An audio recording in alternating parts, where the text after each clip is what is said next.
Nerdrotic.com.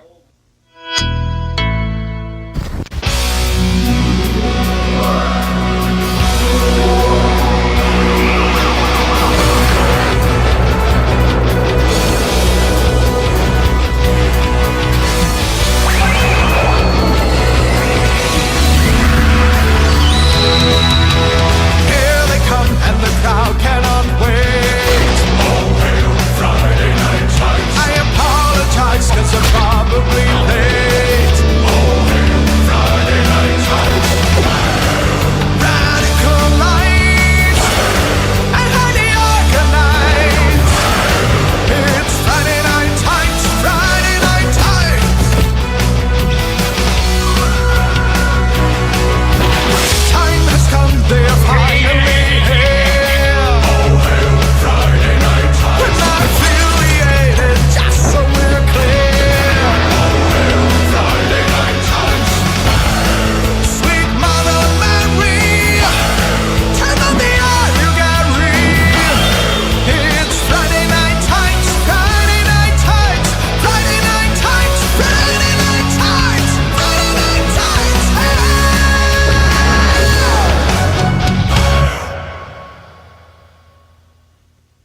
What? Where'd it go? There it is. Wait. That was me. Yeah. I was hitting the megaphone button. You still are. You are, yeah. I hit the megaphone button. God damn it! Which button should I push here? Every time I think it's going to be like a smooth transition, no problems. It's like, we've only been doing this 7 years. So Why change now? Why change now? Right on brand. Welcome, everybody. The Friday Night Tights. We have a hell of a show for you today. We have a lot to talk about, including Spider-Man. Spider-Man is killing it at the box office. So I want to, we're going to talk about the movie later in the show. Usually we start out talking about the movie, but the thing is, we're going to spoil the hell out of it. So we want to respect some of you. Now, we're going to do it in about an hour. we want to respect some of you. Some of you. Not all of everybody. you. Yeah. Looks Okay, like you let's- guys you got more restraint than open bar, where the first person to talk about it immediately revealed who like all the characters were, who was dying, and Drinker was like, dude. I mean, like, that's like my policy in life. I'm going to respect some of you. That also happens to what makes me get called a racist, homophobic, transphobic, all those things. So, it's worked out okay so far. Yeah.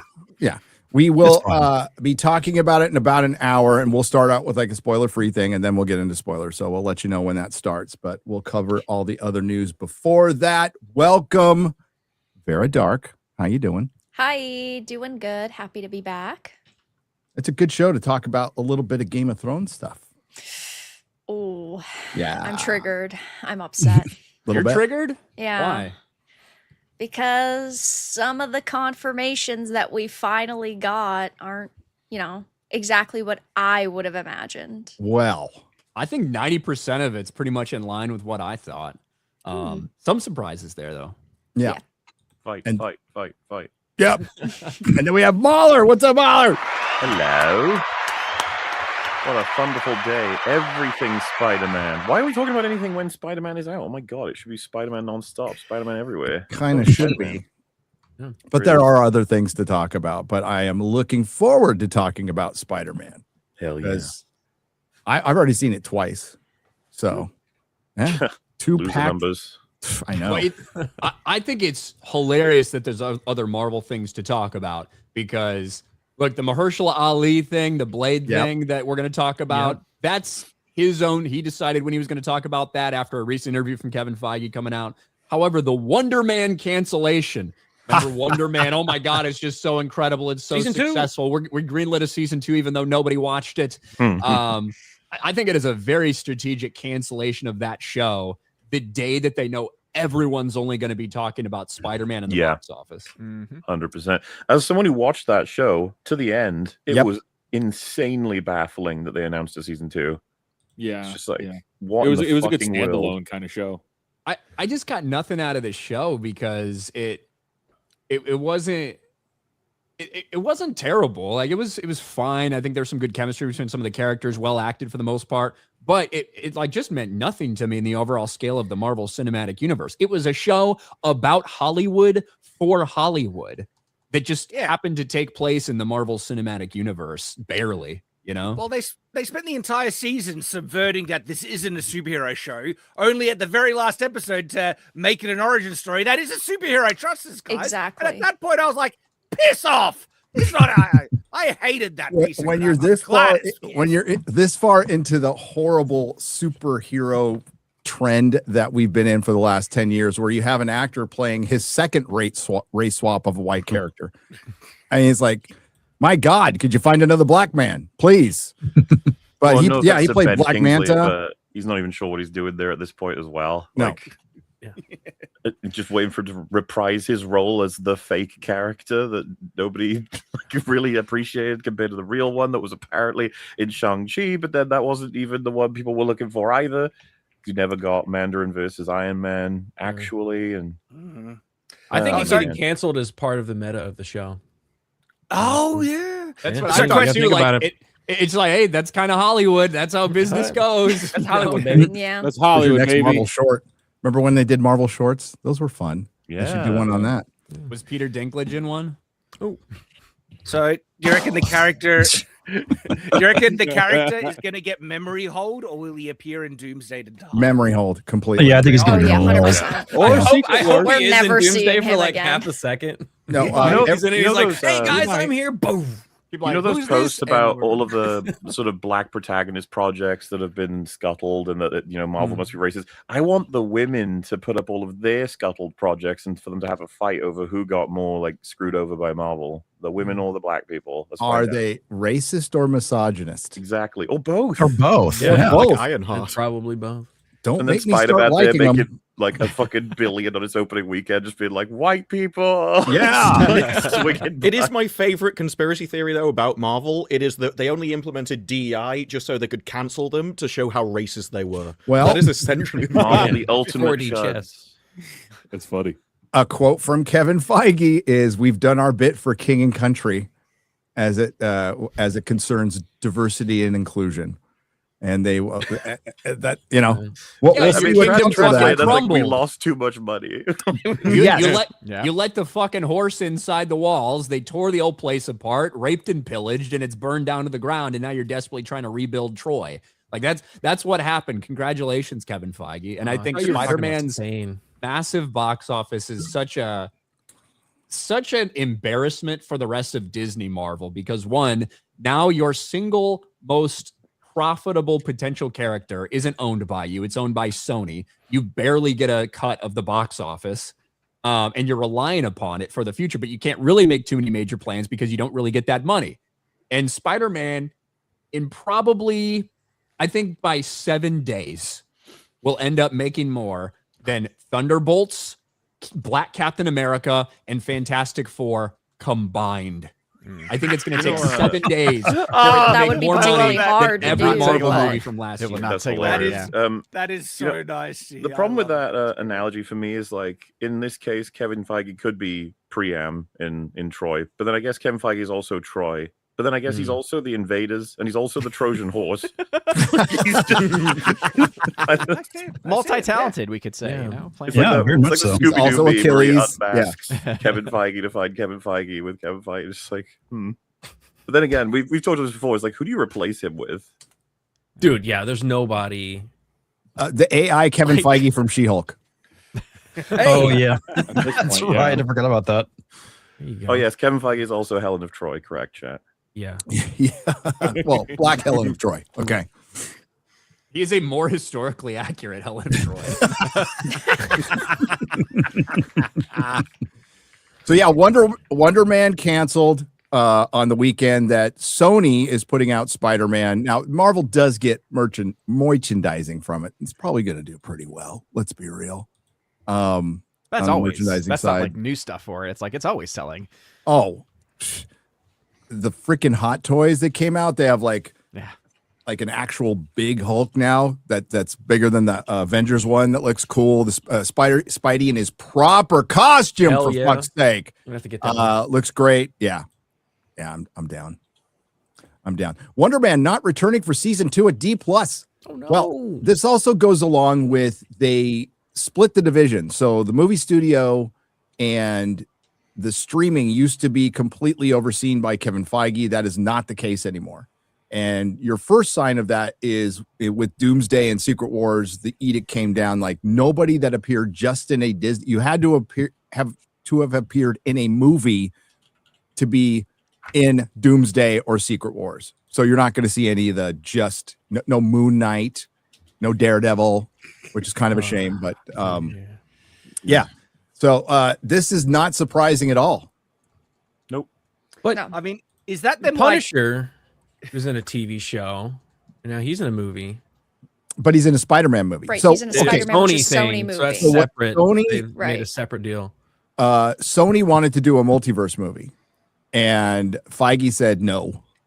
But you can have your pick of. So what they do is they just trade characters. They trade characters is like, okay, you can have one of our characters. We'll use one of your characters. Blah blah blah blah.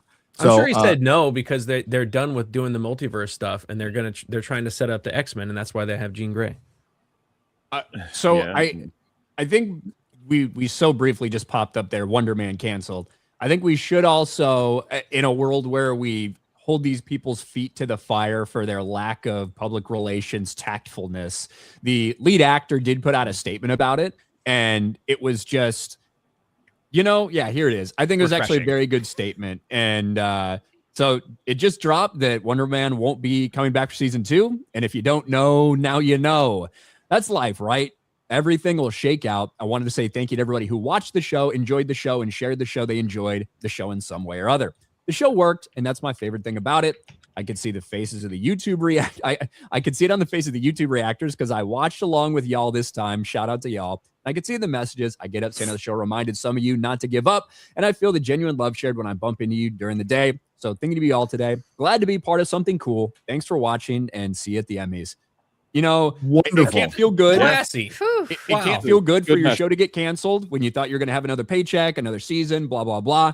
But 1,000% is the right way to do it. Be thankful for what you were able to do. Thankful to the fans that watched and supported it, and on to the next thing. Respect. Yeah, dude, that's classy. This guy's been in a lot of stuff that's been trashed. Aquaman, Matrix, Watchmen. Watchmen. Oh, a yeah. lot of stuff. Matrix, all that's right.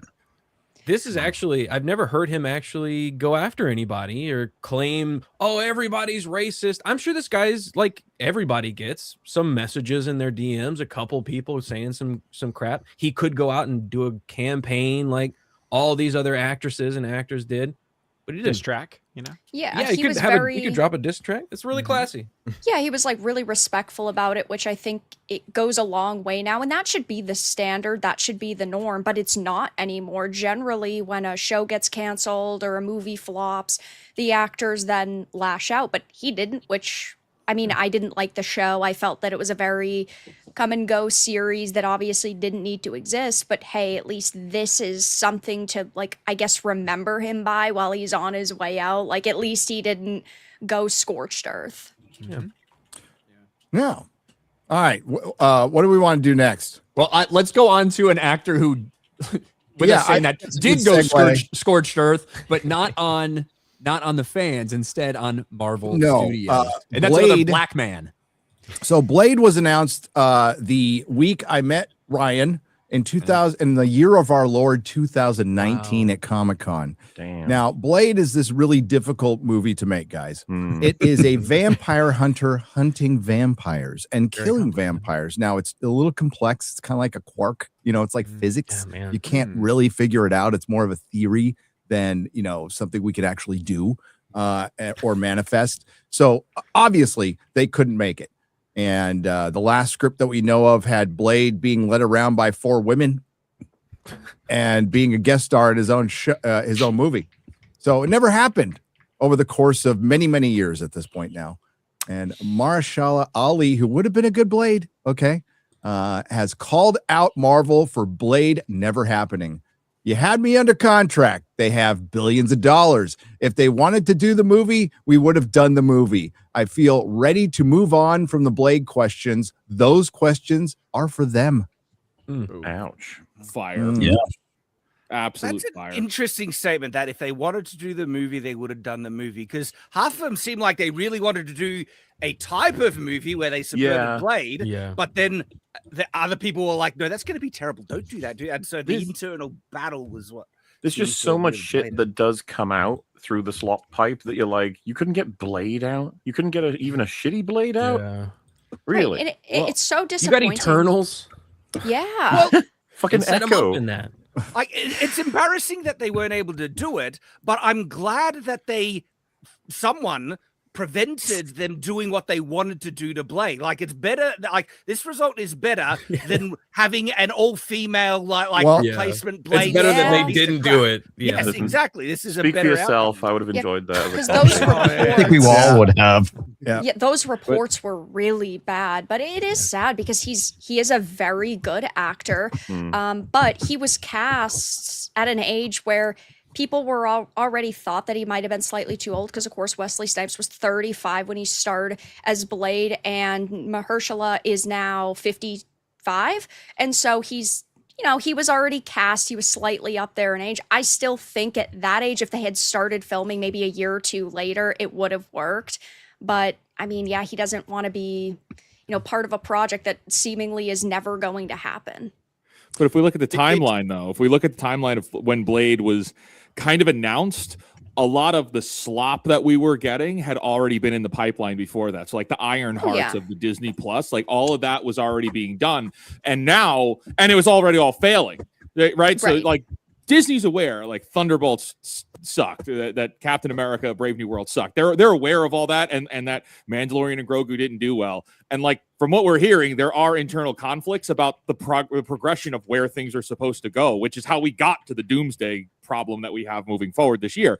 But like that's part of it, because we did have the internal politics of like, hey, we're going to have Blade led around by 4 women. And then you have other people that are like, we don't want to do that. That is specifically because there's internal turmoil. So like they need new leadership at Disney for every single branch of the company. Not even just clearly, like they know Disney what Marvel, works, right? Like considering our lad that's leading Doomsday, you'd think then there's got to be some hope that maybe they can get Robert Downey Jr.'s Blade at this point. He could probably make it work. I'm gonna kill some vampires. But this is a case of like they tried to deconstruct a lot of characters, but when you deconstruct this one, there's nothing left. We didn't want to just put a leather outfit on him and have him kill vampires. Is the entire movie. If you remove that, there's nothing to do. It's like saying we don't want a John Wick movie where he shoots people and commits violence. Like, there's nothing left after that. And so, you can add women to it, but what are they going to do now? Are they just going to kill vampires for him instead? Is that, like, now you've just removed the entire reason for the movie existing? It's like a Christopher Nolan John Wick movie. Anything else. Where he's dealing with PTSD the entire time. Fact of the matter is, Sinners is what killed the movie. Sinners is the movie that's when they went, oh shit, that's what we were gonna do. You're saying it also would have been overrated? I mean, maybe black crime, man. The thing is, I mean, like you put Blade on a fucking motorcycle or driving a cool fucking muscle car and just killing vampires like that in a city, with Whistler and some hot chick. That, I mean, Gary, it's not rocket science. We all know this. They like adapt a film where they're thinking about it. They're like, yeah, Dracula. We'll have him fight Dracula, and the big revelation will be that Dracula's racist. You're like, no, Go figure. Would that mean he only attacks white people or black people? I didn't. If he was, he's just regular Dracula, but they just say he's racist, and he's like really offended. He's like, I'm not racist. I'm not. I am indiscriminate in the people I fight. I'll kill anybody. They should have done one where Blade is a black Israelite. Where he's like, kiss my boot. Yeah, like I would have watched. That wouldn't have been controversial at all. That's right. Yeah, I would have loved it. Oh my god. So Blade's gone. Obviously, Marvel's racist. I mean, they can't get a Blade movie done. They cancel Wonder Man. A strange superhero movie, wouldn't it? Marvel's racist. Yeah.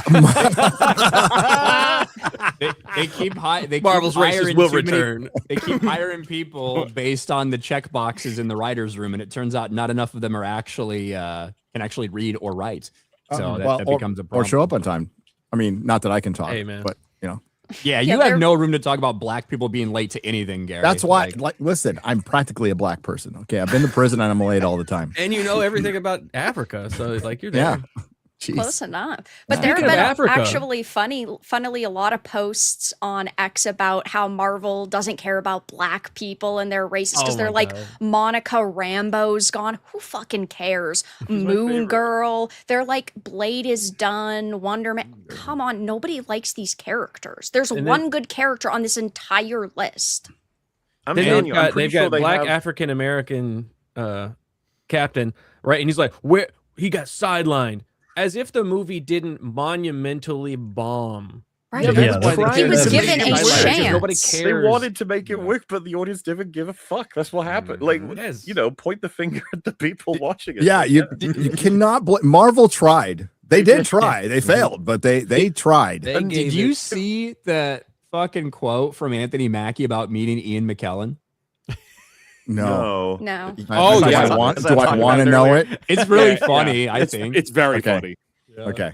First of all, I did call him son, but I don't think it's the same way like a Southern person be like, "What the fuck you want, son?"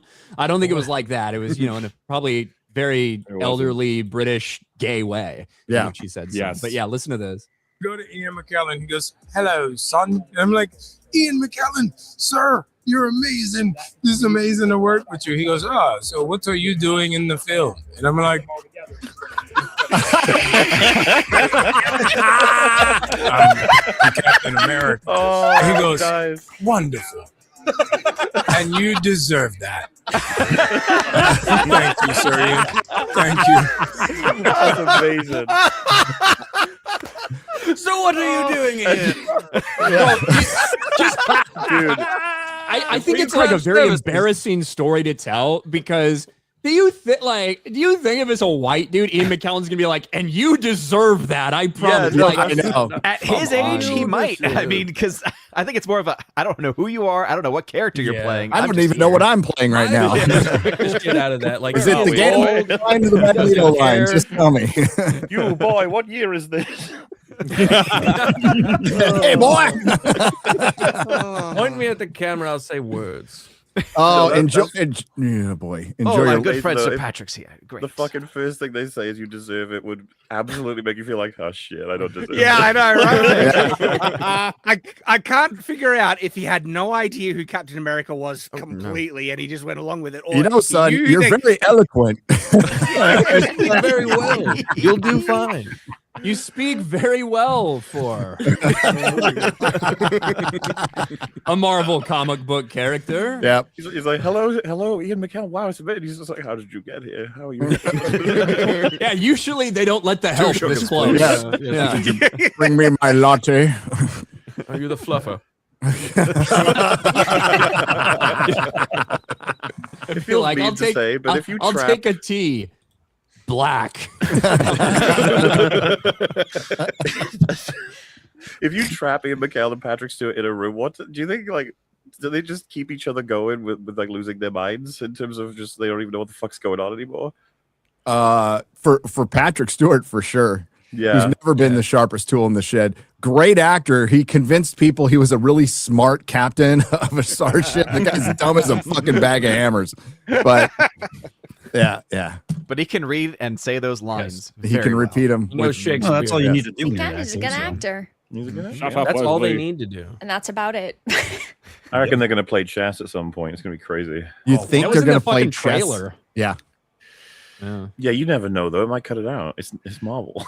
They might This cut is out the whole true. fucking thing. Do you remember when Ian McKellen fell off his stage like 2 years ago and everyone thought he was gonna die? Yeah, because it was I like was he's worried. Didn't he say- hospitalized. We thought he was screwed at that Did he point. say something like I will be doing Gandalf, I will be doing Magneto because I could be dead tomorrow. Like I may as well just fuck it. Yeah. All right. All right. So we'll circle back to Marvel because we got to talk about some of the announcements, but I want to get to Rings of Power. I really do. Rings of Power has been making the rounds. It is unbelievable the shit I saw yesterday. But the showrunners have been like giving us gold, and thank you. I just want to say thank you. They started, the trailer comes out, and the lore heads, me included, are like, what the fuck are we doing here? Everything's out of order. They're doing it wrong. They got hot Sauron. It's fucking retarded. They're gonna make Galadriel, Celeborn, and Sauron a love triangle. Get fucked in every hole, really. At least it's not the Balrog at this point. That was we don't know that, do we? Yeah, too soon to call. Could be a possibility. I'm holding out This for is genuinely the cringiest female storyline you could ever come up with. This And is there's no more so Harfoots. bad. It's Well, clit-lit. at least we clit did get lit. kind of All love positive. Well, it is because Sauron. I was told that specifically. One of the things that Jennifer Salke, her edict to JD Payne and Patrick McKay, was the shipping of Sauron and Galadriel, because they wanted to have shipping in the show. And the fact that they met on a fucking raft God damn it, don't even remember this shit now. Okay. And that's how we knew that the Things are not super as fans they were fed seem. information, because they picked up on stuff like that and like essentially prepped people for it, that there was going to be shipping between Sauron and Galadriel, came out of nowhere, that the knife was going to be important and all that kind of stuff. And so they actually gave them details ahead of advance. But the thing that got me most about this kind of like love triangle is the glee which the showrunners announced it. And Yeah. so, is there going to be some kind of love triangle? Yes. Oh, God, yeah. absolutely. It's Of because course they there's gonna be a love triangle. personally wanted this to be on the big screen. They must think that these actors are hot as hell, and they're like, this is my one opportunity to get them on screen in like a soap opera setting, which isn't what Rings of Power should be. Well, this show shouldn't exist at all. It's just god awful from top to bottom. There's like 2 decent castings and like 1 decent outfit, and that's the nicest thing that I can say about this series. Shad, these guys are Mormons. Explain yourself. I don't associate Now. with this connection. No, I'm genuinely wondering how these guys are still even employed. Like the Yes. season 1 and 2 was such a disaster. They're like, you know what we should do for season 3? Keep them and let them still run the show and write this slop. So I don't know. No, well, And by the way, hey, hang on. You brought up the Mormon thing. I Okay, did. we've got Orson Scott Card, Brandon Sanderson, look, But the Lego guys. Dragonlance, Tracy Hickman. Come on, man. We've contributed. Battlestar Galactica, right? okay, you Okay. went Battlestar Galactica alone. All right, What I'm have fine you with done that. for us Thank lately? you. But what have you done for me lately? Why did you let this Well, happen? I'm sorry. I'm sorry. We can't win all You the time. personally. We Why can't did you win all personally the let this time. happen? And sometimes Maybe we could tempt them with some Legos and they'll go away. Yeah, first the Legos, now this. Yeah. So the other thing, which one do you have down here? Did you read the This is one just, from Fellowship of the Fans? They have me blocked. The one about Gollum. let's see. Oh, yeah. They're just saying Gollum. fucking everything to keep their jobs. And so, Disbrew, do you think it's going to follow the Wheel of Time pattern?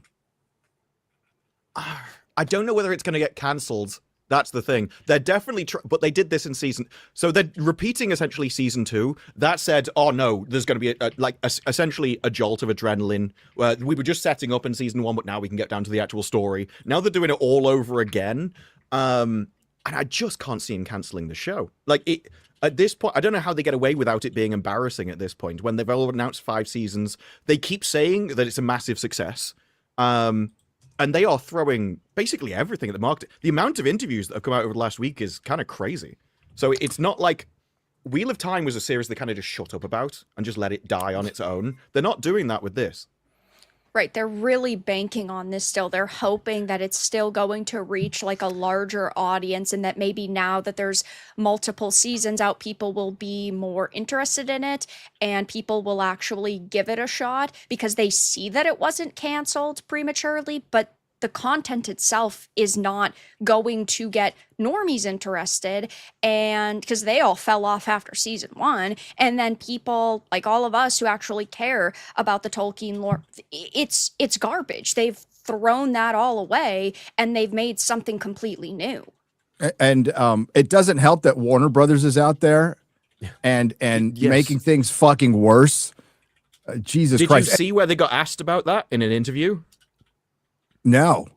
Yes. So the showrunners and the cast are all in a thing, and someone asked them, "What do you think about the hunt for Gollum?" And the showrunner, I think it's I forget which one. I think it's JD Payne. Just shut up.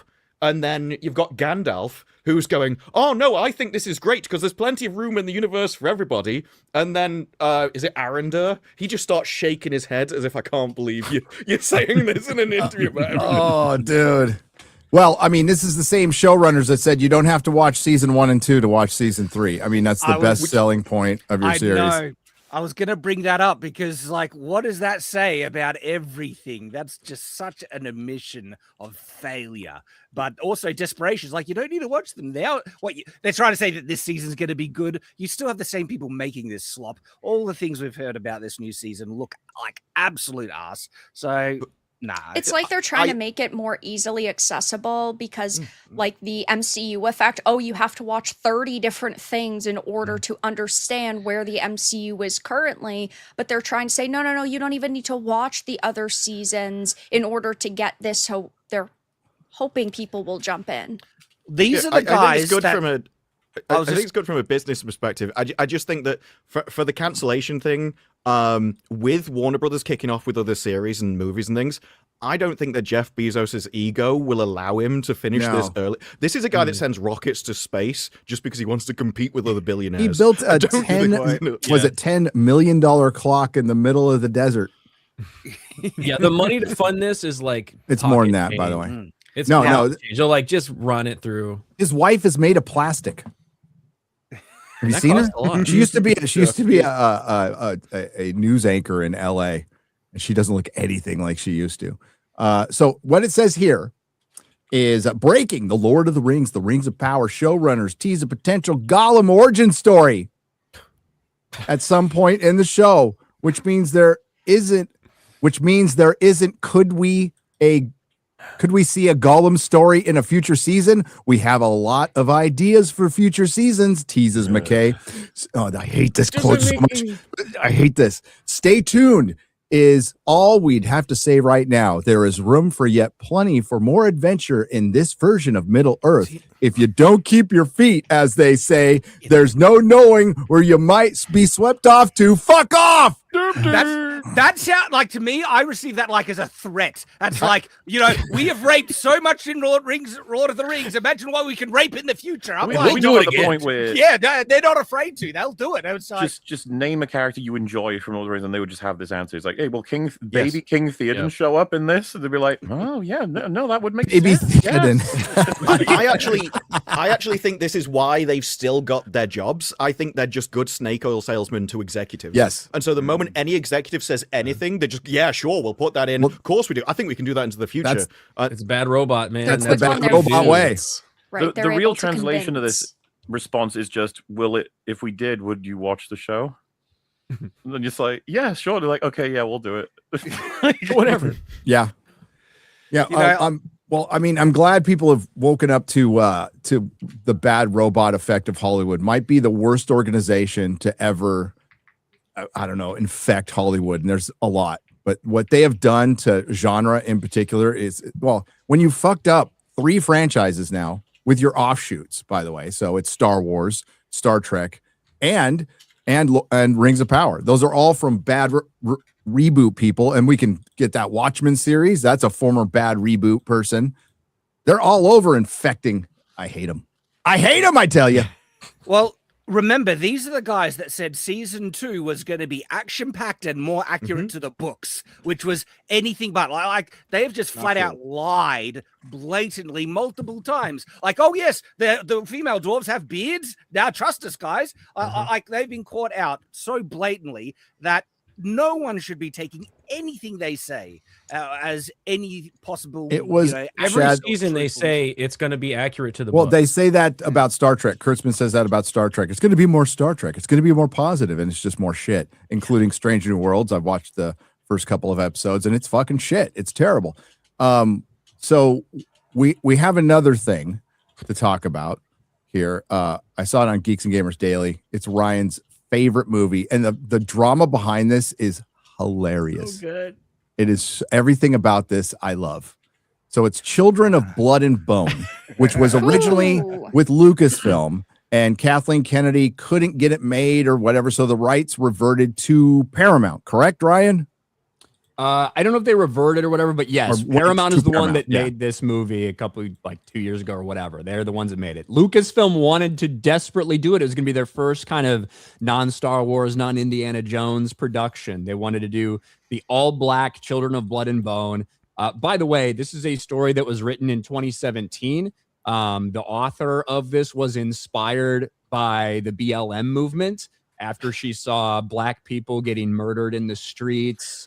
Apparently didn't bother her for decades and decades when Black people killed Black people in the streets. But when a couple cops were accused of it, then that was when it was an issue. So she wrote this as a response to that, as a way to protect Black people and celebrate Black people in the aftermath of BLM. That's what Lucasfilm wanted to be in, and even they couldn't find a way to make this work. No. Is the author Black? Yes, she is. Oh, Yes. yeah. Yes, Yes. she is. Quite. That's Absolutely. a That would big be part of this hilarious story. if she wasn't. No. It wouldn't surprise me if she wasn't, because we've got this whole, white guilt thing that. But Here we go. Not here.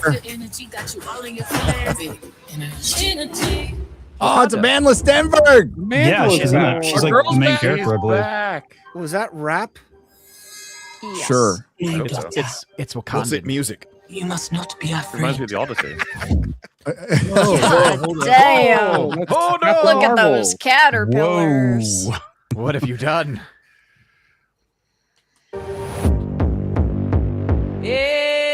We shall once a land where magic flowed through our people. You were born Was that with a purple gift water? greater than you know. Or is it red water? So pause it. To me, the trailer gives me vibes of Black Panther. Yes. For obvious reasons. Yeah. Mhm. It also gives me vibes of kind of like Last Airbender stuff in some Yes. ways, even though I'm not a Last little bit. Airbender guy. But that's kind of when the first time I saw that, I said, "Is that purple drank?" It just slipped out. That's where we get it. That is where it comes from. Was that a Chiwetel Ejiofor? You were was. born Yes, with a yes. gift greater than you know. But those who feared Boy, I our love him. power took it away from us. Wait, is that So, Ooh. in were response to BLM, enslaved. she decided Okay. to make a movie where they put them in chains. is that Black Oh. 007? Well, it's also black on black crime. I just want Yeah. to point that out. That is so Lashana Lynch. Yes. Yes, it is. That She is is. Lasagna Lynch. What an unfortunate. Viola last name. Davis, Lashana Lynch, Idris Elba, Damson Idris, Amanda Stenberg. The same Name a Lasagna, black actor. They're probably Very few in it. big black actors. Like not in every this. single black actor possible. the same Lasagna Lynch who was 007 Yeah. in No Time to Die, by the way. Right. There has been drama with Amanda Stenberg, though, over whether Oh, she's yeah. Oh, we'll black get enough to for the that. movie. Yes.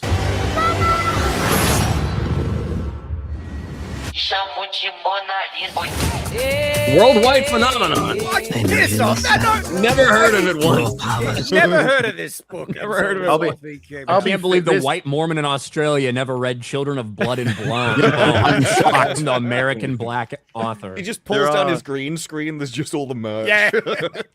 There are a lot of Look, things look, that are it's like not mega Twilight, popular man, so- that you never. You guys ever come across as like a YouTuber with 100 billion subscribers? Like, I've never heard of this person. Yes. Like, what Yeah. the fuck? So, yeah, but it is funny to be like worldwide phenomenon. I'm like, what the fuck is this? It also So is it's, interesting that they've tried to market it so heavily that it's like this worldwide phenomenon when it's only sold 3 million copies of the book, which I mean isn't anything to scoff at, but this has been in development for like several years now. So they greenlit this when it had only sold maybe like 1 million copies. Yeah. They were like, black, get it. Yep. It's Buy being the a- rights, quick. it's being gassed up a little bit. Okay. And yeah, we'll get into it later. But that does not change who you are. Magic Magic. is a festering disease. Heed my words. You are the future king. What if that is not the kind of king I want to be? How have they made the trailer boring? Yeah, like This actually, in terms of story, this looks like some of the most generic fantasy slop ever. It's like yeah, it does seem Matt- like very like checkboxy kind of like, okay, he's Well, he's no, gonna be a there's king. no diversity in this movie, and there's no Asian representation. It's just the box. I am looking out for my Asian brothers and sisters out there. Where's the Latino representation? Well, I need to look Where's out the for the Latinx? Asians. There's Where's supposed to the be 3 or 4 fantasy billion story? of them.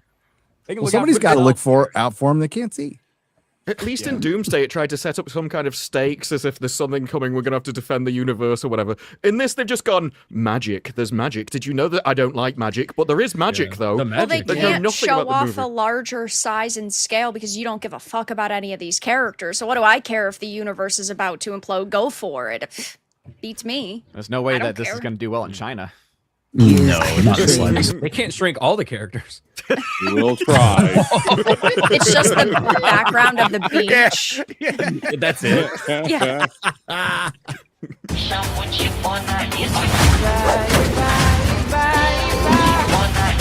Because I believe you are the one. You can bring magic back. Hey, it's Amanda Waller. Hey, I got a question. It is. Hold on. What? Why weren't they more relatable and just used American accents? Good question. Just movie should just be full of Greeks. I'm because, just asking questions. They have to respect the source material, Gary. I mean, Okay, come on. okay. Hold up, wait. Look around, everybody on mute.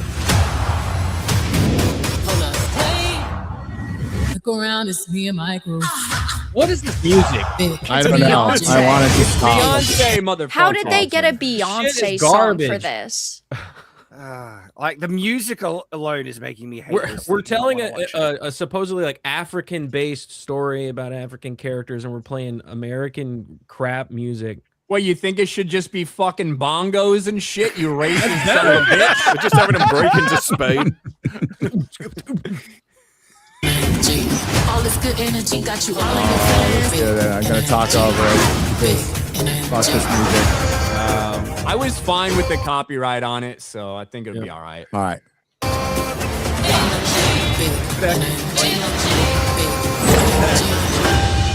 Hold up. They're looking to you to lead them. All this good energy got you all in your feelings. Big energy. Let us all. Big energy. Oh yeah, Cynthia Revo. Cynthia Revo. Yeah. Big energy. The trailer just goes on and on. Is this thing ever gonna end? At least stuff's happening now. Like for the Yeah, first 2 minutes. Yeah, I mean, But did I it's also see disconnected. Targaryens like, fighting in random- this? Because that's what I thought I just saw. Yeah, that's what I was thinking too. Yeah. Those would be Valarians. You fucking noobs. Jesus. Yeah. You're gonna Don't make fun of the care. racist shit. At least do it right. The gods abandoned us. Oh, my child. They were waiting for you.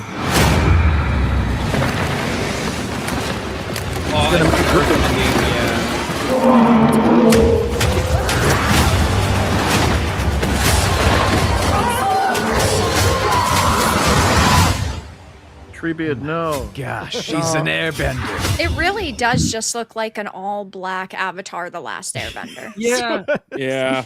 Now that you've pointed that out, very can't believe it. generic. Yeah, like that. And I don't even like Avatar Last Airbender, but from my small experience with it, that's what the vibes I felt. Black Panther and that kind of That would be combined. Like accurate. Black Panther with magic. Yeah, and whatever. Like people are inspired by a lot of different shit. It is what it is. Look, there's an all black cast. All black cast, not a single white person in sight, not a fucking Asian, not a Mexican, none of this other bullshit. And you know what?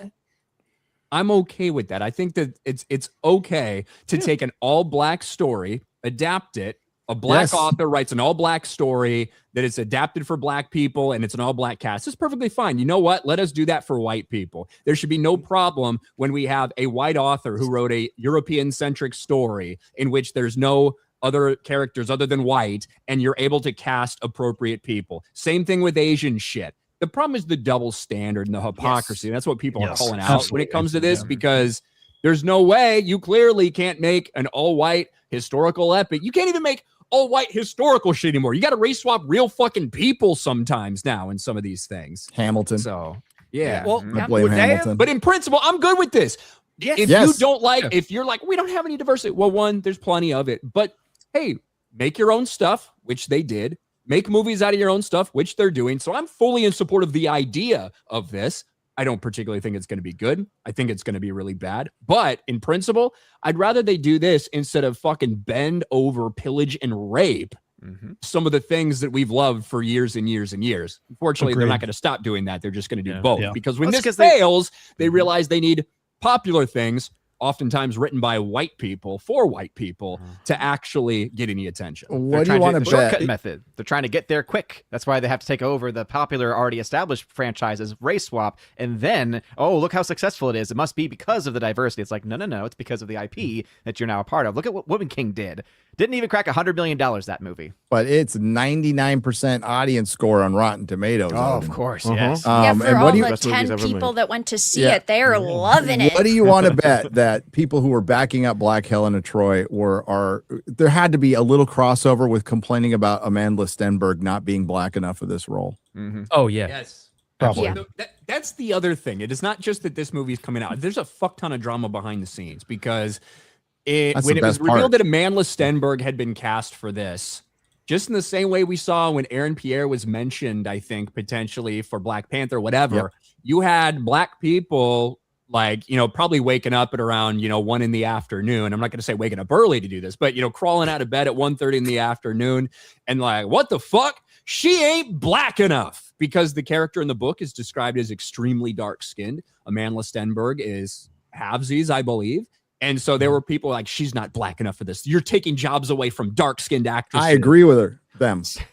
So there was a whole backlash to it, in which she then invoked the name of the author, Tomi Adeyemi, or whatever her name is, Tony Adeyemi. I don't know how to pronounce her name, but invoked the name of the author and said, when she saw my performance as Rouge, she hugged me and she loved everything I did. She said, I'm the right person for this role. So she invoked the author's name. The author then came out on Instagram after that and showed that she had messaged Amanda and said, don't message me, don't talk to me, and keep my name out of your mouth. Don't ever invoke my name again. Blocked her, and then went on to say, I've hated everything about this entire production. Oh, she made a video. That was months ago. And now, just a few days ago, when this trailer came out, my guess is because so many people were tagging her and saying, this is awesome, congratulations. She made a video basically saying that she's been traumatized by this whole thing. She hates everything about this production, that people are being nasty behind the scenes, and that she came back and has been going through trauma. Didn't get into any specifics about what it is. And that might be because there's some sort of non-disparagement clause, or who knows why. But she was like, I don't want to hear anything about this movie ever again. It has nothing to do with me. She was also trying to play the victim, though, clearly, because she said that it's like the worst thing that she's ever had to live through, and she was traumatized by this experience. I mean, my God. It seems a bit drama farmy to me. Well, that's what the book was written. That's the basis of the book, was written during BLM and drama farming. That is what the book is. So what a surprise that the author of this book is still drama farming. Well, let's see the video. It's 5 minutes long. It's 5 minutes. Just a couple of minutes, a minute or two of it. Yeah, and there's lots of big dramatic pauses. She's like shaking. She's so upset. Yeah. I'm going to post this, so ideally I won't have to talk about this anymore. That's not how that works. Probably will. Yeah, what? And what I'm about to share is not a secret to the people involved. She wanted to get cast. You're reading it. It's a reality that I've had to live with for about 1.5 years. These pauses are real. And everyone involved, at least at the highest level, has been made aware of this reality. And they haven't done anything to make it better. Can I speed this up? God dang. If anything, they've only antagonized me. And I accept that. It's like she's a marathon runner. Oh, bro, this is slower than the Odyssey. What the fuck? Stop it there. So, correct me if I'm wrong, Ryan. The rundown is she doesn't really get into specifics. She had a horrible experience and she was involved in the production at first, but she co-wrote the screenplay. She was heavily involved with this. Heavily involved. So she got paid. And then probably figured out that Hollywood is a shitty place to be. But I'm also guessing she's a very sensitive person, right? And the limelight and the big time probably she's not probably cut out for it. It's pretty evident. I know nothing about this person. My initial judgments based on this video and the entire premise behind writing it is that you think that you have been a victim your entire life because you're black and because you're a woman. Yes. And just because you're stupid doesn't make you a victim. I'm sorry. And both those things aren't helping you in that aspect. But like when you involve all these different people, you have this woke on woke crime going on. You have these people who are perpetually trying to be the most important person in the room or the person with the most trauma, the most victimhood, all of this shit. And that's kind of what this entire story was based on and how it was built. And now you have someone who seems relatively young. I don't know how old she is, who's involved in this and is now trying to pretend like she's so traumatized and she's in so much pain because of what she had to go through and like putting on this performance because that's what this is. It's just pathetic. And I, for one, all I can say is we should have been focused on black violence for a long time, okay? And now we've got some of it coming up behind the scenes for all these black people that want to make your black story with your black author and your black actors, and no one's getting along and everyone's fighting. Who could have possibly seen that coming? And it's being released in January. Not even February. Wow. January literally is the place where films go to die. Right there's only maybe a couple of films that have ever been able to get past. I think the first Megan film actually was able to do that, but it's very rare for any film to have any success. I like Mithrigan. I just like it when Mueller says You know, it. while did way worse. Mithrigan. Dead IP now. Mithrigan, I forgot. And the thing is with this author is that while she's trying to speed run getting first place in the, trauma Olympics or the victim Olympics, she is the reason why all of this happened, obviously, but she had preemptively sold the rights before the book was even published. She had sold the film rights. So she gave it up before she even sold a single copy. Well, that goes to show you that, like, the industry needed that book to be a success. They gassed it up before it was released. What Ryan was talking about, they did want to adapt this stuff. It just wasn't out there. There wasn't enough of it out there.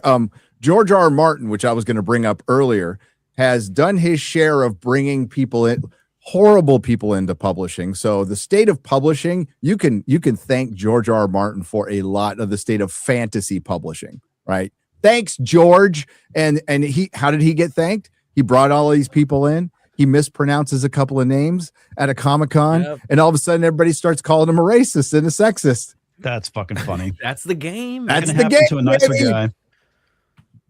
Oh well, George. Hey, he's writing another Dunk and Egg book and not writing Wins a Winner. Yes. I hate that was a story like 2 weeks ago because it's exactly what George R. R. Martin said in that big Hollywood Reporter 6 months ago. Like 6 months ago, he was like, yeah, I'm working on these things and maybe then I'll get to Winds of Winter. And it's like, that's not an update. Ira Parker just repeated what George had said. Yep. Like, right. It's not new George, information. George said, if I can knock out a couple of more Dunk and Egg books and Fire and Blood Part 2, I think I can finish Winds of Winter. Yeah, that's what he said. That's what he said. And we talked about that months ago. Yep. And then Ira Parker basically just says it in a different way, and people are like, George is has he finished Wins and now he's on Dunk and Egg? You know how it is with the freaking community. Yeah. So real quick with the Mad King, speaking of George, with the Mad King, George is never finishing these books. So the only canon and the only new information we're going to get is if they put some canon element in like House of the Dragon with the prophecy, and now we know about the Tournament of Harrenhal. So what led to Robert's rebellion? It's always been, did Rhaegar abduct Lyanna and rape her, or that's what Robert thought, right? And then who knew what? Now we know. This is canon. It's canon. As close to canon as it will ever be. Yeah, it's 99.9%. And obvious, a lot of this, because George has taken so long with the fucking books, the theory crafters have overanalyzed this thing to death, and now they're in some very weird territory where Daenerys isn't even a fucking Targaryen, and like all this crazy shit. And it's now they're all disappointed because pretty much everything you thought at first is true. I think some people, I think the like kind of normal fans are like, yeah, this kind of makes sense. There are some like the freakazoid weirdos out there who are then like, now they're like, how could this makes Rhaegar look way too good? He's still a pedophile, blah blah blah. And it's like, well, you got to take this in the context of this story of like the time when women were married off at 13 and 14 and 15 and stuff like this. It's all within context of this story itself. I would say 80% of the stuff ish that was revealed in this, I think for me, it's like, yeah, that's pretty much what I thought. That's what I thought. There's a couple little things in there. The big reveal is the Tower of Joy game in Game of Thrones, the show kind of got it right. Yes. Kind of got it right, that was surprising, but everything else, yeah. So Rhaegar and Lyanna, it was completely consensual in terms of Lyanna fell in love with Rhaegar and she was obsessed with this prophecy as well. Lyanna confirmed to be a warg, a green seer. A green seer and a warg. Who was also like dreaming with Rhaegar, who was having dragon dreams. Rhaegar and Lyanna made the plan to run away together. Robert's portrayed pretty well in this, apparently, very sympathetic. Robert, he's got like a lot of good moments, and Lyanna is even like says she does like Robert, but she feels that Rhaegar, she's in love with Rhaegar and the prophecy of it all. She gets really wrapped up in the prophecy of everything about what their child is supposed to mean. Ares is a shit talker, by the way. The Mad King is like talks mad shit, which is kind of funny. Yeah. So I do like a lot of it. My major hangups are Ares doesn't care about the prophecy. And then Rhaegar loses faith, but Lyanna decides to latch onto that and try to convince Rhaegar that he was right all along and like reignite his beliefs. Second of all, Ashara and Elia being lovers is so weird to me. That's George. It's Dornish. Well, first of all, Dornish women are fucking whores. Okay, all of them. That are. is true. But the fact that her and I will say the thing that was the most surprising to me was the Elia stuff. That Elia and Ashara were close, and that Elia. We always had the question: how did Elia feel about Rhaegar running off with Lyanna? She was fine with it. She was very supportive of it. She invoked the name of Aegon the Conqueror, had 2 wives, one for love, one for duty. And she seemed to be perfectly fine with the situation, even encouraged him because she believed in the prophecy as well. Yeah, and I think my last big hang up with this is how Rhaegar dies. So apparently Rhaegar has like a dragon dream in the middle of the Trident, and then it distracts him and it gives Robert an opportunity to kill him. So kind of, did you hear the rest of the fight, how it goes though? Yeah. So the fight, Rhaegar makes a promise to Lyanna. Yeah. Lyanna makes Rhaegar promise not to hurt Ned or Robert. Mm-hmm. And while Robert and Rhaegar are fighting, like Rhaegar's basically just fighting defensively. Is freaking Robert's sitting there with his warhammer, fight me, you bastard, you Targaryen cunt. Yeah. Right? Like he's just like, no, I'm not going to fight you. Yield. And then he does have this vision of prophecy in the middle of the Trident, and Robert takes that opportunity, and that's when he smashes him. And I think it actually makes so much sense in George's world, especially with that context. If you reread, is it Ned's second chapter in A Game of Thrones where Robert's talking about, he's like, it was a hollow victory, and talking about how he dreams of defeating Rhaegar every night. It's because he didn't really. All he wanted was a fight with this dude to show that he was better, and Rhaegar didn't even give him that. And the victory was hollow because he didn't actually beat him. And this reframes every conversation. Benjen knew everything. Right.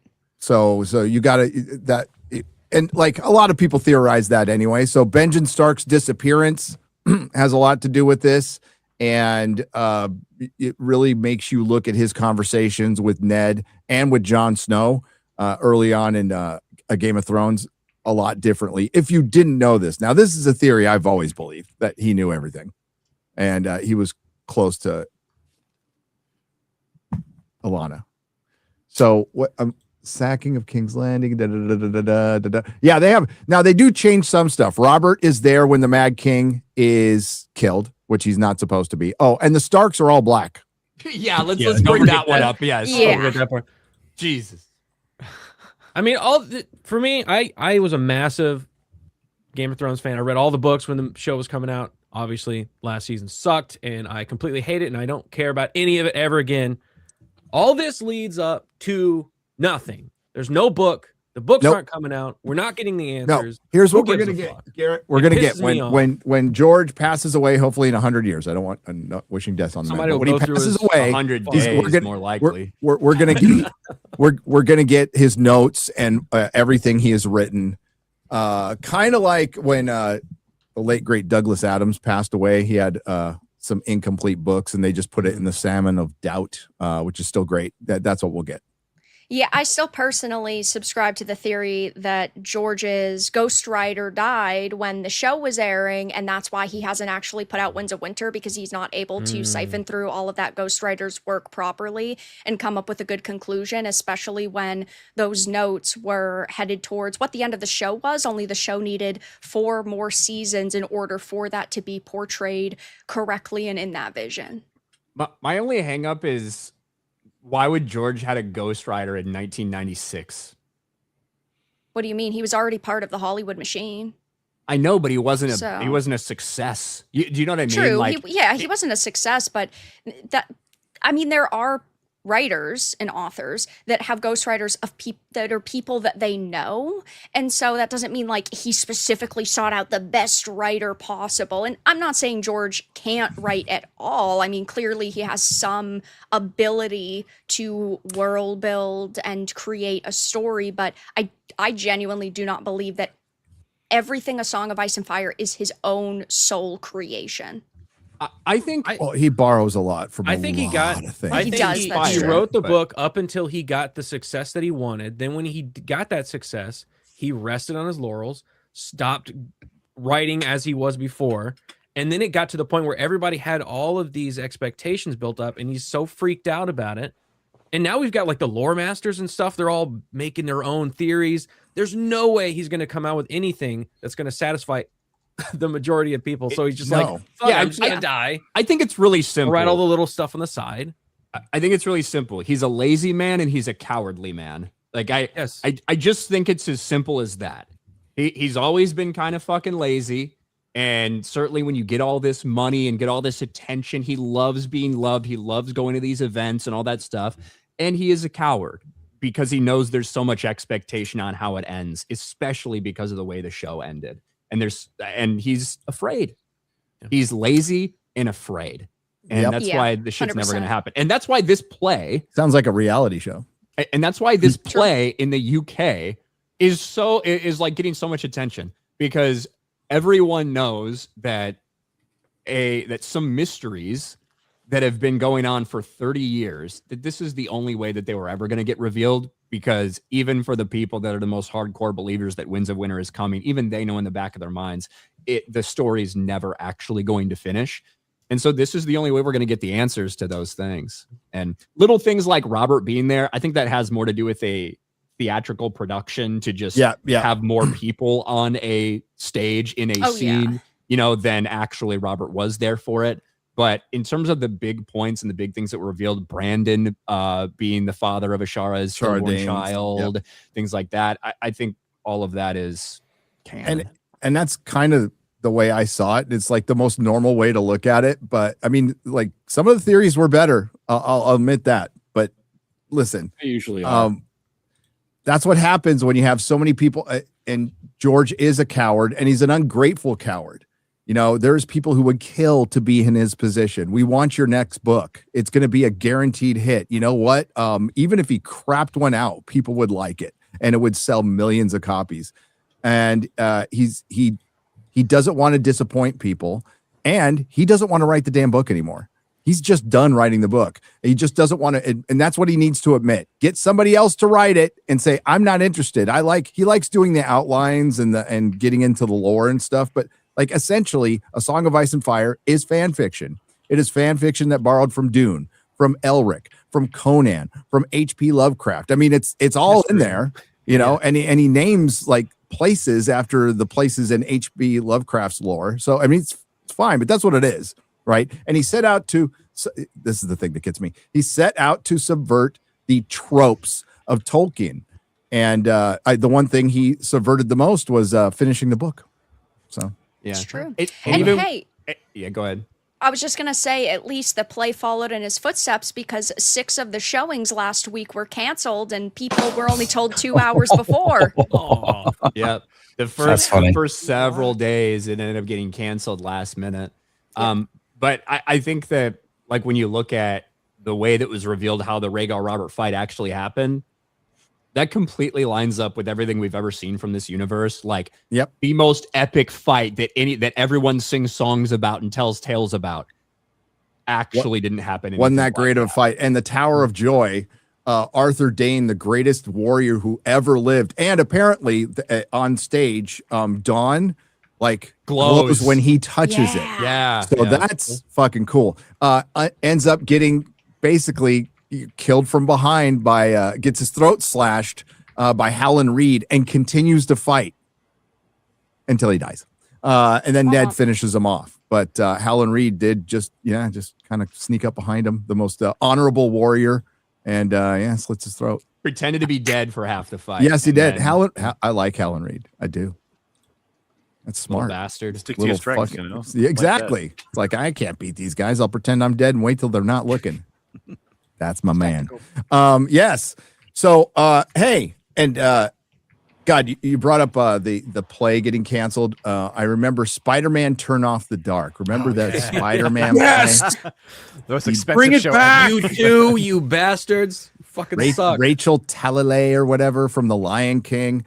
I think it lasted not even a year. Most expensive play ever made, and they just had too short.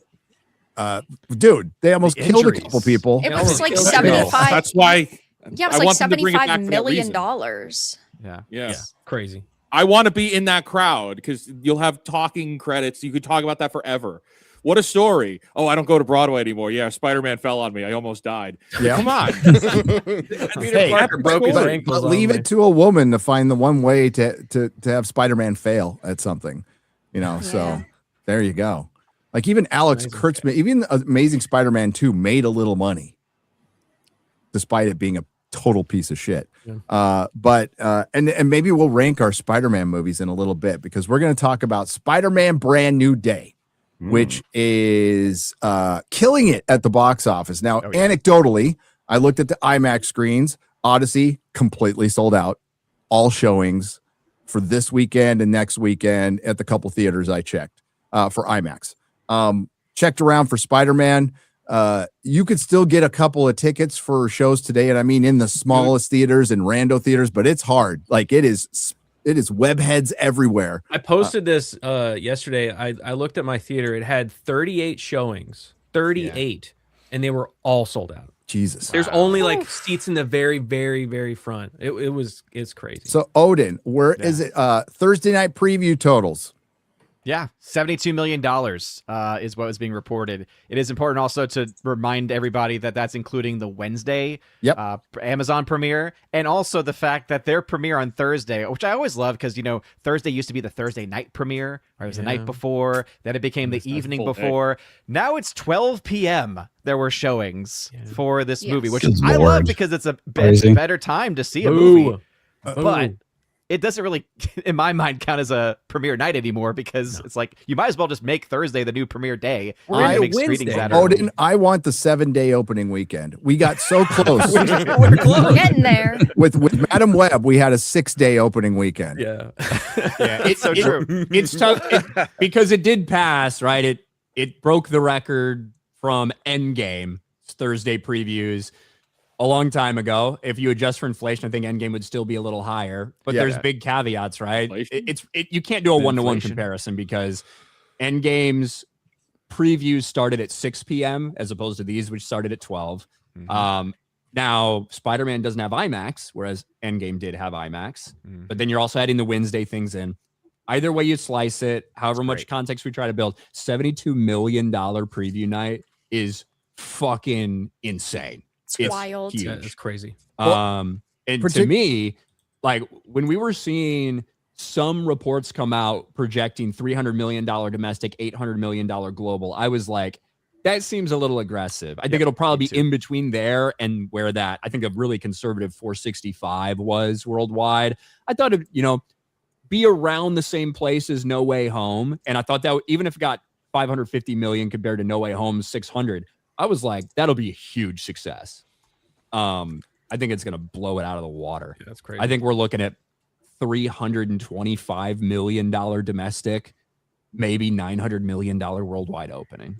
The healthiest movie IP of all time. But say Deadline right just came out with an update that the single day for Friday, so counting Wednesday, Thursday, Friday, the projection right now is 167 million just for, again, opening. That's Wednesday, Thursday, Friday, 167 with the potential of it beating the Avengers Endgame opening domestic weekend. Yeah. That was what, 357? Yeah. And that So- was now and that's $2019 I'm inflation, so inflation, factor bro. that in, but we're And just I'm we're always talking gonna about be- numbers. That's huge. Hail inflation bros. Absolutely. But Solidarity. the other thing too is with it is that it's still a top 3, like for the Thursday opening at least, it's still a top 3 of all time, which is again very impressive. And also the ticket sales are still very good, like 4.4 million or so tickets being sold for this, which is also really darn impressive. Yes, my inflation bro, fake wizard, and no IMAX. Yeah, and no IMAX. and no IMAX. They just have premium screens. They had the premium screens and everything else, but it's not like it's predominantly those premium screens like it was for the Odyssey, for instance. That's why the average ticket price for that film was a lot higher. Still a lot of people, not as many as what's going to see Spider-Man this weekend. And that's why, as Ryan mentioned, when they had that $800 million number, it didn't sound reasonable. It's like, what? That's kind of random. Like they're projecting 465 and now you're just coming out with 800. Now it's like, no, I believe. 800 million's on the table, and maybe even more. Because again, if you're hitting like 354, if you're hitting around 350 domestic, you're probably hitting at least 300, $400 million internationally. So I mean, And it's going crazy in China. Yes, and that's the other factor too. Is I thought, well, also the reason why I didn't think it would do as well is because $600 million is what No Way Home made. And everyone was like, oh, that had Toby and that had all this like kind of build up and everything. But then I also remembered, but that was also COVID. So actually, in many ways, that $600 million was probably suppressed. Like that actually would have been probably the biggest ever all-time opening had COVID not been a thing. Because again, No China Way was Home on... cured COVID. Exactly. That was my favorite. But you're my 100% favorite thing, correct because of the actors that they had in that movie. If everybody was going to the theaters and everybody was seeing it, that number would have been significantly higher. You also have the knock-on effect, though, that a good movie last time affects how many people are going to see this in the opening weekend. So. Yes. True. Well, how much did we've all brought it up, but how much did No Way Home help Doctor Strange Mom? A lot. Dude, yeah. A lot. Too much. Too much. It also led to one of the most glorious downfalls ever with the massive week 2 drop that it had. And a pretty good video by this guy named Mahler. Who's that? I don't know. It sounds long. And and this one was not released in China. And The Statue of Liberty. because of the Statue of Liberty.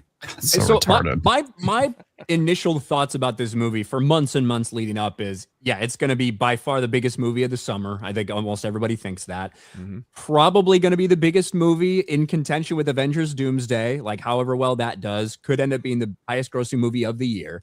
But I thought, 1.5, 1.6 million, because I thought that would be a huge success and pretty impressive considering it didn't have the extra Spider-Man, the extra nostalgia from the others that, propelled No Way Home up to 2 billion.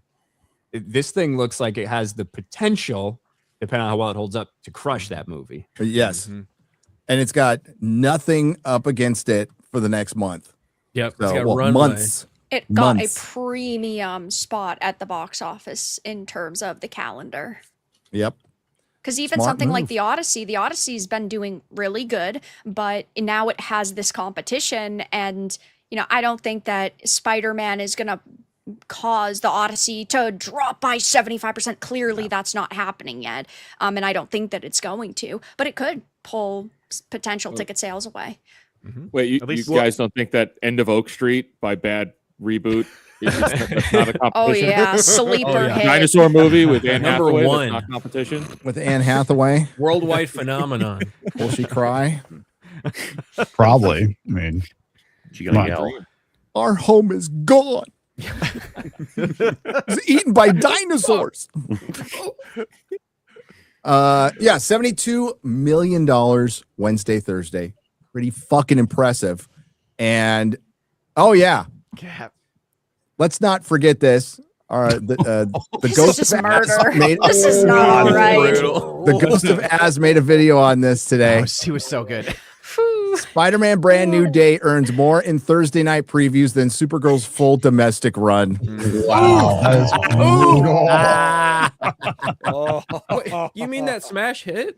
Supergirl? And, yeah, totally. And with the Totally numbers now smashed it. coming in, the opening day of 167 million, and again, that's a few days, is now higher than the entire global box office run of Supergirl. It's going to outgross the DCU in a few days. You're just Combined, using all context to combined. humiliate Supergirl. That's Yes. just not fair. she's it's like beating up a dead retard. Okay, context bros. Oh, that's wonderful. And then, we'll get into it later, the talks of superhero fatigue. There's no Spider-Man fatigue for sure. It's what's terrible is the only place that Spider-Man is failing is in the fucking comics. Everywhere else he's doing great. Sad. It's very sad. But he's the biggest superhero in the world. And it's without question. Sells the most merch. Within context, all other No, comic bring books up are your also context. trash. Quarter black. Context, bros. You and your context. Batman's doing good in the comic books. Absolute Batman. Extreme Batman with his big old fucking hammer. He's got big ass muscles, and if you think you agree with the president, you get snapped in half, dog. Yeah, that's right. Because we're hardcore over here at the absolutes. The absolute, which is just the ultimate universe, but more extreme. But it's metal. All right. Well, remember Batman Metal, Ryan? Oh yeah. I remember Batman Metal. Yeah. The Batman who laughs. The Batman who laughs. All right, so we're going to go around the horn. We're going to do spoiler-free thoughts on Spider-Man Brand New Day. We're going to start with Shad. So overall, I found this movie very meh to a little bit above average, but I can see why people are loving it. On a surface level, you get to see Spider-Man be Spider-Man, and that's kind of been my gripe with all the other MCU ones.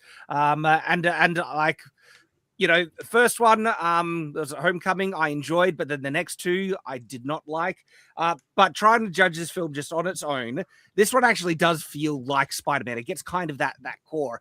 Narratively, there's a lot of problems, but at its base, it gets the kind of the things that it needs right. I think it suffers dramatically from not having a strong antagonist, and there is a lot of just don't think about this stuff, hand wavy stuff. He develops certain things throughout the film, which he has no justification, just in the backyard. Where is he getting certain money to support himself? All these things aren't really addressed, and that's a bit of a letdown. Like Spider-Man is always traditionally. He has struggled to support himself. That's been a thing because being a superhero takes away from him having a job. They don't really address any of that. It's just he's being Spider. But the thing on the surface level, people want to see Spider-Man be Spider-Man. This movie kind of delivers that. I do like that he's wearing his mask a lot throughout the film. There was a couple of times when I think taking off the mask, but that's kind of like my overall thing. It's the type of movie that if you start to think about it, you're going to start to find some pretty big problems. Yes. But if you're just like a normie that wants Spider-Man, it's delivering on that front, and it seems like people are really enjoying it. But my takeaway, like I said, very meh for me when I came out of it because of those problems. There were things I liked, a lot of things I disliked. That's where I'm sitting with it at the moment. All right, Garrett. I really enjoyed it. I think this is one of, if not the best performance from Tom Holland as Spider-Man. I feel like he finally locked in. I liked his performance has always been pretty consistently good, but I feel like this one he felt like he knew what he wanted to do with this character in this in this movie. Definitely have issues with the villain. Like Shad just said, it has a problem with the villain. It's not really a villain. It's like a thing. So there's problems with that, but I feel like the it's a little bifurcated because of there's one side that's telling a story over here about that villain, and then there's the Peter Parker and him changing and all that stuff and dealing with his friends and things, aspects of that. I feel like those parts worked really well. If it was focused on just that, I think it would be a phenomenally better film. But overall, I enjoyed it coming out of it. I liked all the character interactions between him and Punisher and him and the Hulk. The Hulk fight was rad. Just a little kid comic book brain. I go, that's awesome. We got the Hulk's like the line, there's no banner, only Hulk. Then he does a smash, like that was awesome. So like that on that level, it was hitting really well. But yeah, there are a lot of problems with the villain specifically. Odin.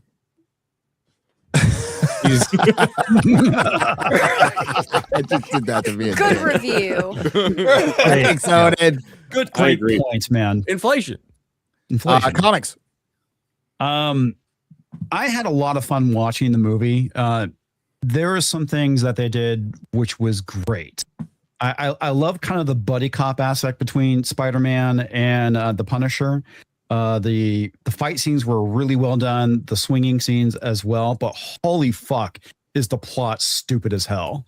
And that's kind of the biggest weakness of this movie. It is the actual story. Of course, we really can't get into the whole thing with spoilers because of the antagonist, but it definitely kind of gives you some WandaVision vibes.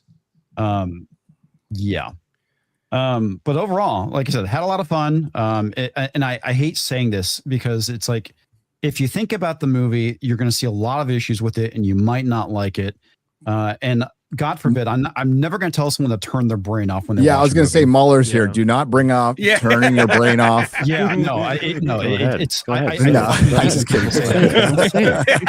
Try it. I tell you. I think there's a way where you can be cognitively aware of the problems with it, but then also be aware of how fun. Absolutely. There's a lot of potential to this movie, and it's sad where that falls flat. But overall, like I said, I had a lot of fun with it. Fake Wizard. All right. So spoiler free, I like what Tom Holland did with it. I like what Tom Holland did with Peter Parker and Spider-Man. I feel as if he has said that he's been paying attention to what like fans are saying online, like us. And I feel like he's been listening to the conversation of people constantly comparing Tobey Maguire and Andrew Garfield and him. And he was like, no, I'm going to lock in and really put in a good performance. And I think he did.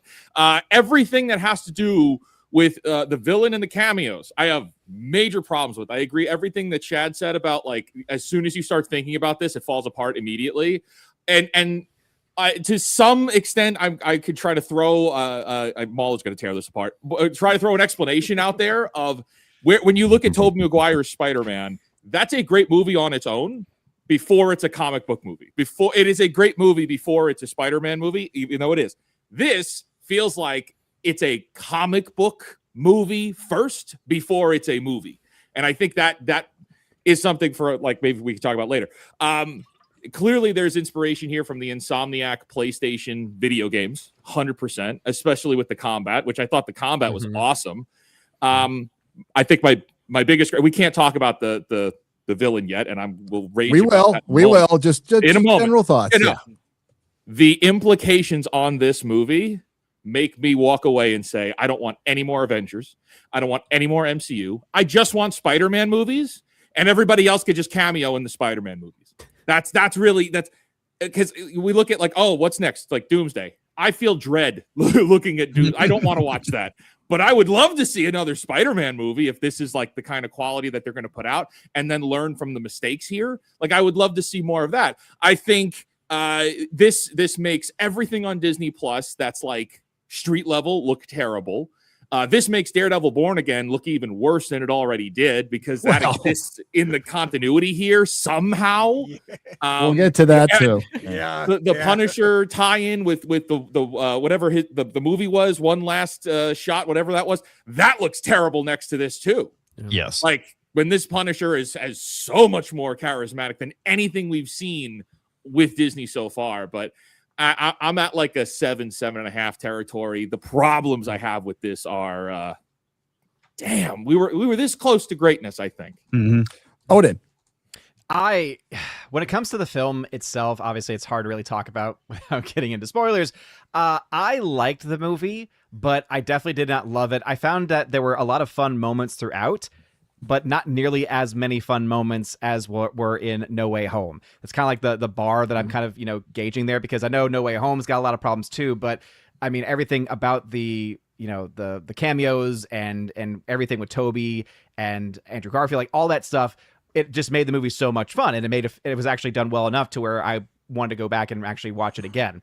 With this one, I like certain aspects to it, but basically anything MCU, which is luckily not too much of the film, but enough for it to be a major distraction, anything MCU related was really bad and was very distracting.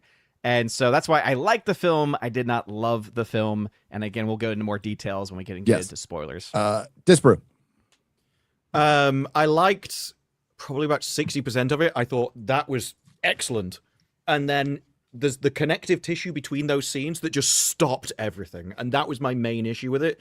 If this movie had stopped 90 minutes in, I think I would have liked it a lot more. But it just goes on and I think ruins everything that came before. There's plenty of... I liked the interaction between Spider-Man, Hulk, and the Punisher. And I would have preferred to see that expanded rather than what we've got between like him and MJ. I think if you're going to bring in these other characters, they should be for a reason. Not just because it'd be cool to watch them fight, but what is it about that character that conflicts with Spider-Man, and like where can they have that kind of clash of sort of ideologies or philosophies or how they deal with situations? I didn't really think there was anything of that there. It was just more, this would be a cool fight, which it was. I just wish there was more. Instead, there was a lot more emotional stuff with his friends. And I just, given previous movies, I kind of wish that had been replaced with other stuff. Let's talk about it more than spoilers. There was also other ideas brought up, which I wish had been expanded on, especially with the Hulk. Quite a few times it was an interesting sentence, and then it was just forgotten about, or an idea, and that's gone and replaced with something else. Really hated what they did with the villain. Really liked it at first. Then that was undermined itself. And I just felt there was a lot of that with those sort of... Just as it's building up something, it's like, no, we got to go over here now and we're going to do something else. It felt like the movie that I wanted, I think they're trying to please two different audiences. And I'm not sure you can do that when they have such polar opposite opinions of things. But the combat, excellent, especially where it's Spider-Man versus multiple people. That was great. All right. Ryan. Yeah, why'd you say it like that? I really liked it. I felt like it. I really liked it. I think Tom Holland gives a great performance, and I think the movie's strengths are its like character work and the emotion that is tied to those characters. And I think it can work on a multitude of levels for depending on the person watching it, whether you're talking about like somebody that's dealing with a heartbreak, whether you're talking about somebody who just feels lonely in the world. Whether you're talking about someone who's lost their connection with friends. I think a lot of that stuff hit pretty hard, hit harder than I expected it to, especially considering I haven't really cared all that much about Tom Holland's Spider-Man in the MCU as a whole. I really enjoyed the Spider-Man Punisher stuff to a limit. I think there was points in the movie where I was like, okay, we've had that. We've had enough of that. Let's move on. Overall, I think their dynamic is really good. I have concerns about what they're going to do with the Punisher after this movie, because I don't know how some things can work in the aftermath of this movie that I have criticisms about, which I'll get into. From a story plot element, I think a lot of this movie seems rushed. And I think that's because of the third act and what the focus was on in the third act, which I have issues with. But there are things that are like, okay, if you're going to do that, there either has to be some ramifications or some explanation, which we didn't get. And I think that happened a lot at little points throughout the movie that leads to what you guys are talking about in terms of, if you think about this, well, why didn't they show us this? What happens with this? What happens with that? There's a lot of questions you can ask yourself while watching this movie. I think it's a better movie than No Way Home. And I think the fact that it hits emotionally harder, in my mind, a true emotionally harder, as opposed to just based on nostalgia, I think is pretty impressive considering what we saw with No Way Home. So overall, I really liked it. I don't think it's some perfect movie. And there's certainly things to talk about, especially in regards to a character that they set up, the antagonist, if not the villain, which we'll get to in spoilers. All right. Farrah. Yeah, so I really enjoyed this movie. Was it perfect? Absolutely not. But I still felt that it was a good film overall. I do think that the first and the second half end up feeling quite different from one another. Now, I do think that both of those different tones were sort of needed. I just wish that the transition was done a little bit more seamlessly. The antagonist, I didn't have any major problems with. I do think that obviously they're trying to set up for this character to be part of the, larger universe and this larger storyline that they want to do. But I thought the acting was very good in this movie for most of the performances. Definitely a step up from some of the other films. I was not a fan of Homecoming or Far From Home. I liked Mysterio, for example, but at the same time, that was a very almost small portion of that film when you really get into how many different locations there are and how many different characters you're sort of balancing. But it felt like a Spider-Man movie, which I really appreciated, because a lot of the times you end up having, like in Homecoming and Far From Home, they're more so Iron Man villains, and it felt like the focus was not as much on Spider-Man in a way. It's just like Spider-Man was cleaning up this mess, and that doesn't necessarily happen in this. I really enjoyed the team up between Spider-Man and Punisher, and I thought that their dynamic was pretty good. I do think that the plot overall was a bit weaker, but at least in the movie you see Spider-Man being Spider-Man. It felt almost closer to Tobey's first and second films, and definitely not as good. I know I'm still blinded by nostalgia. Though I really enjoyed the inspiration from the Insomniac games. Tom Holland has even come out and said, a lot of the finishing moves and a lot of the combat was heavily inspired by that. There's a web cyclone move that's highlighted in the games that they put into this, and I had my problems with Spider-Man 2 as well for the Insomniac titles. But overall, I thought that it was a pretty solid experience overall, and it gives me a little bit of hope, but at the same time, I know that this still isn't just Disney making all of these decisions, and we're probably going to get trash going forward. I mean, maybe Doomsday will be good, but yeah. Yeah, we'll see. Yeah, cautiously optimistic. I'll go. I'll let Mahler go last. Why? Do you want? Okay, Mahler, go. No, you got this. Okay. I turned off my brain and really enjoyed the movie.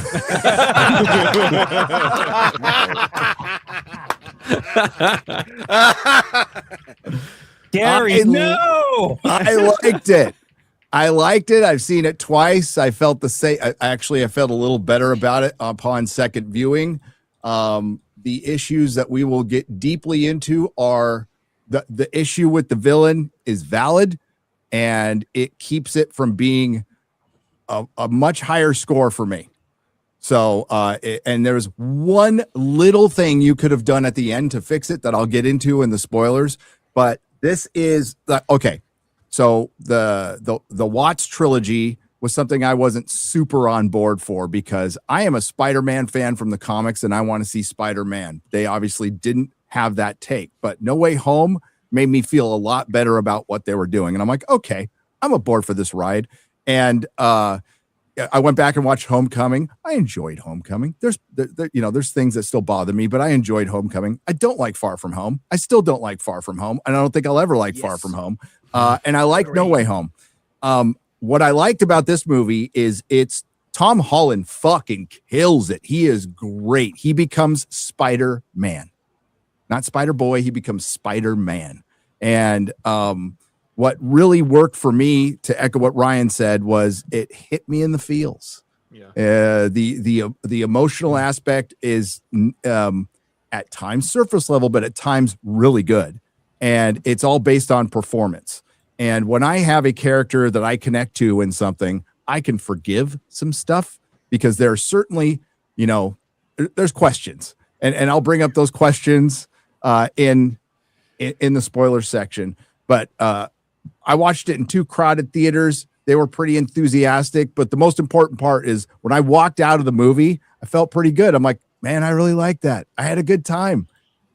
If only they had done one fucking thing at the end, I would have given it 8, 9 out of 10. But the problem is the villain, the quote unquote villain, and what they do with the villain and the ramifications it has on this film and on future films. And what Disbrew brought up, there's a couple of aspects with the Punisher and Hulk where they start getting into them, and I'm like, I'm really interested in this. And they just and there was some setting up for future, the whole other storyline that we'll get into, which is Peter's powers evolving due to stress and trauma. That's from a J. Michael Straczynski graphic novel called The Other, and I thought it was shoehorned in. And when I heard it was going to be in it, I thought it would be shoehorned in. But I thought they actually dealt with it pretty well, and it didn't dominate the story, but it became part of the story. So yeah, I like the movie. Mahler, how's everyone doing? I'm good, man. All right, let's go to war. We're ready for it. So to set this up, Mahler, you loved Homecoming and Far From Home, right? I think Homecoming is really good. Far From Home is mixed. There's a lot of problems in there, but it's the thing that I like about the Home trilogy is the through line for the character. I think they did a really good job trying to argue what it would look like if we're forced, like shackled into the MCU, and then Spider-Man appears. And so they use lots of elements to try and draw him in. Homecoming has some of the best world building, weirdly, in like all the MCU films. That and Civil War that's like the era in Phase 3 where they try to rebuild things before everything collapses. And yeah, No Way Home's ending, I was like, he did it. That's what I thought he was going to do, and he did it. Where we finally got him to the point now where he's ready for his adult trilogy. But, yep. Yeah, I went and saw this film. Yeah, you did. Here to elaborate? Right, then. We're waiting. Let it rip, buddy. I think it would be kind to describe the movie as lobotomized dog shit. Spider-Man is a stalking, invertebrate, agency-less loser.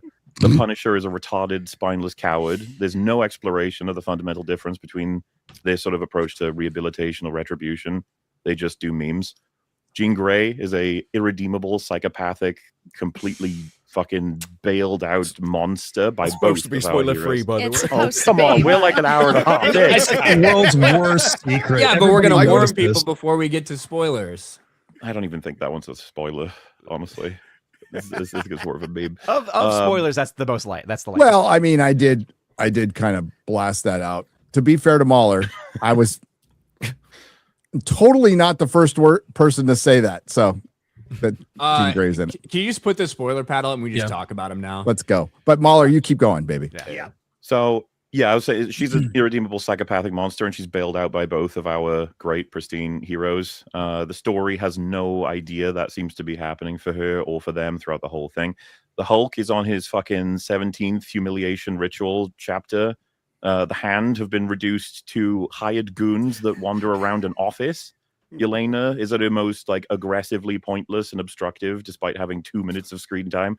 Scorpion, Tombstone, the other additions, they're all false advertising. DeWolf, Metzger, and Yelena, they're all Peter's like instructors and babysitters. Whenever Peter doesn't have them, he has a personally built-in AI that feeds him all plot points. He has to like wait around and fuck around until he gets told where the plot is so we can move on. I haven't mentioned Ned. Only exists as a pointless fucking screen time vampire. Michelle Jones, in principle, shouldn't even be in the story. Only exists for marketing and marriage, I guess, is at this point. But her presence, I think, just undermines the entire through line for the Home trilogy. Almost every character, as far as I'm concerned, is humiliated, assassinated, or treated like a chore to include because they want to draw in fans with false promises.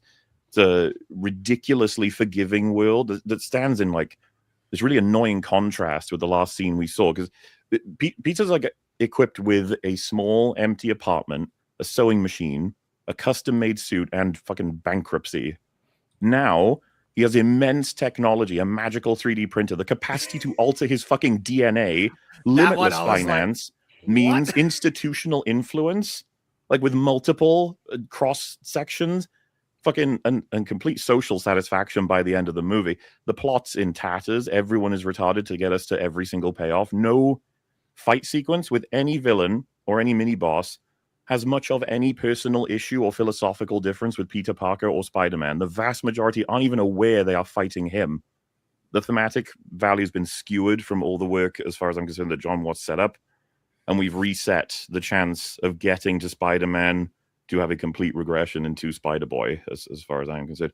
It's insulting garbage and easily the worst Spider-Man movie in the MCU. It's not even close. Tell us how you really feel. I think it's I think it's the best Spider-Man movie in the MCU. I think there's a lot of validity to the criticism, specifically because we are in spoilers now. Like, you have to address Jean Grey killing people, right? Yeah. Like that has to be addressed. Yes. And I think the way you do that is by, in the movie, don't have her kill people, right? Well, I think that's why the was she easiest way doing to go about it.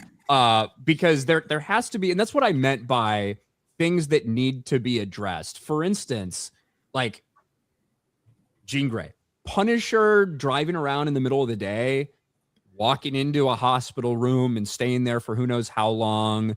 Like, there are so many things. It's like, well, if you're like gonna do that, you have to show me like why.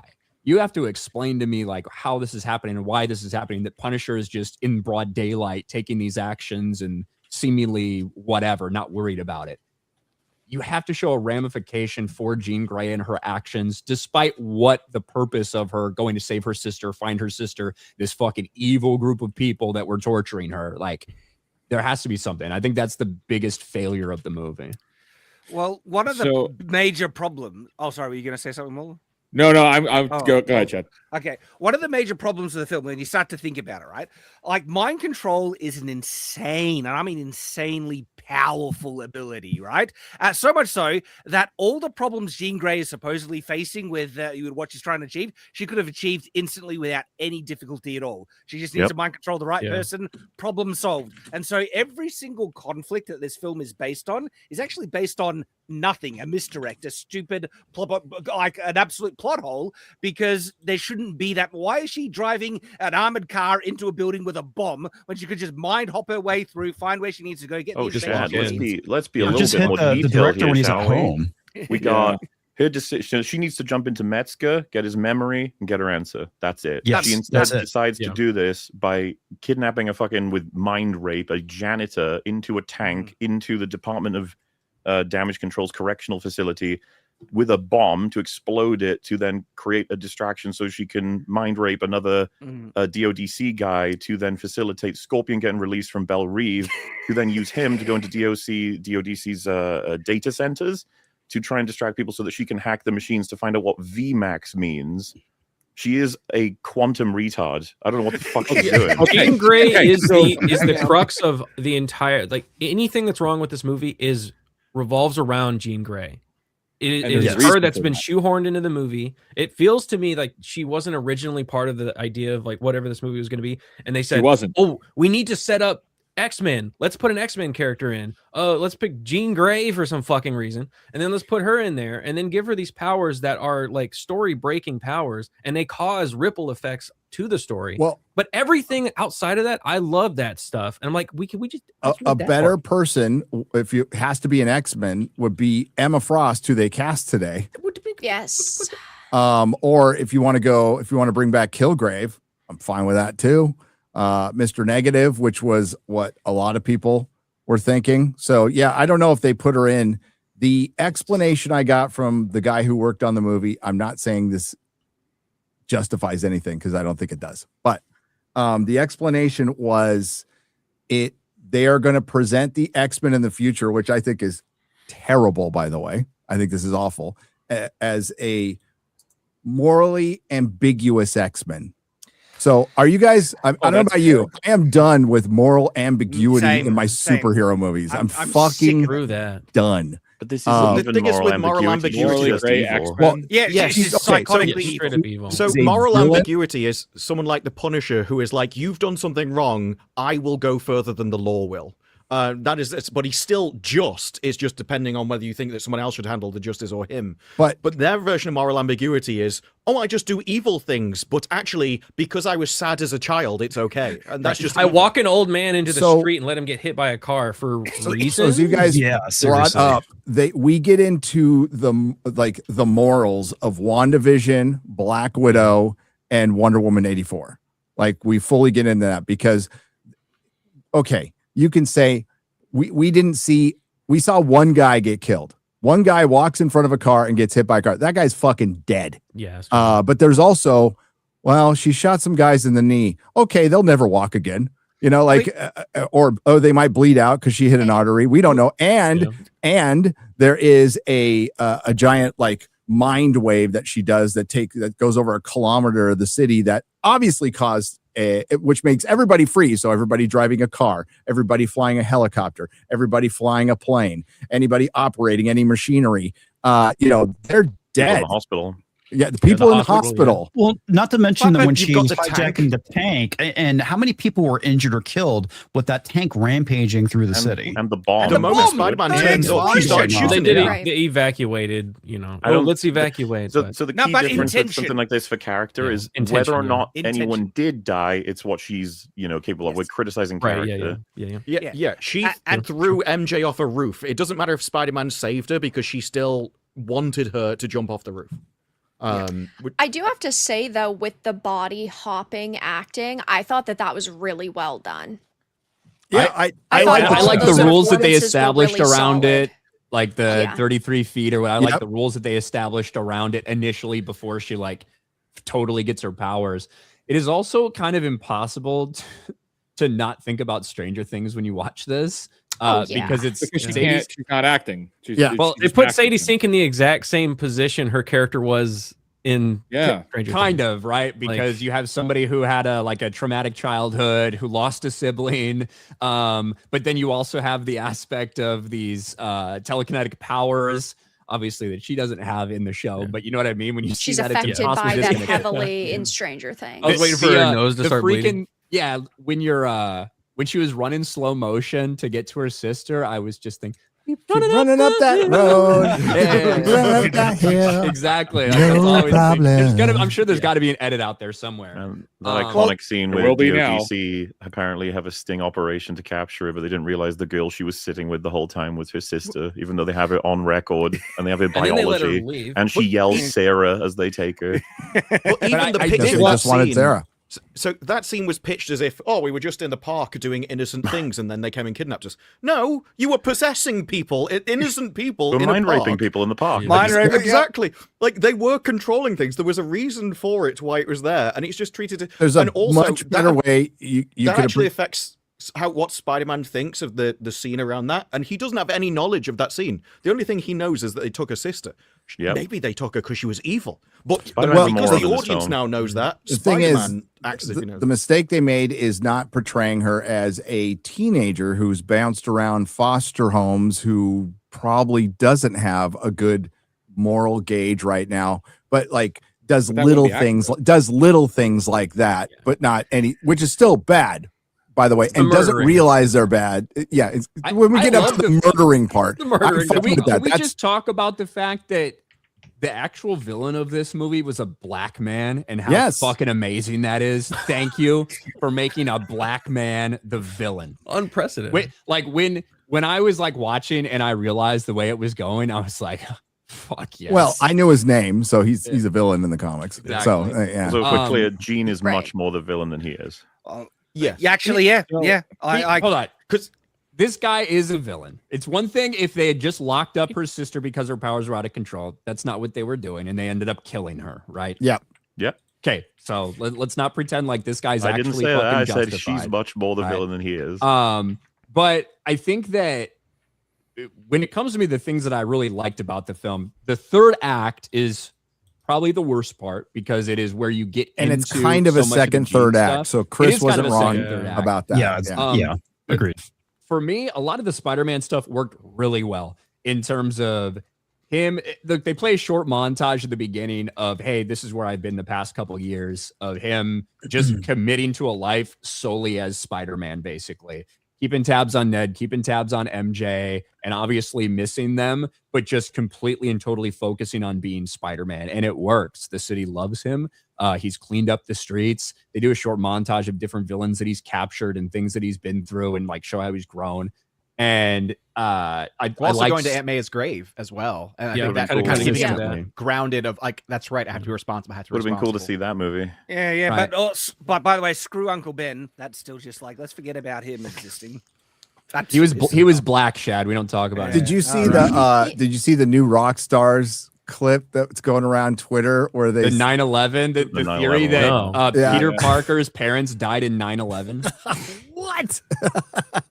Because Yeah. Peter I mean, Parker's passport said he was born on like August 2nd, 2001 or something in the MCU. Yeah. So there's like a theory that his parents died in 9/11. Well, but Gary, have you heard about how they were changing this movie and how it was originally something different with Jean Grey involved, and there was a different villain originally? Because I did. What did you hear? I only heard like from actor production, so I didn't hear anything. before and that. Tom Holland kind of referenced this a couple of days ago in Variety. They said that at some point, I think it was like on the red carpet, they asked him something about the process, and then he kind of confirmed that with test screenings, like what they were showing people, and we did hear about these test screenings, people hated the ending of the original, what this movie was going to be. And then the rumors surrounding that was that Spider-Man died at the end because the villain was originally somebody else who was doing the body jumping, and they framed Jean Grey. Jean Grey was kind of a frame job, but then they ended up like changing this out and making her into the villain. That's why it feels like there's two different movies here, and there's some So things who where was like, the that's a original? really good scene. Who was the original villain? Well, the rumor is that it was Jackal. Okay. Which didn't make sense, but it was supposed to be Jackal was body jumping. Doesn't have those kind of party powers or parties. That Tombstone had a much bigger role in this, that Scorpion had a much bigger role in this, both of which were reduced down because all of their footage had to be cut down so that you would believe that they were that Scorpion specifically was mind controlled, but he had way more going on, and it was much more of a Spider-Man Rogues Gallery movie. What we got was a soft launch for X-Men. It is not a Spider-Man movie. He's got a history with Spider-Man, and then he ends up in this movie just mind control. You don't get any Scorpion. Like I said, it's false advertising on the fucking trailers. That's not Scorpion. That's Jean Grey. No, and, it's Jean. And that's Jean like Grey. one of the biggest issues that I have is that we were like almost promised all of these villains and all of these fights, and they are in them in it just in a much smaller role or like in a 2-second clip. And I think that she needed more of a sort of like redemption arc by the end for us to feel satisfied with her just kind of driving into the sunset and disappearing, like Parker potentially dying and like being close to death and her saving him, something that was a lot more emotionally challenging and that I don't want to say completely redeemed her, but set her up for a full-on redemption arc, which she needed because she was killing people. But they didn't really do that. They just sort of fade to black, and then they do show that she is helping him breathe. Right, yeah. Which She is did save good, him, yes. but I like the feel bare like that's minimum. not Yeah. enough. That's right, like the bare minimum of what they could have done. So What they should have done, if you're going to stick with what they got, okay, we could say that Jean Grey shouldn't have been in it at all, but what they should have done is something as simple as have her go turn herself in willingly. Oh, right? Gary, I feel like you're referencing something there. A certain faith, maybe, that earns the recovery by spending, is it 2 years in prison until the heroes need their power?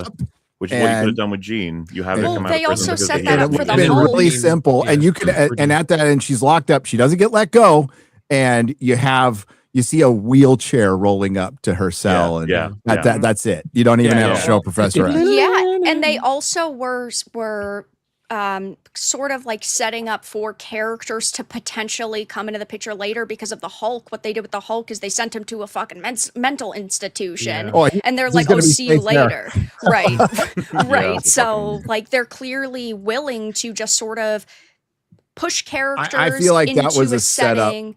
for Secret Yeah. Wars. That I Yeah. mean, that felt like a setup They're for putting a Secret character Wars. in a Yeah. position. Which Right, this makes position no where fucking you know sense, where by the they way, are but- and that they are unable to sort of move from that place so that you could easily access them later on if you Well, felt like it. One thing to So, keep yeah. in mind is this movie was not supposed to be before Doomsday. It was supposed to be Right. After. right? So this was not a movie that was made to set up where these characters are during Doomsday. But in terms of where they would be at Secret Wars, that is something. But that could make changing sense. Hulk back to Savage Hulk was a good move. Yes. Thank God. It was so nice to see actual Hulk again. For I a am little bit. absolutely for him just staying Savage Hulk and never turning back into Bruce Banner ever again. And you could just have a stunt guy with a mocap suit on saying Hulk smash. I'm fine with that. There's the scene where we're having their battle with the Hulk, right? And I'm thinking, why didn't Peter just put the inhibitor on him? Why would he wait for Bruce? But then I also thought, I like that he's. I didn't give a I'm fuck. like, He's fuck it, I Savage don't Hulk care. again. It's fucking. It Like, was I'm awesome. fine. I wish there was more. But yeah, they're definitely setting up Savage Hulk for Secret Wars. Yeah. I love that we didn't really even get Bruce. It was Jean, and then it was Savage Hulk, which gives up after like 8 years of dormancy because he's got what vague recollections. I would have of rather had Spider-Man Sadie Peter. Sink play Bruce Banner than fucking than Mark Ruffalo. Well, hey, Gary, I got no issue with Mark Ruffalo being sent to a psychiatric hospital. Okay, Yeah. but the problem is Hulk gets sent there, Bruce gets sent there, and Frank and Peter do nothing about it, even though they know he was mind controlled. Yeah, that doesn't get acknowledged. Some super we- fucked up No, shit. And then the biggest omission, Mueller, was apparently Peter completely ignored the Wilson Fisk administration, where Kingpin Yeah. killed a bunch of people in City Hall. Yeah, well, because Yeah. we get told like he's actually taken New York's crime down to like the best it's ever been and all this stuff, but apparently you have this one little section, the fucking mayor who runs it like during the same Who time. was None of with that makes Kingpin the whole time when he was doing terrible shit, and she knew it.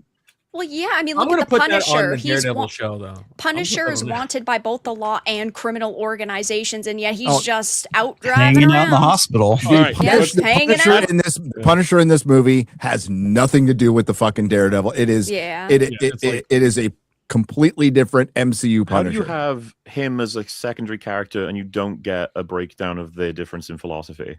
Yeah, it's And it very gets worse surface 'cause at level the from end, that in terms it's of pretty hey, surface level. It's there, but I it's kill people, surface I put level. them Yeah, it down is. kind of thing. Whereas you want to be a pussy and save everybody, and some people need to get what's coming to them, and blah blah blah. Very surface level. Yeah. I This is the liked problem their with this dynamic, movie. though. I thought they I- were. Yeah, I love No, that. it's a great Yeah. dynamic. The I liked issue it is to a point. the issue is at the end. He He hammed goes it up a from, little bit too much. I'm going to shoot her in the face, and actually tries to oh, she kept you alive. She's all right. In about 30 seconds. So and the only thing Punisher that happens is fucking she heals Spider-Man. apologizes for shooting her. That's assassination, as far as I'm concerned. Well, he apologizes for hitting him. That's the but fucking. That is Yeah. Peter's fault for getting in the fucking way. He And that is how apologizes for Punisher not would feel trusting about it. Peter to He'd be get like, it you done." moron child, taking the bullet for a fucking monster. What is wrong with you? Like, what happened to the guy from Daredevil, the Netflix show, not the bullshit? so He was my taught. issue is when I talk about Peter Punisher, wouldn't let I don't know Punisher how you- shoot I think anybody. I know, Like, went to yeah, shoot yeah, somebody, sure. if Frank went to shoot somebody in the Daredevil show and Karen Page jumped in the way, he would be sad about it. He would Karen feel bad Page. that he shot. Yeah. So my issue with Punisher is how they ended it. I hate that they let him take the shot. I wish that it would have just been a damage control person or a cop or whatever who takes this shot, because I don't know how you get from this point from Punisher I think they're feeling getting regret rid of that the he hurt Peter Punisher. that way. Like, I love I that don't he's know a how. I Punisher. think they're going Marvel Comics route for Punisher in the future because of that moment. I think think he's they might be done. getting. I think he's done. I think they're going to get rid He's of the it. Punisher. You think he's done, period? Yes. Unless he's in Yeah. cameos, Yeah, but yeah. that's it. There's a lot of people at Marvel Comics who wanted it. One Joss Whedon wanted. He said, if I was in charge of Marvel Comics, the first thing I'd do is get rid of the Punisher. The only thing that one they of the could raddest potentially ones. hold on to him for is if you've been looking at some of the press they've been doing, some of the best interactions have been between John Bernthal and Tom Holland. And that, I think, goes a long way in kind of, again, advocating for the film. It's because Hollywood hates this idea of actually punishing criminals. They think that, oh no, we can all just be rehabilitated as long as we just apologize, then everything's fine. Well, the It's like, Punisher that's is not how any of it child-friendly works. in this movie. He's like softened to shit. The like I said, him taking that shot on her is probably my favorite part of the whole movie, and him having to apologize and then tearing up because of the results instead of being so furious with Peter for fucking everything, and then facilitating the escape, like aiding and abetting the worst monster in the movie with Peter. Like, that's major damage on both of them. It's fucking insane. She should be in a prison. Yes, I think she should have been locked up at the end. That would have been fine. I don't think anybody would have hate that thought the movie any different. The movie wants you to think that like she's got a pass for this because of that horrible history, what happened to her sister and how they tortured and she's her. victimized. Like she's bullshit. it's the misunderstood, victimized female antagonist. It just is, and it sucks because it's Jean Grey. It's Jean fucking Grey, and we're not saying she has to be an angel, and she isn't. And you want to set some X-Men stuff up in a fucking X-Men movie, but I do want to say that I fucking love Tom Holland as Spider-Man in this. Yeah. Every second he was on screen as Peter Parker and Spider-Man, they kept his mask on. He kept his mask on for like 30 whole minutes. It was like for a long period of time. And I thought he has sold me now. Like Tom Holland wasn't in my top 3, but he is now. I think he has become Spider-Man, and he really understands the character. He's become Spider-Man. As far as like Jean DeWolf, she's more of a cheerleader than anything else. I don't know how much she needed to be in the movie, but it didn't bother me. Wasn't much at all. Yeah. The lack. My only complaint was, how is he getting his fucking money? And that's all you need to explain. Did Stark leave him a trust fund? He's still part of the Avengers. They still know who Spider-Man is. How do they get paid? We don't even know how the Avengers get paid. Sam Wilson can't even get a fucking loan. How does that work? I mean, people forgot about Spider-Man being Peter Parker. Not like his bank account was wiped. He for sure took some of that Stark money and put it in his own bank account. I think it's a big payout from Aunt May's life insurance, but they have to. I agree totally with what Shad said in the beginning for his spoiler-free review. That's one of the things that bothered me in that opening sequence where you've seen him live for a couple of years like this, and all those Little Caesars pizzas add up. Okay, like you could tell a little product placement for Little Caesars in this, but. With all the stuff that he has, and he is doing it, on his own there, but with all the stuff that he has, you have to do some sort of explanation of why he has that money, how he has that money. And it's little things like that I don't think most people are going to care about that. That's the problem. You're not supposed to ask those questions. And that's what I was saying before. Like, they wanted this to be a comic book movie more than a movie that has like real logic. Well, comic books explain. I mean, rush over. I'm not explaining. I'm just trying to. I know. But to defend them out. Comic books from years ago, they absolutely explain that stuff. He could maybe doing a photography side job. No, how about a videographer for the InfoWars of the MCU, working for J. Jonah Jameson, doing conspiracy theory shit. Movie. I would say it goes way further than the money issues, by the way. Like, he's not just got technology. He's got a suit that feels just as high tech, if not more, than the Stark suit that he had. With the Evie, yeah. Yeah, the AI takes care of so many of his fucking problems. Full-on gene editing for his DNA. That's what I was going to bring up. Like, he just pulls that out of his ass. That is world-breaking technology, by the way. Peter doing that, like world-breaking technology stuff up. Yeah. Well, Gary, if you remember, MJ is the one that gives him the key detail to make his scientific shit because she studied it in school. Both her and Ned are at MIT studying. What did they make again? The sciencey stuff. But the movie something like that. isn't void of showing that Peter is smart. He clearly knows what he's talking about when he's talking to Bruce Banner. He figures out the connection of how the director guy was lying to him through just context clues. Like, he figured things out on his own in some ways. Yeah, he's like relying. Do you remember what Bruce said though? A little bit too much. He was the what he figures out doesn't actually tell him anything. MJ says, "I don't remember being possessed," which is a lie in terms of when she says she woke up on the street. We know she didn't. She woke up as she was falling. So even Peter knows that. But that's one. Put that to the side. whether or not people remember getting mind controlled, Peter learns this from MJ, apparently, even though he already learned it from the guy on the roof at the beginning, from Scorpion, from Frank, and from the Hulk. All of them would have told him this. All of them would have said this. For some reason, it's only when MJ says it that he realizes this. But what Metzger says, if you listen to him, can't even be a lie. He says, like, she took control of my mind, and I would have had a woman I lost, like a friend called Sarah, and maybe that's why she thinks of the name Sarah. That's not, you can't prove that as a lie. It's not possible. No, well, that's how that's how Jean Grey figures out where his apartment is. She's in his head for that moment, and that's what leads her to the apartment. But it's the way he phrased it, right? I'd have to rewatch the movie, I guess, to get the specific line. But doesn't he say, as she was taking control of my mind, I was thinking about a colleague that he once had or something? What it would feel like is you have lost time, and in front of him you would see a mind controller, and then you would know from the context of other people that's what it's like. So it's not a lie for him to say that that's probably what happened. But and then Peter from that determines that she's innocent. This doesn't prove she's innocent at all. She's already thrown people in front of cars in front of Peter.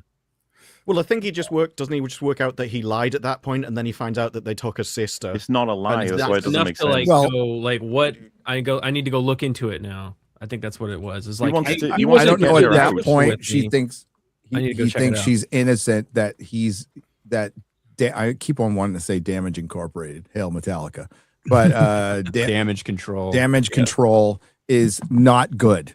I think it's more. It's enough for him to like, oh, red flag. Let's go to Damage Control. Let's check it out. There are many red flags at that point that make it sort of click with him that he was lying. Between VMAX and everything else, there's not a lie there. You can, if you lose time and you got a mind controller in front of you, it's perfectly reasonable to assume that's what happened. Peter just guesses. He jumps and he goes straight to Damage Control, which is. But by the way, what has he got for her? They mentioned several damage control facilities that she's burst into and potentially exploded, killed all kinds of people. It's like, oh, Frank, we were wrong about her. No, you weren't. You should fucking shoot her. And he does. Well, I mean, I agree with you. But the thing with Damage Control, and I think where I would have preferred it to go, is it's very similar to Invincible, where it's like, look, the things we are facing are so horrific. We need to take these evil people and use them and mind control them or turn them into robots or whatever to defeat like the greater stuff. And I think that's what they should have done here. Instead, they turn him into like some mustache twirling villain where she's teleporting and he's just like, faster, make her do it faster, which is what's killing her in the end, just because he can't wait 10 minutes. And so I would have, if they'd like sort of taken her as this evil character and maybe mind wiped her or manipulated her in something to turn her into something that way rather than doing this redemption arc, I think it would have made more sense. As it is, throughout the entire movie, she has been killing people indiscriminately all over the place, has absolutely no conscience, and the only reason she gets it is because she talks to Aunt May, who says you can be good. She says you can be beautiful, and remember that people love you for you, not because you're special. I thought it was like, man, this was narcissistic fucking speech, but luckily for us, it stops her from killing innocent people, so there's that.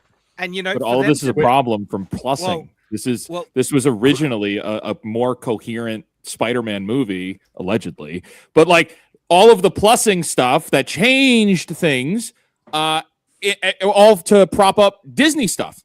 So whereas it could have been just to focus on the Spider-Man stuff, we spend less time with Scorpion, but we spend plenty of time with Yelena.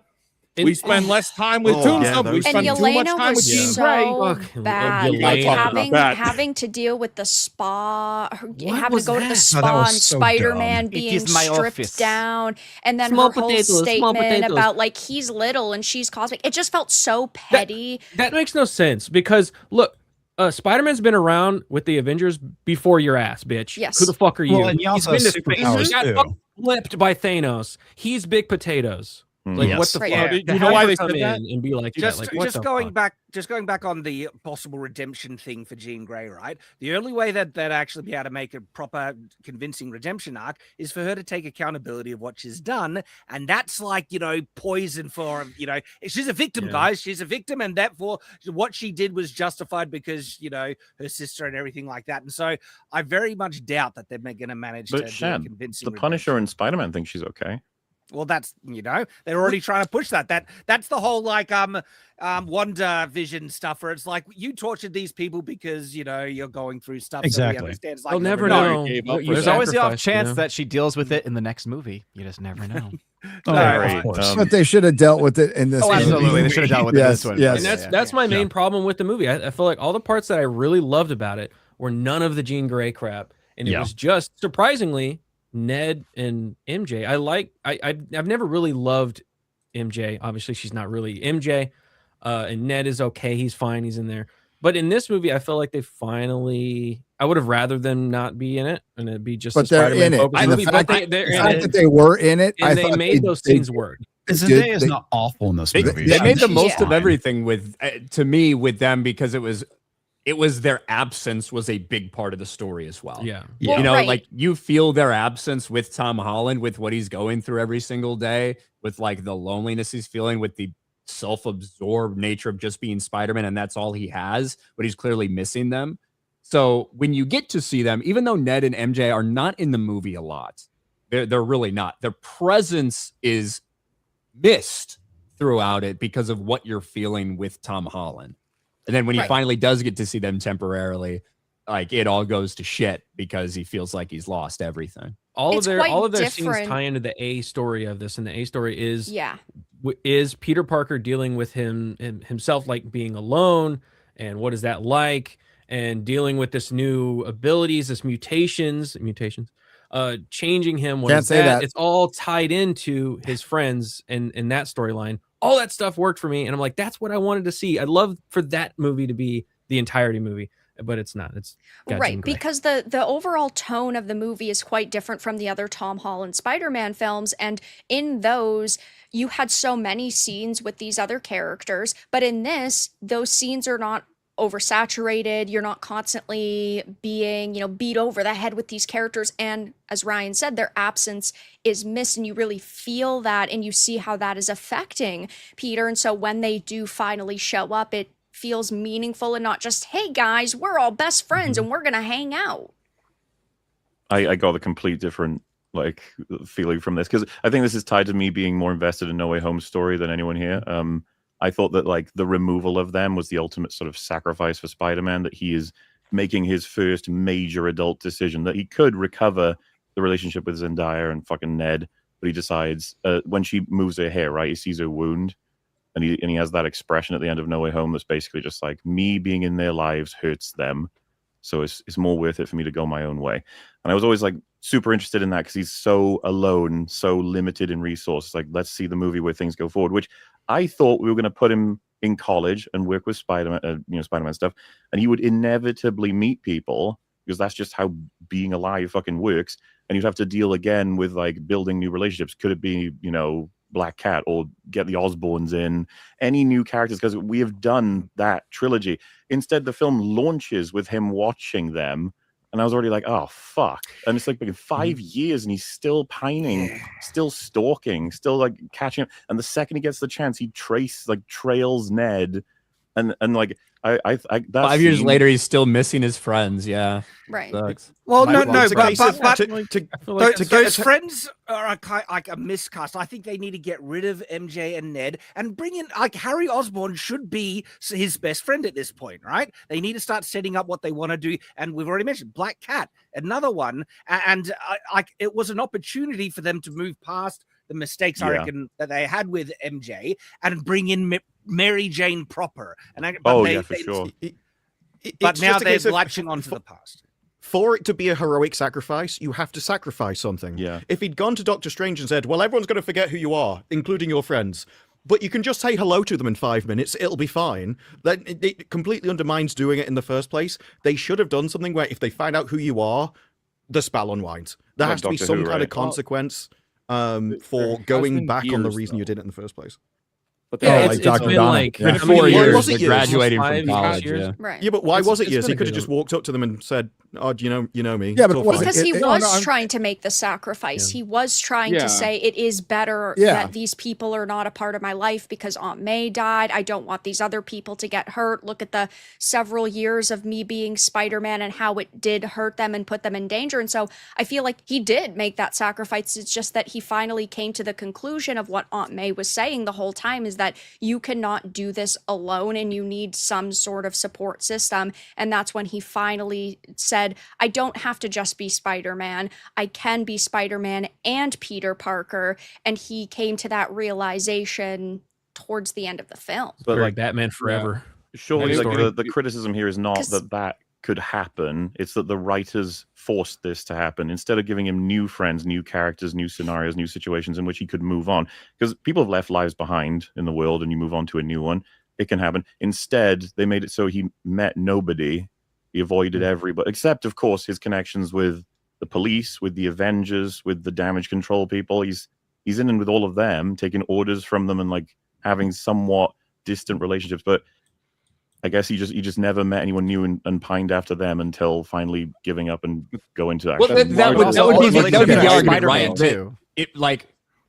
That would be the argument that he shouldn't get close to people. That was his entire intention, was to not get close to anybody, because then he would be putting them in danger. Like, from that perspective, he was going it alone, period. It's not about meeting new people, because then those people are in the same situation that anybody else and I'm would have saying, been, you know, the writers had a choice, and they put Ned and MJ back in the fucking film when they could have Not given us new writers. people for him to make those choices with. Say, for example, he crosses paths with someone like a Black Cat or Dr. Connors continuously. He's staying away.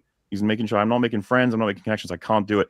But like different scenarios keep drawing him into it. Instead, the writers are like, no, we're bringing back Ned and MJ.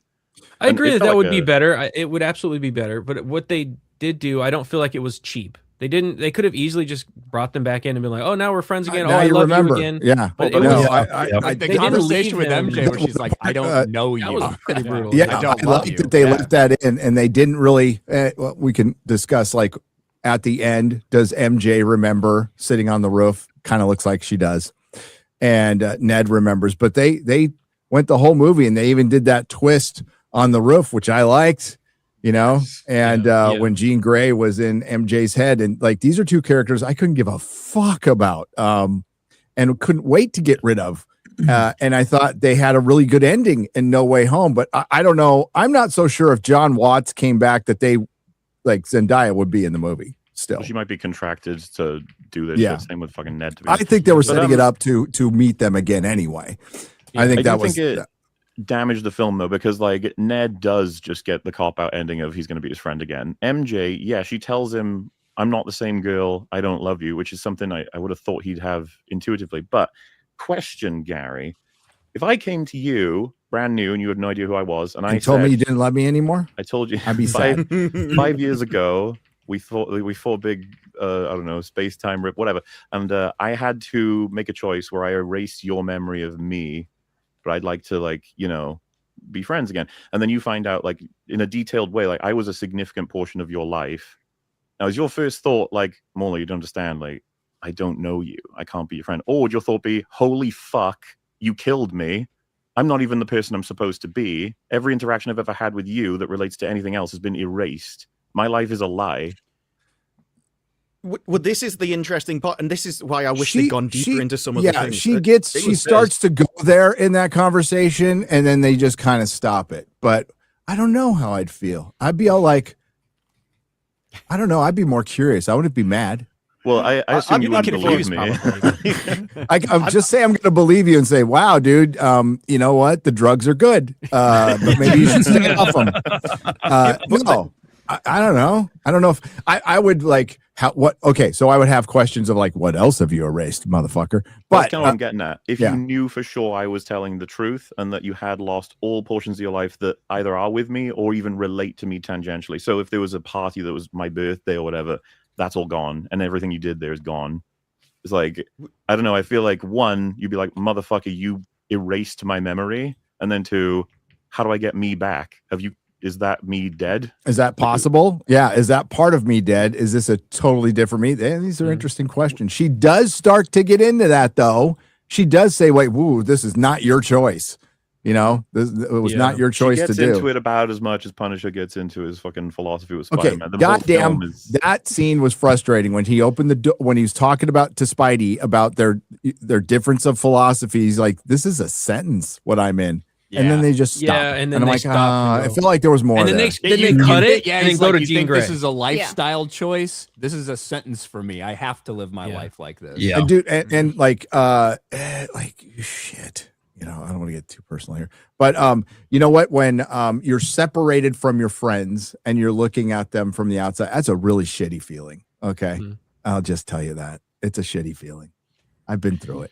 So, but to continue more, it's the same when he was talking to Banner and he's like, I need to turn off my DNA. And he's like, well, how do you know that DNA isn't like a natural thing that has to be expressed in order to be you? Is an interesting idea. It's the same with memories, but they will say something like that and it just vanishes off into the ether. I felt it was the same with his mutation. It just kind of, I thought it would have been really interesting and then just kind of exists and never That's why really... it feels like there's two movies. There's a movie about his mutation and his friends and his loneliness, and then there's the Jean Grey crap. And it's just like every time they cut away from the stuff that you want to like delve into, it's always cutting to some Jean Grey crap. Like Shad, you were saying about like will breaking mechanics. He's created a mutant neutralizer, but not just mutants. Well, that's the setup. I know, but like that's a fucking insane technology. It even works on the Hulk and Spider-Man. Yes, like that is a technology that I would expect It Tony works Stark on would have worked on for Professor a Hulk, year. but not on. So No. Savage Hulk. It does work on Savage Hulk, just not when he is Savage Hulk. Not through because the it couldn't Okay, pierce so his when he's- skin. Right, it couldn't But penetrate if his it could skin. pierce it, like that can. Well, I would argue it neutralize every wouldn't work. power. I even if you got it through his skin, I would argue it wouldn't work on Savage Well, Hulk. Savage he already Hulk has- kicked Jean Grey out of his head. He's the one who kicked Jean that's Grey out. She Omega couldn't get level. back in. Yeah. Right. You already have the inhibitor though, right? That he had previously. He says like explicitly, without that, he's not safe. The Which monster is can get out. inconsistent because I thought he had worked things out with the big guy. Well, yeah, this is what I mean about the fucking thought they ritual integrated. humiliation. He's constantly torn to shreds. The Hulk. He's such a worthless character in the MCU at this point. But by the way, Gary, I very much wanted to ask you. I was gonna grab a message of it. The Hand. What's your? How do you feel about They're a that? K-pop band now.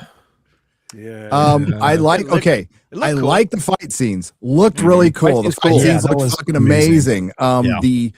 The Uber ninja assassin organization becoming a bunch of lost kids who just needed a good leader. That was I was that rough. line was That was fringe as I was talking This with a is why friend it about was like They are bad. working for an organization that's like abducting people That's and evil, testing so- people's Well, that's powers. supposed to Totally, set you up- know what I mean? It's So, supposed to set up yeah. like because Metzger is part in the comics is part of an organization that hates mutants, right? So the takeaway from this for me ultimately, Spider-Man is a hero. I loved how they showed heroism here, and that the X-Men should be hated and feared and locked up because they're very dangerous. oh, we're well on the way to that. And hey, now we have the universal inhibitor, and so now Well, I mean, the mutants are going to have a bigger problem. This turn You with, definitely trust Disney with that message. The Department of Yeah. Damage Control, by the way, I think is kind of fucking insulting considering Tony helped build the DODC and Metzger. I don't know where he came from, just out of nowhere. This like Mengele style monster that for some reason none of the people who work at DODC seem to take issue with, but runs away in shame by the end of the movie, meaning that the DODC still run. And the Hand, if the explanation is that they're kind of evil and that's why the Hand is also there, I don't think that accounts for them just stabbed into the fucking office when they have their own goals, values, and like whole institution. And on top of that, what is everyone else's opinion on the fact that they have the Hand just walking around in DODC? Like what the fuck? Like, it's So just, the way Peter went, what the hell are we doing? Yeah, like but that's what I'm like. But they I had think a Peter's been telepath. horribly handled, like, and Punisher. Like, they should be doing more about all of it. They should have done more about Hulk. They should have done more about Jean. They should have done more about basically every event in this film. But they just Not don't. that Like, they're all explains it. softened. If they bring back the Hand, and that's a big if. I mean, the Hand got fucked up in Defenders when Yeah. Sigourney Weaver was Big fucking running them. Yeah. But the Hand could easily come back and go, yeah, we don't claim them. They're calling themselves the Hand, but they ain't the fucking Hand. We do a Mandarin situation. yeah. What they'd already researched a telepath. They could have just said they were mind controlled or something, but instead it was Why like, no, not? they just needed a daddy figure. They already had it set up that he fought them in some nondescript opening montage thing, put them in a prison in DODC, and then Jean releases them to attack pizza or whatever. You could have just done that. Yeah. Instead, they're office workers. They're just standing around like. Right, they're the personal bodyguards of the DODC. Yes. Yeah. What do they do in the downtime? Iron their robes. I thought we were going to get like one of the hobbies of fucking overestimated cretin on this. I thought he was going to give us like a quicker and more reasonable explanation, but it's as funny as it is in the film. They're just standing there. Peter's like, "Wait, what? Is that just the hand?" Okay. I'll give Cretin this. He did a way fucking better job on this than Shang-Chi. So yeah. He did. That's how I feel. I actually like the fights in Shang-Chi, at least one of them, right? The bus fight's like not the worst, and then like any of the fights. You don't like any of the fights in this movie, Mauler? That's not what I said. Okay. I'm saying that if the fights would have put this above Shang-Chi, that it should be said that Shang-Chi's fights aren't actually that bad. Okay. Like the fight he has with the Death Stick dealer. They had an OG choreographer for that. But that fight was cool. I liked it when Shang-Chi got kicked in the balls by his sister in his own fucking movie. But yeah, the like that fight was cool, and that's why people had hope for this in terms of the fight scenes. And I think they've come through. I like the fight scenes, but I was saying on Open Bar, like it's hard for me to care about fight scenes if none of the characters are acting like themselves. It's all bullshit. That's fine. Yeah. Can I say superficially the look of the movie, the cinematography and the color? Thank God there's color in the MCU again. Like Jesus, dude, that like, first shot where he's shadows again. Oh my god, sitting upside down on the city. I thought that was cool as hell. Forcing in a bunch of comic book covers. I fucking loved it. I'm fine with it. Of course, they don't look as good as the actual comic book covers, but like they're there. And other Spider-Man movies have done that as well. They're not the first to do this, but you know, I see AF-15. I was talking to Yellow Flash about this. I see AF-15 and it's like, oh, our value's going up on our comics. Yeah. So at the beginning, when he is first swinging across the city, that is almost a copy and paste from the Insomniac game, from Spider-Man. Yeah, that's what my son was telling me the entire movie. This is from the game, Dad. Yes, it is. Like, like when they're in the cage at the DODC and he's fighting the Hand for the last time with the web cyclone, that's from the game. A lot of the like pulling people in and then kicking them, that's from the game.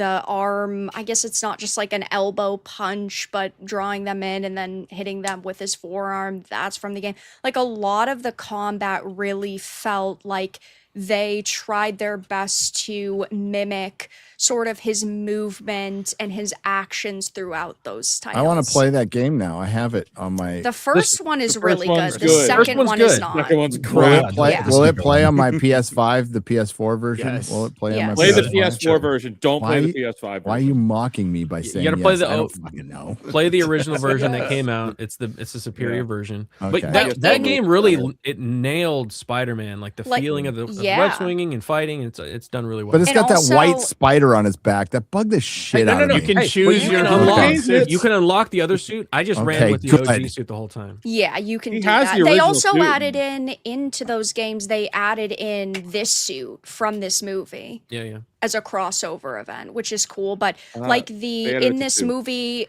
when it's like 5 minutes into the film, as he's swinging across the city, you see the shot of his eye in the suit.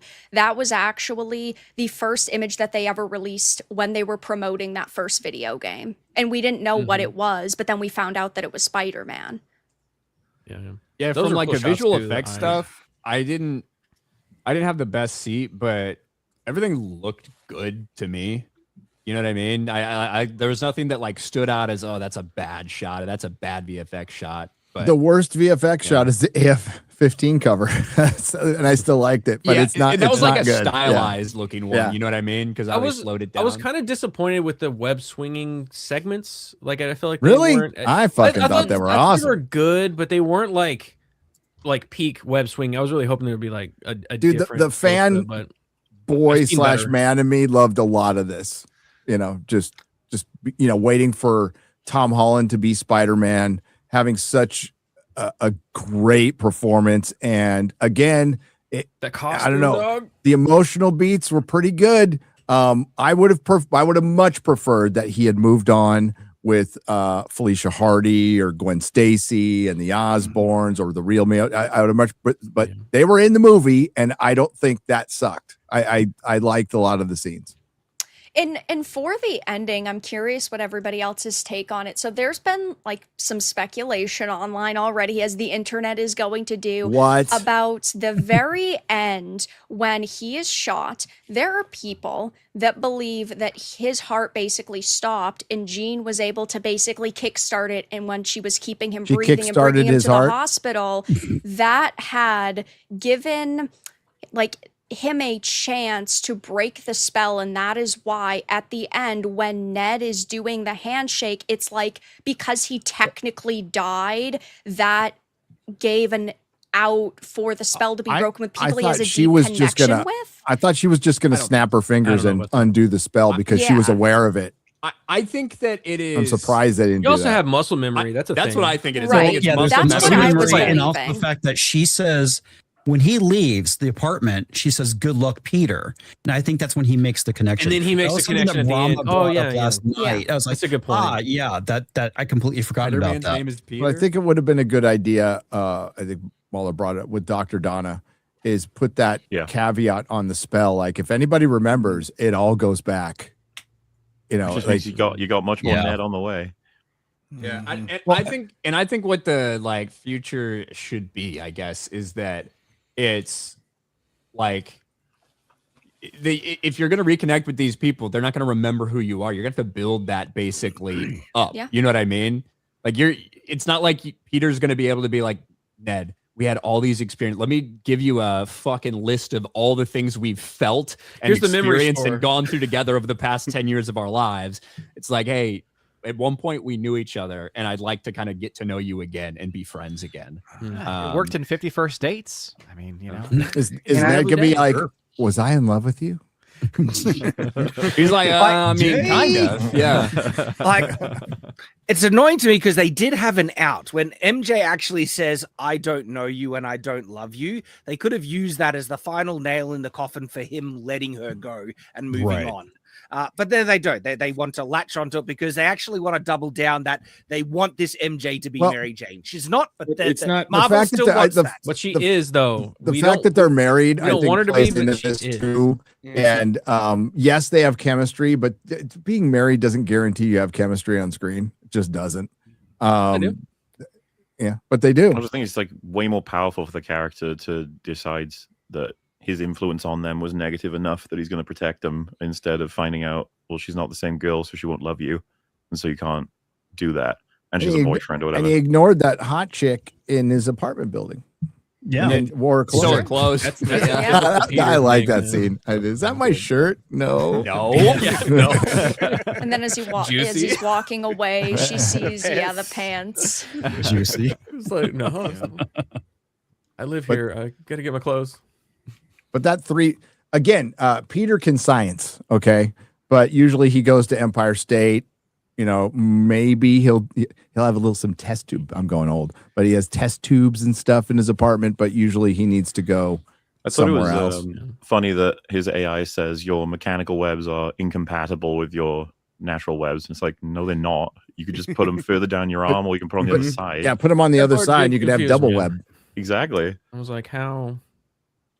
Why would it work like that? Put them on the back. It's a fucking exposition Venom? mongrel, that AI, when he's like panicking and all of the shit, Mongrel. the visuals and everything, and it's like your senses are overloaded. Like, You know what she wow. reminds me of? She reminds me of do you ever watch the clip of like the modern day Mario where it's like 3D? Yeah, Mario's yeah. walking and he's got like fucking shit talking in his head, like, Mario, got to get to the end of this thing, and he's like, all right, I'll be there in a minute. So Like, that's I what don't that think she was feels like. necessary at all. Like, you know, the whole distance thing. I think like he could have figured that out from watching the jumps. It was He's a pretty 33 perceptive feet, guy. right? Yeah, 33 Yeah, feet. 33. Somebody's a Mason. Just saying. Why But it's like 33? he's like kind of desperately like trying to get through like the city to keep up with that shit, and he like basically says, "Hey, analyze this stuff while you're going." The AI is a little OP for what Peter. Little like, OP. I guess So was he- technically his That's what we've entire all got his AI. AI from the very start of his entire conception has been OP. We have yet to see this Spider-Man without an OP fucking AI. So that was weird though as a plot point because they did this whole thing of, well, you can recognize me when you're Spider-Man, but when you're in this sort of evolved mutant state, you can't see me in possessing people. But the AI could detect it easily because every time someone got possessed, they acted weird and jumped all over the place. I And feel stuff. like you and I could detect it pretty easily. It's just Yeah. people Yeah, going, it was like something out of the Spasm. Matrix, like spinning but backwards and everything. again, like it's Sadie Sink wasn't bad as Jean Grey. And the concept of the villain was fine. It's the result. It's the lack of ramifications at the end, the lack of consequences, the lack of accountability is jarring, and it can't be overlooked. And it's a really strange way to set up your X-Men. So again, back to what my friend said is they're setting them up, and it's supposed to be like, well, we want the X-Men to be good guys, but they're not all good guys. So that's how they're going to look at it, is like that the people against the X-Men might have a good point. Well, then they pulled it off because the people against the X-Men might have a good point. I don't know if they're going to stick with that. And I think it's a huge mistake. You knew they were going to do it, but doing the hated and feared, even Gail fucking Simone did a list on Twitter where she said, this is how you fix the X-Men. And one of the things was stop doing hated and feared. It's fucking played out. It's really dated to the 80s now. And it's like, make the X-Men heroes again. And they can be complicated. And there's bad ones. Of course, there's Magneto. But yeah, it just looks like I like the Emma Frost casting. Thought it was good. They got a hot blonde woman. But I mean, I don't know if that's the way to go. And then you're doing it in a Spider-Man movie where you clearly were contractually, you couldn't say mutant. Yeah. I will say, like, we're seeing a Professor X influenced Jean Grey, so maybe she's more wild and more. She's a little more. The problem is that they're she's never a going to bring murderer. that in. That's the problem, is that she's a murderer. If she was not a murderer and she was just like, doing things that are a little reckless. Ryan was right. Just not have her kill people. That's all you had to do. Yeah, like that guy that steps back into the car in the beginning. Don't do that. Without that, do we have another like detonation? The bombs, the bomb. The bomb shooting the goes guys off. in Do the we have feet. another person that we know died? Because like that's the one murder we have. There's only speculation beyond the murders. Yeah, exactly. But she tries to kill lots of people. She tried to kill MJ, throw her off a building. Well, to be clear, she murder. shoots that Spider-Man Spider-Man was with a right there. gun. I am actually okay if she only kills high-ranking members of the DODC. I would be okay with that. Okay. Yeah, I think it's like justifiable if someone's fighting against this organization. But some that's covering random shit up and kidnapping people. 58-year-old Some man. poor somehow. woman, Like they went in a justifiable to make an tank. argument Yeah. about. But it's out of character though. All like just the introduction of Jean Grey, who I mean is like one of the more softer X-Men, who's like I don't know. Well, I mean, yeah, like when she's not Phoenix, like early she on, is the with Marvel she is the Girl, most boring Yeah. X-Men. That's why they did Phoenix and then Dark Phoenix, because she was the most boring X-Men. but we're not there yet. So like, well, now this is the having her gene be that's a going to turn murderer, Bobby gay. terrorist. Oh God, probably. No, Bobby. No, this gene would turn Bobby gay just for shits and giggles. Watch, I'm going to turn this guy gay. So real quick, I don't know how much time you got, Muller. The post-credit scene, which was just an app in 16-bit, which is the Spidey tracker, and they show it, and they show a Spidey like deep in the universe. So I mean, a lot of people were thinking, oh, they're setting up for Secret Wars, right? I think it's Miles Morales. What? In I mean, could it be? But Because it's not already on leaked, right? the The world. Toby Spider-Man. No, it's opening in Toby's. Doomsday. Yeah, It's so Toby. I thought it Okay, was there you go. Toby's, yeah. Or Battle World. So My it's Toby. first guess would be the prologue for Doomsday. Yeah. Okay. Yeah. But That it would doesn't make make the any most sense sense. because the Spidey tracker isn't that just people that report? Yeah, being I know. Spidey. Yeah. So why would somebody in Yeah. space fucking? That makes no sense. I don't think it's supposed to be taken It's dumb. super 100% literal. I think you're supposed to be like, Yeah. No, exactly. It's supposed to be. It's somebody in the chat asked, "Would I just passed up? Would Vecna beat Jean Grey?" No, Jean Grey would make Vecna her prison bitch. She would crush him so easily. Yeah. Well, She's Omega level. Like she's Yeah. Well, massively she is. powerful. Yeah. Most I'm powerful not mutant, I'm not right? a massive expert When on she's Dark X-Men. Phoenix, When yes. she's got the Yeah. Phoenix Yeah. Force, she's yeah. Yeah, but But even her before powers that, she's primarily- She's a very Nexus powerful. being. She's I- powerful. Well- I mean, as far as mental powers, like Professor X is all over her. Yeah, But, yeah, that's what I mean. Gary, you could correct me. Like Jean Grey's focus, especially when she's just starting out, her powers should be telekinesis, not telepathy. Like they've kind of reversed that, to my Yeah. understanding. well, wasn't that- like, she could do eventually a little okay. bit. People call her an Omega level mutant, but she becomes an Omega level telepath, and it's her telekinesis that's not as powerful. So Okay. there is some what I recall. There is some debate on is she actually Omega level mutant or Omega level telepath. I say she's an Omega level mutant, even without the Phoenix Force. It's kind of funny how this is, like you guys were saying, it's such a perfect opportunity for her to be out and out, basically evil, and then for Professor X to put the blocks up to set that all up for their X-Men shit in this movie. If they're gonna make her that evil, Maybe. That's not but what. well, it's too late Nerds. now because she's good now. Yeah, it was justified. She was just, traumatized youth, and it was all a mistake. You know, Shad, it was kind of crazy too because she didn't even know her sister was tortured to death. She just knew they were captured. Yeah. She was doing all that. And to be fair, they should have been taken away if they were mind raping people. Well, that's true as well. Like the arrest of the sister was justified based on what they were doing, and so. But it's a weird instinct in the first place. My sister got kidnapped, so now I'm going to kill this random guy in the street. I'm going to force an innocent old lady into a through-line tank with a bomb into the Department of Corrections. Like, what the fuck? That's why if what a weird it's story. if it's Emma Frost, it kind of makes it all okay. It does if it's Emma Frost. Spider-Man Brand New Day sets all-time first day high record with 167 million US, could beat Avengers Endgame 357 million weekend record. Friday box office or Brock's office update. Where is Eddie, by the way? Where is Eddie? Was he in the? He's not here. Oh yeah. Yeah. So what did Endgame make in its opening day? I can check. Opening weekend? Well, opening weekends through. I'm wondering opening day. Opening. Oh, I don't know. Opening day. So again, that would be all of Friday and after 6 p.m. on Thursday. So I want to compare kind of what the raw ones are here. And these are just estimates right now for what they think. It could go up, it could go down. I think these goes are up. estimates based on the numbers they have now and who they think is going to attend the rest of the day. Word of mouth is pretty good on this. Yeah, it really is. It's going to be massive. Yeah, like on a surface level, people are eating it up because they see Spider-Man kicking ass and web slinging awesome, keeping smiles on it. And Yeah. Kinda I think what you leave the people want. theater Why thinking people of the go. positives Mhm. more than you think about the thing. And then, like you said earlier, the more you think about the minute details of the story and of the character, like Jean Grey herself, it becomes a problem. So Avengers Endgame Friday, when combined with Thursday, was 157 million.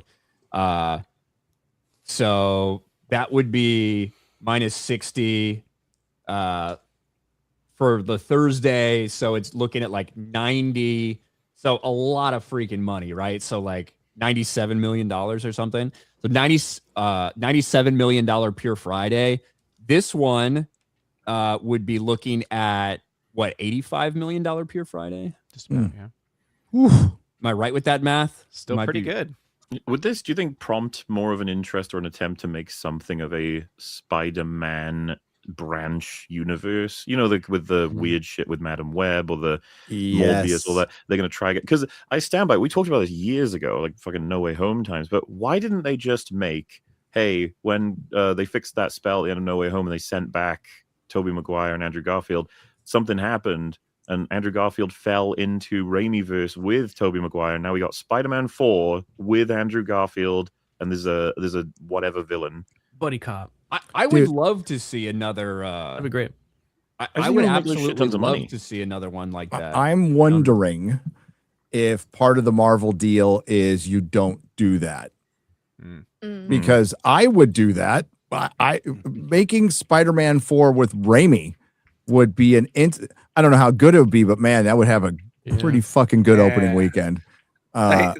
Marvel would see it as competition to their MCU Spider-Man. Yeah, so I'm wondering if that's a provision. But the rumors of of Sony selling Spider-Man back to Marvel, it ain't happening, man. Why Are you would they kidding me? do that? Why would they do that? After That the would be the success, dumbest move. Never gonna happen. Spider-Man is such a beloved No, popular Spider-Man. character. You could argue Spider-Man alone would cost Disney more than they paid for Marvel. Yeah. And he's worth it. And yeah, and you deserve it.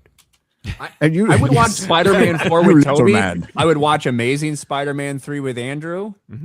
Hell yeah. If Alex We'd be Kurtzman lining up to watch it was Webb, right? The guy's last name was Webb. Mark Webb? Mark Webb. Mark Webb. Yeah. Mark Webb. Yeah. Dude, Amazing Spider-Man 2 is fucking trash. It is absolute fucking trash. I hate that movie. Good swinging in those movies, though. Great swinging. Alex Kurtzman wrote it. If somebody else wrote it, I'd watch the shit out of it. I say But, take what you did with No Way Home and build off with that, and I think that would Yeah. bring a lot of people out. Dude, when I was rewatching No Home and fucking Andrew Garfield was like listening to them talk about battling purple and black aliens, and then he's like, I fought a Russian guy in a rhino suit. It was amazing how they got the emotional beats from Andrew Garfield to work so well.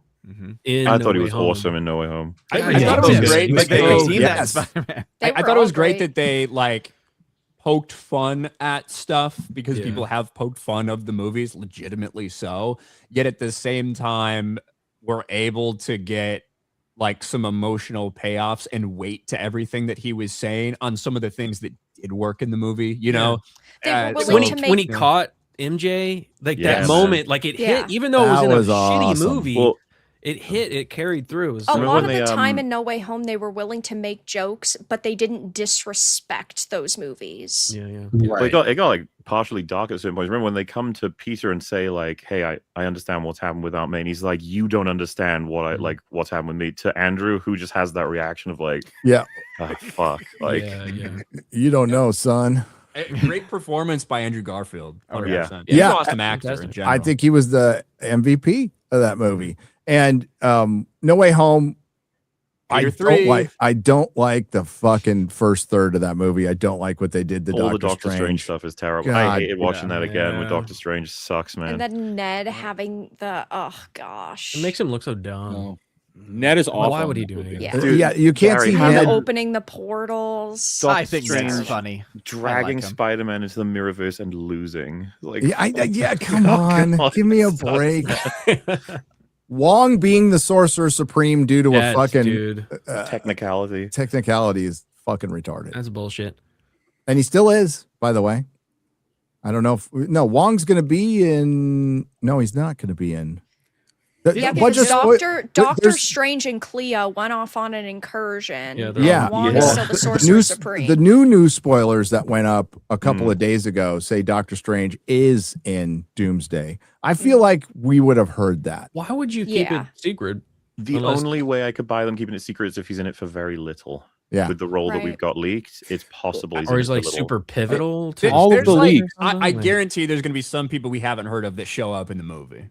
Yeah. It reminds me of the leaks for Rise of Skywalker, which were like 95% true, but there was the thing of like, there's going to be a scene where Lando talks to his daughter and all this stuff. And it's like, that wasn't in the movie. It's like, yeah, but it probably was. Like, judging from what you see in the movie. And it's going to be the same with some of these leaks. It's like, oh, that didn't turn up. It's like, yeah, but did it exist at one point? Yeah. That's how it is Well- with Spider-Man, and that's how it seems to be with Doomsday, because we keep getting these just Marvel. leaks that are like very close to what the movie actually is. I mean, my gosh, even everything with the whole Jackal plot that I was talking about before, like a lot of that is in this movie, just retooled and changed. I'll And we ask- know, like, Yeah.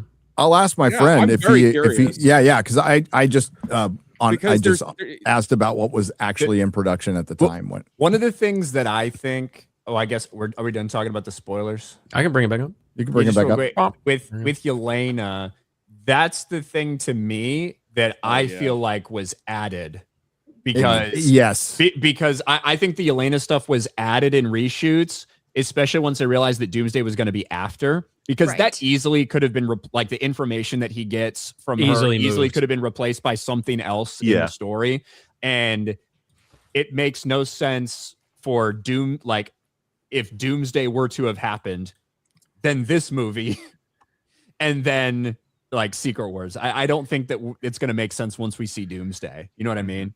I mean, So I think the Elena Can we- stuff can we may have talk- been added just to show them kind of vague reference to the new Avengers active right Okay. now. I have no reason to trust Doomsday. Can we at talk all. about the Yelena stuff for a second? Because there's one thing we didn't point out.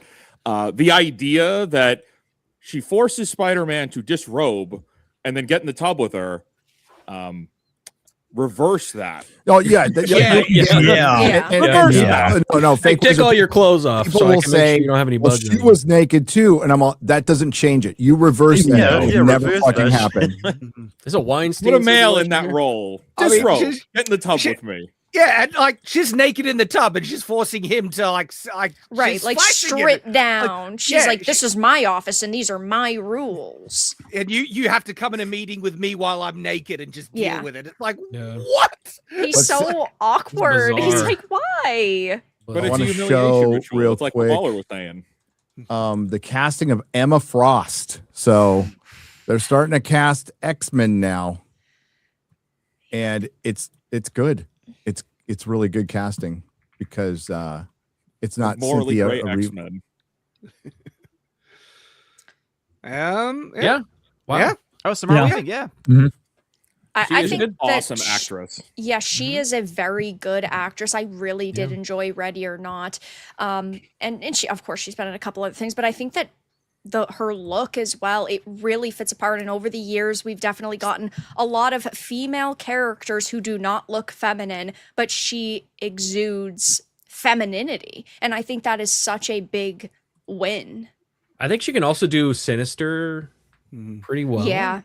So she's just a really good actress. the comic the book babysitter? picture that they chose seems to be one of the more modern versions of It Emma is. Frost. Yeah. It's like, are they going to do one of the more comic book accurate outfits Well, for Emma Frost? that is I definitely doubt it. You know they Rivals. aren't. Yeah. Probably If we're being not. clear- You know they won't. What's if that, we're Molly? being clear, and I think it's totally fair to do, like, we're going to judge these casting choices. A lot of the recent ones we found out are pretty good, but like, this is all under the wing of a studio that makes shit films. So Yes. Yeah. True. Yes. No, the MCU X-Men will make you miss the Fox X-Men a lot. yeah, That's just a fact. And however you feel about Spider-Man, it's a Sony movie. You know, so Sony made this movie. Sony's making all the money. And Well, I think There's another rumor. Well, Disney's going to make the most profit on this movie with its measly 25%. Dude, it will. It has over anything else. That's true. This is true. Oh dear. Gosh. What's this? There's another rumor. They're circling. So Rogue and This Beast. one seems very likely. I like Kaylee Spaney enough. I think they're Like both. to work Yeah. out. They're both pretty Yeah. good actors. Do you see? He played in Warfare. He was really good in Warfare. Yeah. Yes. So yeah, I think he could totally do like very. He was the officer that came in after all the shit had gone down, and he was like kind of pulling the teams together and trying to get them all rallied to go back out. So yeah, he did that really well. Yeah, and Kaylee Spaney, she was Alien Romulus. She was Yeah. Priscilla, Pacific Rim Uprising, Civil Yeah, War. yeah. She's been in quite a few things that were Should have actually been in And Last she of looks Us. like the fucking character. So Yeah. like, Yeah. Yeah. There's surprise. no word on a Wolverine recast. So is there? Are They're they gonna- even Yeah. do They're that? gonna They're they're gonna icing stay them. away Yeah. from Wolverine at Yeah. first. That's Oh, okay. yeah. Interesting. But they're then not we done also with got Hugh Jackman. Cyclops too. Yeah, I wouldn't be surprised if Hugh Jackman pops up after Secret Yeah. Wars, based on what I've heard. I mean, because Robert Downey Jr. is coming back as Iron Man, so I love you, Hugh, but please, can we just want to move on? There was also a rumor circulating about the actress from Obsession potentially being cast as Mystique. Yeah, Yeah. she said she wanted to. Where'd that Yeah. one come from? Yeah, because the source Herself, I she- followed she on met that with was So the director. she Yeah, met with the she said. director. She told Variety. Right, who told what was that, Variety. Molly? That's what the clip I saw was her saying she would like to play Mystique. So I don't know if we can really give it much weight. Yeah. So she wants Um, to play Mystique. Yeah. It was that she said she met with the director though. That's all it is. It's also here. I don't know. It's on Variety. Maybe. Maybe. She's I would Great love actress. to She was really see her. good. She was really good. And I think that she's a I'm just really like good going actress. purely on look. That's all. I want her as Zatanna. I'm sorry. That's all I can see when I see Yeah, this yeah, actress. yeah. I see that. All right. She would Totally be agree. sick in that role. James Gunn's a Yeah, but that's a DC movie. Well, that's the wait, don't bring James Gunn's name into this, okay? this is my dream world, not with him. Yeah, don't ruin this for me. James Gunn needs to be begging for there to be a Superman Spider-Man crossover that he has no involvement in whatsoever. Fire James Gunn. Well, speaking of Yes. that, we can talk about the Booster Gold guy and the announcement he just made. Yeah. Do you have the? Let me go find that. I think it was in a tab. Hey, while you pull that up, there's a new show that just came out on MGM called The Westies, and it has that guy Tom Brittany in it that they've been saying who's going to be playing Batman. That guy has the build for Batman. That dude is huge. He's tall Is it and a good wide show? with giant. Oh, Gary, you would love it. Okay, You would love it. I'll watch it. It's on par with Mobland of being that good. Oh shit! All right, I just finished good. Dutton Ranch because I just missed the final episode. Really good. Is that on that stupid MGM Plus add-on to Prime, whatever it is? Yeah. The show is excellent. J.K. Simmons is fantastic, and Tom Brittany is great too. It's a great show. All right, but it's on MGM. I could probably watch it on Prime, maybe. I could. find it's it a for you. Prime thing. So DC You Studios need an and add-on to Prime. It's so you have Prime, and then you pay another $6.99 a month to get MGM Plus on Jesus Prime. Christ, Right. These fucking pluses. I want It's a an minus. addition Can we get a to minus? the So this is subscription. Tom Brittany. That guy. I will try and find it. Is But he he's American? He's a tall dude. He's English. I'm fucking tired of all Dang the it. Brits Nah, playing. Get out of We get here. everywhere. But he's got the build and he's got the acting chops. I think he can do it. Yeah, Shame it would be James there Gunn's, is no though. James Gunn Batman. That's the real secret. Yeah, that's Yeah. the Right, problem. So DC Studios and HBO's Booster Gold TV series won't be moving forward. Oh no, my Booster Gold won't be moving forward, says writer David Jenkins, announced on Threads. Fucking people on Threads still. Reposting a quote from Mahershala Ali saying he's moving on for Marvel's Blade movie. Can't improve on Marshall's lovely statement, so I'll just apply it to here as well. Dang. If they wanted to do it, they would have done it. I've been under contract. They didn't want to do it. We've got all this money. Didn't they want he's in Silicon Valley, the guy who's in it from Eternals.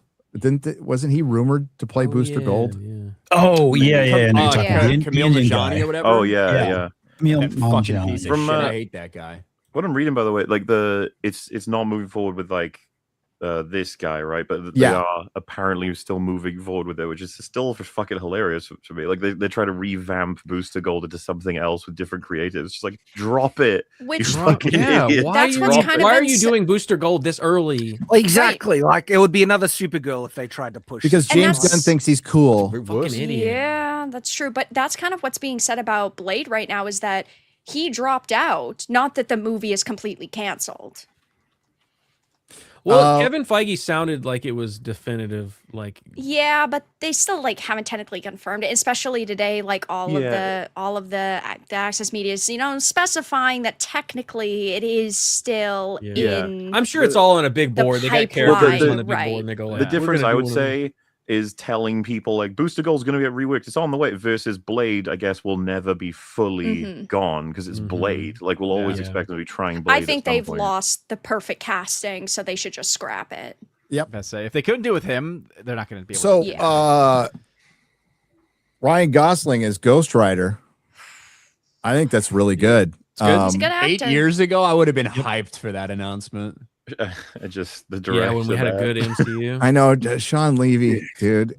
Yeah, that one is really bad. It seems like he is just a hired gun guy. He made a bunch of money, right, with Deadpool Wolverine. So they're like, "Hey, what do you want?" And he's like, "I don't know, fucking Ryan, what do you want?" And he's like, Ghostrider." Okay, he doesn't fit.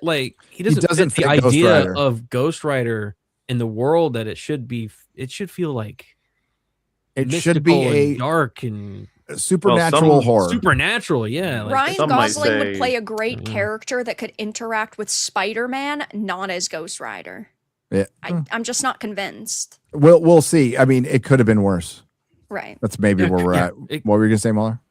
Just that some might have said that Sean Levy was also not a great choice for Deadpool and Wolverine, but I think I know somebody who would.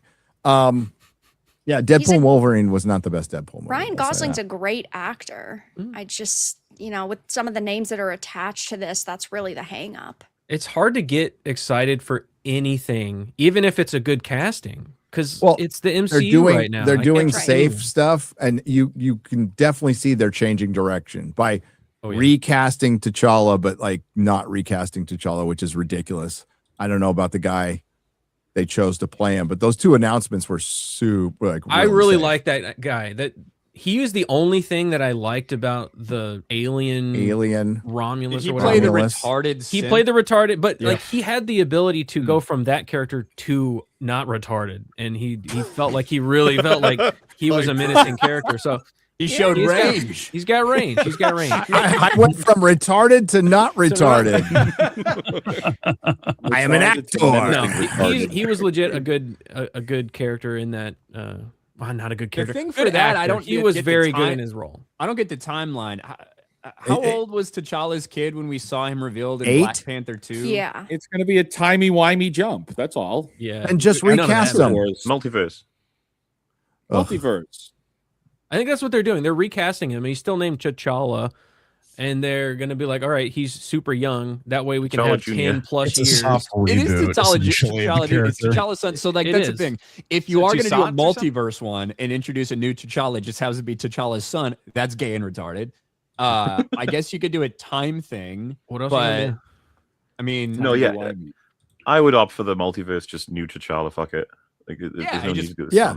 Michael B. Jordan walks out. He's like, "I'm T'Challa now, motherfucker." Like, That's The it. MCU is so weird because sometimes they feel the need to be like, we can't recast. We have to do things as if they're all connected, like this T'Challa's son thing, when they could just recast it as a T'Challa. that's not true. regular one. This is and the then other only times they're time. just like, whatever. No. This is the only time they've done that. It's not really confusing. This is the only time they've done that, and they did it for a very specific reason. They wanted to profit off Black people's grief after Chadwick Boseman died, and Yep. they wanted to make Wakanda Forever 2 into a funeral, not just for the character, or not just for Chadwick Boseman, but also for the character. They wanted to link these things together to profit off people's real life grief for someone. They That's why exploited his when death. General Ross dies, they didn't even wait till his fucking body Yeah. was cold until they called up Harrison Ford. Mhm. That's why they've done multiple recasts in the past with Rhodey. Rhodey. It's because they Rhodey. wanted to They have use done it the another time, yeah. tragic death of a character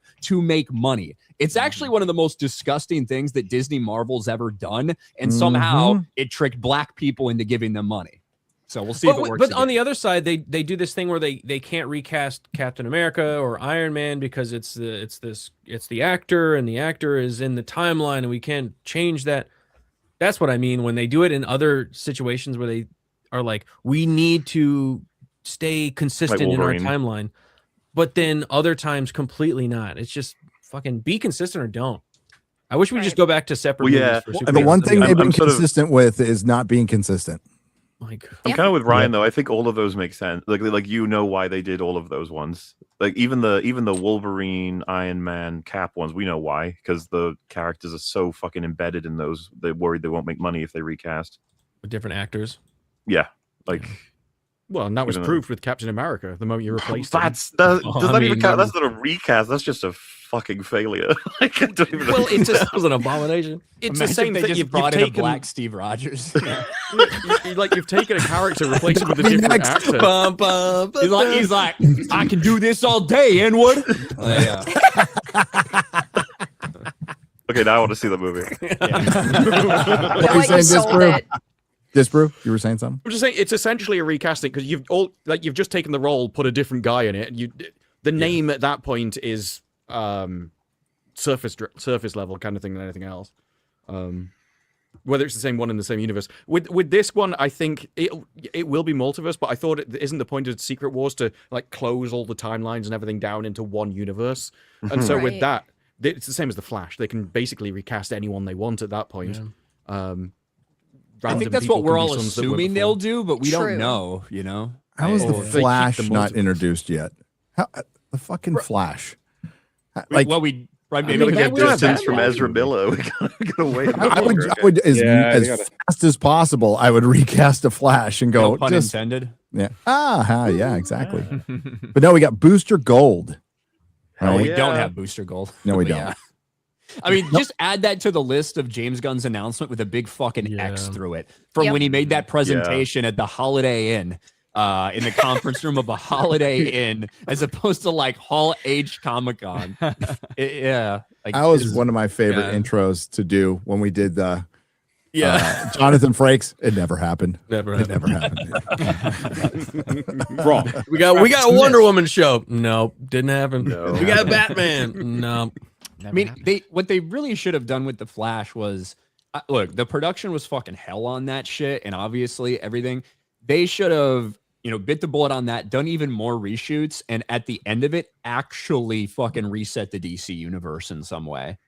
Like, if you're gonna go forward with your thing, instead of the stupid, retarded joke they did at the end with George Clooney, where it clearly Ezra Miller did do something to this timeline, like, make it meaningful and impactful if you're headed to a reset anyway.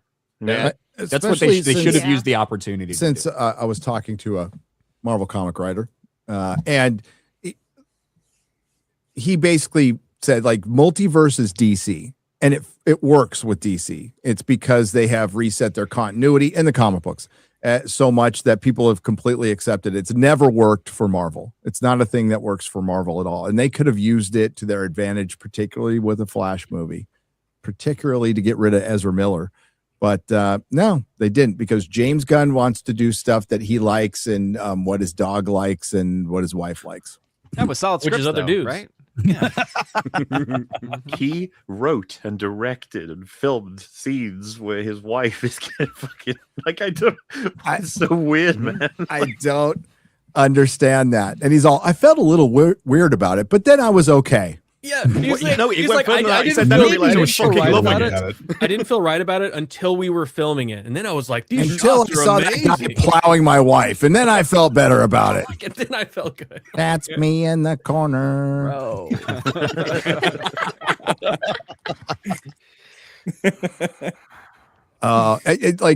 And everybody, including yours truly and everybody here, is going to use Spider-Man, whether you liked it or not. That box office is going to it's going to embarrass the shit out of DC. Yeah. And Batman ain't hitting those numbers. Robert Pattinson's Batman ain't hitting those fucking numbers. I don't care how good the movie is. And imagine James Gunn writing a Batman movie. It would Batman Forever. I would apologize to Batman Forever. That's what I'd have to do. It right now. You should already apologize. I'm should not do it gonna right fucking now. do it. No, that movie sucks. That movie does not How suck. dare That movie's you. Awesome. Batman and Robin. ice cold, Gary. It's funny. That's Batman and Robin. That's Batman and That's Robin. Batman and Excuse Batman and me. Robin. Big fan. Sorry, You're right. Matt, How I can say you hate us? How can you hate a movie? Oh Batman no! Forever. It's boiling Great. acid. I kind of like Acid. Batman Forever. Sorry, Batman and Robin. What There I you was go. thinking about. Yeah, that's kinda what like I knew like that's what you were Yeah. thinking about. That's They why I get made the reference. unfairly mixed up. All right. They both have nipples on the fucking bat suit. Okay. Also, yeah, I would Shit argue is gay. you need them as a Yes, pair, no. okay? You gotta take them both. They're a united story. Those two got important What, stuff the in there. nipples? Set up some Joel, payoff. the director apologized for the movies. Okay. Okay. Gary, that's just proof it was a masterpiece. He was being humble. He was like, through your peer pressure, I actually own it now on 4K. cool. Cool. Oh my god. What killed the dinosaurs? The Ice Age. The Ice Age. Hey, Arnold, that's not right. Stay cool, bird boy. So funny. I love that movie. All right, we ready? I'm personally a big fan of Val Kilmer Batman, so I Hell have nothing to yeah. add to the conversation. Yeah. Hell yeah. He's a good Batman. He is. There's a lot of neon and nipples in the bat suit and gay statues. No movie can be perfect. Yeah, come on, get past that. Tommy Lee Okay. Jones was Two-Face. It was crazy. It has a great Tommy Lee Jones. You don't ever see Tommy Lee Jones like that. It's awesome. No. No, He was because trying to so out of out-ham character. Jim Carrey. yes, he was trying to out-ham Jim Carrey, and the problem is with Two Faces, you don't ever see the other side of the face. It's crazy. Yeah, that's true. Let's see acid thrown on your face. See how you feel about it. You might go crazy. The whole thing is when it came out, like the whole point that because they made it a point when Keaton's Batman came out, they're like, we're not doing the 1966 Batman. We're moving away from that. And like they fucking hammed it up way more than the 1966 Batman. Well, it's so fascinating to watch, right? Because like 89 does so well, and then everyone's like, whoa, too gruesome and dark on Returns. We got to go back to Goofball. And then Joel Schumacher does Forever, which does really well. They're like, yes, crank the Goofball. They're like, whoa, too much Goofball. And then Batman's a joke for a while. Warner Brothers has been stupid for a long time. The thing is, like, what's the most respect out of those four? What's the most respected? It's Returns. Batman Returns. Batman Returns. That movie's so good. Great movie. But McDonald's got mad. And some moms. Who And cares some about the moms? Get out of Whatever. here. Who cares? That's why we got PG-13. Let your kid watch adult men bleed out of their mouths. It's okay. It can happen. We got every once in a while. PG-13 because somebody freaked out when a guy stuck his hand in his chest in an Indiana Jones movie and ripped a heart out. And that was sick. And it was awesome. Okay. If you're going to complain about the movie, complain about them surviving a plane crash by jumping out of a fucking raft. On a raft, and then moms are okay with That's that. right. They're That's always my go-to when people talk about the fucking fridge in Crystal Skull. Yeah. Like this is consistent internally. So I agree with you, Ryan. Yeah. But they're both stupid. I think they're agree. both I'm just saying. stupid. Yes. Yeah. There's precedence for it. Yeah. But yeah, like the fridge isn't actually the worst part in Crystal Skull. No. Well, no, Hey, it's the ending. I mean, how many? There's a lot in there. But hey, all of those ones can even laugh at Dial of Destiny. It's still the clear. Yes, they can. This is true. Just when you thought that Crystal Skull would always be like the lowest point, Destiny Somehow said, you go low, I go lower. Kathleen Kennedy made an Indiana Jones film flop with Harrison Ford in it. She found a way. Kathleen Kennedy made It's an the Indiana first Jones feed. movie where Indiana Jones at the end of the film is desperately trying to rescue Hitler. Yes. You'd think I would have liked it. Literally the plot. Literally the plot. He's like, It's like I the have your funniest autograph. It was. And there's no way around that, by the way. That's what he was trying to do. Damn, He had that to movie stop it. exists. That movie exists. Yeah. And Kathleen Kennedy kept her job and was able to sail off into the sunset, being the worst fucking executive in Hollywood history. Life isn't fair, kids. That's the lesson. That's the incompetent, retarded people make it every day and make a lot more money than us based on their association with somebody else. That's the lesson. Life ain't fair. Life's not fair. Yeah. Kind of inspirational, though. You're like, look, if you're struggling, retards make it every day. Oh, I thought you were saying about rescuing Hitler. I was like, disprove. All right. Hey, Mahler, somebody will invent a time machine someday. So, like, you know, Still possible. still possible. Hey, Do you Doctor need Who to did go, an episode Mahler? on that. What was that? Doctor Who did an episode on that, right? Yes, they did kill Hitler. Mm-hmm. And they locked him in a closet. Yeah, I suppose I kind of do need to go, but I will say we all need to work a lot harder on this echo chamber. That was pathetic, guys. Sorry. Molly, Every day we become more echoey. we love you. And please tell the fine folks where they can find you. That'd be on the old Mauler channel, and who knows, maybe I'll put out a video soon of some kind. Maybe I've been set a bit of a blaze passion-wise for something. Who could say? But this Saturday, because tomorrow we're going to do our EFAP breakdown of Brand New Day, and I have a feeling we're going to be slightly less positive about it. A little than, bit. a lot of people, just a slight, tiny bit.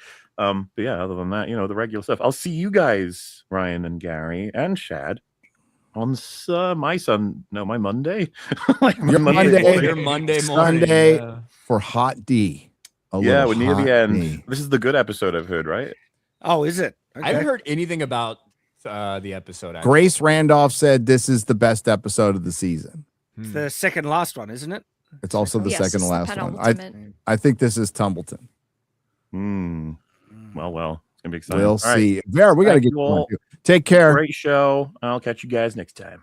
Bye-bye. There's my Molly. See you, dude. See you, mate. Bye. If you're not doing anything, Vera, on the finale, we should have you on. Yeah, just let me know. Yeah. Okay. You know your hot D and Yeah. A Song of Ice and Fire. A little bit, you know. A little bit. You know what? I still listen to lore channels, and I'm there's one called Michael Talks About Stuff, and this guy just gets autistically into, and I fucking love it.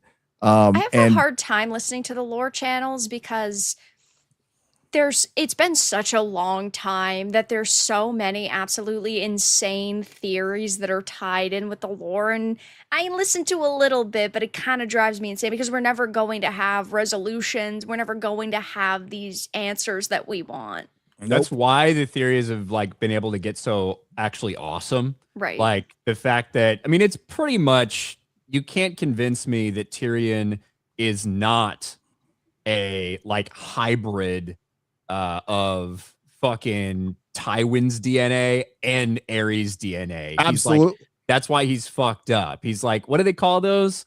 What are the things that Alex Jones talks about? Those chimeras? Tyrion is a chimera. Tyrion is a chimera, and he will ride a dragon. Well, yeah, the Mad King like raped his mom. Or she Tywin did it. fucked her at the same time. And so those DNAs like combined, and that's why Tyrion's all fucked up and weird. Oh, so you're saying there was some sperm Sharing? They like collided Yeah. and it made a chimera. Yes. Yes, that's what I believe. Interesting. You can't disprove it. And George will never write it. So I guess if that's your fan theory, you have a right You to roll it. with it. Yeah. it's not mine. I think somebody came up with it other than me, but I heard it and I was like, you know what? Well, That's fact now. That's why you got to listen to R. Hiltshurt, even though they're Bracken bastards and simps. They come up with some of their arguments are funny as hell, and they hate the Targaryens, right? I mean, I do too. Oh no, they hate the Starks too. Well, yeah. So Hate R. everybody? Hiltshurt tends to love everyone that people hate and hate everyone that people love. Yep. It makes for very good content. It does. So, all right. Everyone should hate the Dornish, though. Oh yeah, 100%. fuck the Dornish. I cannot stand them. I'm personally Stark for life, but that's okay. Same here. And Let's go. you Stark's can the best. drop a bomb on Dorne, and I'm fine. See ya. It wouldn't kill them all, but It's true. it wouldn't No, do anything. They they'd drop hide. bombs every fucking 10 years on that place called Dragons, and it never did anything. Yep. So we'll start with Roland the Wretched, 4 parts for $100. Hail Roland. Gary, hopefully you have. It's the Afghanistan of fucking Westeros. It kind of is. Gary, hopefully you have revealed the. Oh, I'm supposed to do that right now. Yeah, I'll do I was that about just- to say before you start. Let's do. Okay, Roland, we'll get back to you. Sorry, Roland. We have we have some business to take care of. So let's do this first. So the meetup in Las Vegas is in Las Vegas, and it will be at the 18 Bin Bar and Restaurant. I repeat, the 18 Bin Bar and Restaurant, and it is next fucking week. Everybody, let's go. Ryan, you're flying out, right? I'm flying out. I will be there. It's going to be fun. I can't wait to see everybody. Somebody else is going to be there too, Gary. Who I actually think got brought up the other day. Marty O'Donnell. Yes. Is going to be there, by the way. Exactly. If you're familiar with the Halo music, the epic music. He is going to be there, and he's going to be willing. If you have a signed, or if you have a copy of Halo or Destiny you want him to sign, he'd be more than willing to. So That's fucking awesome. And nice. AJ from the Y-Files will be there as well. So it will, and he was at the last one, and it was tons of fun. And we'll see you all there Thursday. Pull it back up again, X-Ray Girl. Thursday, August 6th from 6:30 to 10 p.m. at the 18 Bin Bar and Restaurant. I think that like if you put yourself on the wait list, if you're last minute there, I constantly see like little cancellations and then they get taken up. But I think we're pretty full. But if you go on the wait list, there's still a possibility. And you can do it through Eventbrite right here. So this Is this our sixth annual? It says it right there. Yeah. 6th annual. We've been doing this for 6 years, and we Crazy. would have done it for 7 if it wasn't for fucking COVID closing Las Vegas. Jesus Christ. So I am so fired up. I am ready to go for this one. Got a couple of things of work to do, but I'm ready to take a week off and hang out with a bunch of knuckleheads. Be great. Yeah, so links are in the description, and I did drop it in the chat. If you are interested, you can join the wait list there and use your legal name. Okay, very important. Not your Yes. screen name.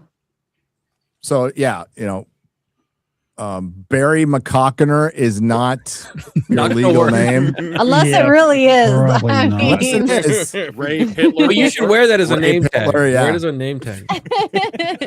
It's just to verify who you are. You know? And we will have name tags. So we do that for screen names so we can identify each other. Mhm. Because it's so funny when you're having a conversation with somebody, they walk up and you haven't met them before, and they're talking. You're talking for like 20 minutes, and then they go, "Oh, I'm XYZ." I'm like, "Oh, that's the person I've been talking to this whole time." Well, So yeah, it's good to lead with that. So I know We've you- met Barry McCockiner, and he looks like the kind of guy who would name himself Barry McCockiner. He just does. All right, back to Roland. Gary, hopefully you have revealed the location for the meetup on Thursday, because if you haven't, you are leaving the fellowship living on a prayer.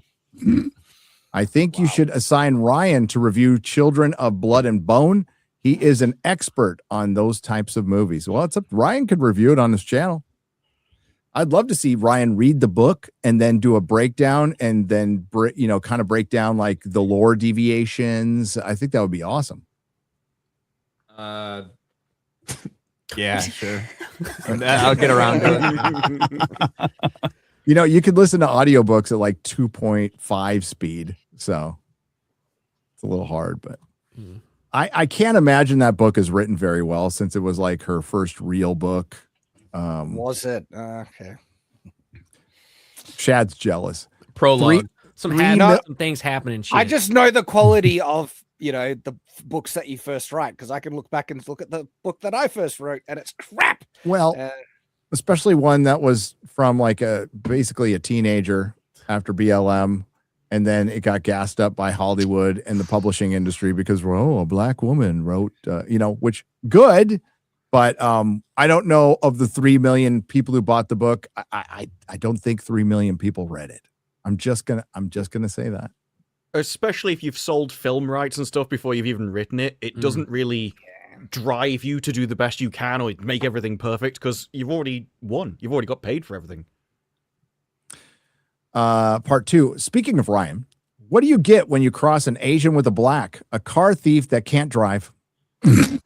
Love you, X-Ray Girl. Can't wait to discuss race relations with Ryan in Vegas, and to you to see all the lists, the ists and phobes in less than a week. Going to be fun. Hell yeah. But but you know who you won't see in Vegas? Ian K. I mean, even if he was going to be in Vegas, you probably wouldn't see him because he is so small. I can't tell. Is Ian giving me the gamer finger? You can't tell. No. Tune in on Monday to see how how many gamer words Ian can throw at me. You bore me, Roland. Bore me. Today's Try read harder next time. Yeah, comics doesn't like throw out gamer words like Ryan does. Today's read, Matthew 5:5. Blessed are the fellowship, for they will inherit Vegas. Hail FNQ, fellowship, chat, mods, and little Thor. Dan Vosk needs to gaily finish Man Buns Are Gay. Drop me a sub. I will buy you a drink in Vegas until Thursday. So long, gay boys. I should actually, it's time to watch The Hangover too. It's time for some Vegas prep. So I watch all the Vegas, So long, gay boys. Vegas movies.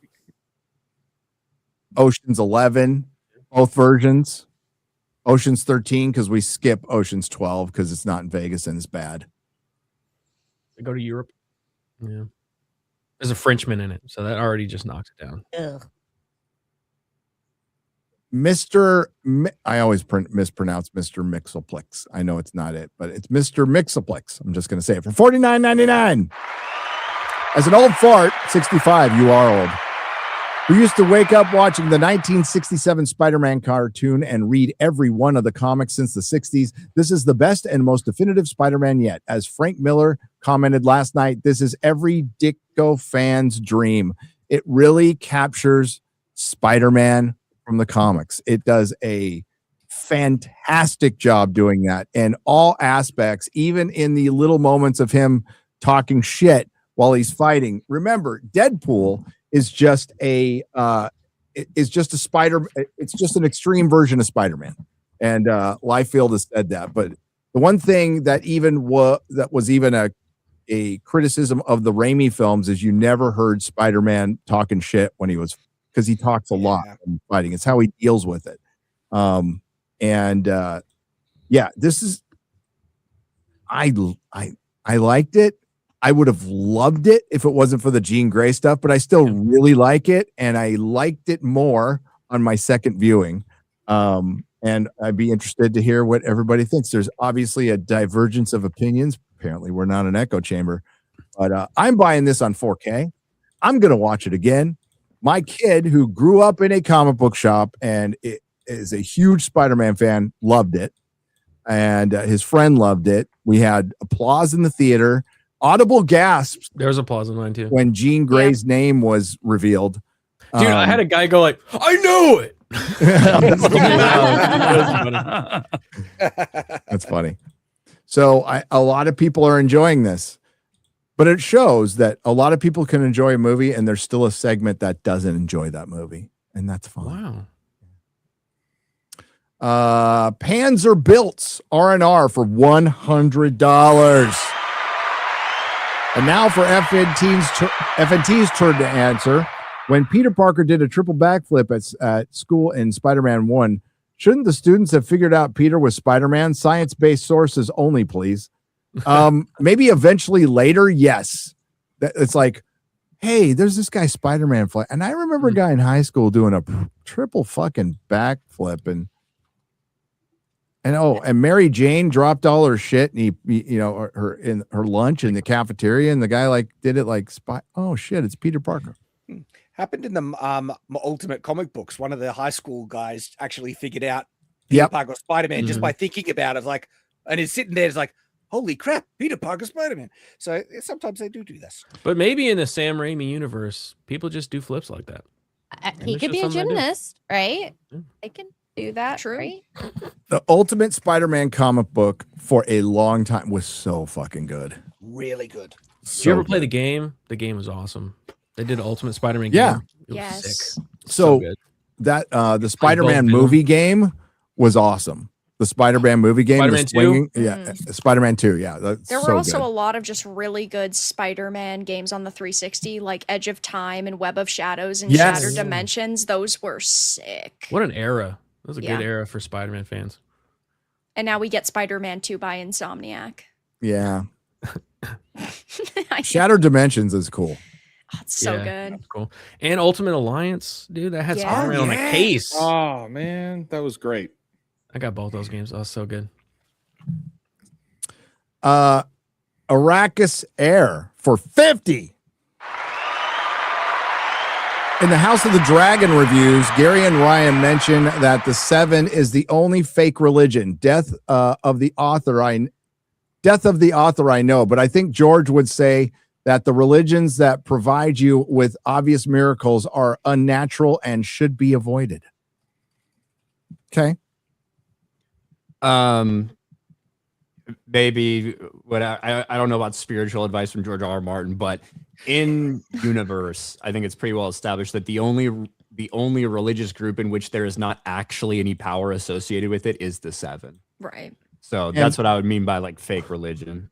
And R'hllor seems to be the only god, but there might be just one god who's playing both sides, or it's something to do because the old gods are basically a hive mind. Right. Yep. So they're not really a god. Right. But they all love blood sacrifice, which we had one. Who doesn't? Come on. But whoa, did you hear the theory? God, I know people in the chat like shut up about Game of Thrones. No. Michael talks about stuff, did a whole theory on the glass candle giving more immortality. And maybe that's why Jake and Hagar is at the Citadel at the end of Feast for Crows to study the glass candle, because in a omitted chapter in the prologue, because if you go to, there's a library here in Texas, if you go, you could see all his outtakes and stuff. Jake and Hagar was at the Citadel to steal a glass candle, not a key. Did you hear the theory that the high tower is an enormous glass candle? Really? No. Yeah. Interesting. Like when you talk, when like the weird dark stuff that it's made of and everything, like the high tower itself. Yeah. The is actual itself, structure like itself. it is a glass candle. Well, the high towers possibly predate the first men. So they might be, Lightbringer said this, they might be descendant from the Empire of the Dawn, their family and their bloodline. Same with the Danes. Yeah. Same with the Danes. Maritime Rodent has gifted 50 Nerdrotic memberships for $250. Hail! Thank you. Christopher Nolan. Hey, Christopher Nolan, thanks, buddy. I love Prestige. $50 or $70. Whoa. Hey, sharing some of that big box office he's gotten Seriously. from the Odyssey. That 20% cut. Thank you, buddy. Part one. I may be an auteur, but I welcome criticism, except from young Callum. I refuse to receive lectures on writing from a Welshman. Cease your baseless attacks and on Interstellar and respect your English betters. I wish he was here. Or you will hear from my solicitor. If threats of legal action are not enough, we will engage in fisticuffs. Don't make me go to your cupboard and open a tin of whoop arse. P.S. Tell Jeremiah to stop making the beast. Stop making the beast with two backs with the pillow with my visage. My visage. Oh my god. He's British because he used visage. Thanks, Mr. Nolan. Direct a better movie next time, please. Yeah. Cole Hauser for 100 Canadian pesos. Praise Allah. Blood and Bone. I want White and Hot with Sydney Sweeney. Well, that's not surprising. I mean, I get enough black representation watching Ryan and Jay or looking in the mirror. I don't know. Hail Gary, Ryan, Mahler, Black, Odin, Shad. He just said Black, Odin, Shad, Fake Comics, Brew, and Vera. Please give my channel a shout out to get to 1,300. Cole Hauser, go subscribe to the mighty Cole Hauser. Praise Allah. Great dude. Get him to 1,300 subscribers. He's got a great show on there that you'd love, Gary. It's called We Love the Prequels. Oh. All right. Yeah. I've been a guest on it before. I'm sure you have. Yeah, the prequels, they exist. They do. Hey, a lot of people love them. It did capture a generation. That's undeniable. George's idea was we want to make kids movies and we want to get a new generation of kids, and it worked. It absolutely I worked. was a kid during that time, and it was awesome. Except for Jar Jar Binks, I never thought he was cool. Yeah, Nobody I like Me's the Jar Jar Binks. Me's the loyal servant. I was all about Darth Maul. I was like, as long as we can ignore the sequels, that's all that matters to me. I'm fine with that. I'm fine we with, can come together there. Yeah. Yeah. I am fine with the prequels. Prequels existing. are doable. Who's the thing Jar that- Jar Binks of the show? The thing that kind of blows my mind if I had traveled in time from right after was 2005 was Revenge of the Sith, Correct. and to now, and found out how much people love Hayden Christensen, that would have been a shock because he got a lot of shit back then, like a lot of shit. So I think it's fine. I think it's kind of cool to see. He's got a lot of He love. charges $300 base rate at Comic-Con, so Hey, I think he he's needs good. Holy shit. Got to get that Or cheddar 200. somehow. He's like, I'm going to make y'all pay $200. for making me go through so much hell. But it's like 8-hour lines to meet That's him. crazy. Like, it is- Yeah. people I've are seen paying the it. most I've in seen it. demand. Yeah. Yep. What's Hamill asking for? I think the last one was like 500. $500. Yeah, $500. I ain't never Base. paying none of that. So base, but now they charge like per word if you get a quote or if they, write anything else on there. Yeah. What? Wow. I'd rather stay if I had a That's choice. insane. Yeah. I'd rather stand in line for Hayden Christensen. Yeah. Well, he charges a lot too. Yeah, he does. It's like 3 words minimum, and then like $60 a word after that. Well, I mean, that's your choice of cons now. You have Comic-Con, which is was nonprofit, and they still kind of operate that well. That's uber corporate for half of the floor. And then you have Celebrity Petting Zoo. That's your choice of cons. Yeah. Or you could go to Bell County this weekend, which is just a little Comic-Con. And I'll be there on Sunday from 12 to 2 at the Ripaverse booth. And it's close. I don't know how close. How close is this to my house, Garrett? It's about 4 hours from me, and I think it's somewhere in the middle. No, it's Probably not 4. It's like 3 hours. It might be 4 for you. So yeah, we'll see. I'll make it. I'll make it. But yeah, I'll be there. So if you're in Bell County or in Texas, come on by.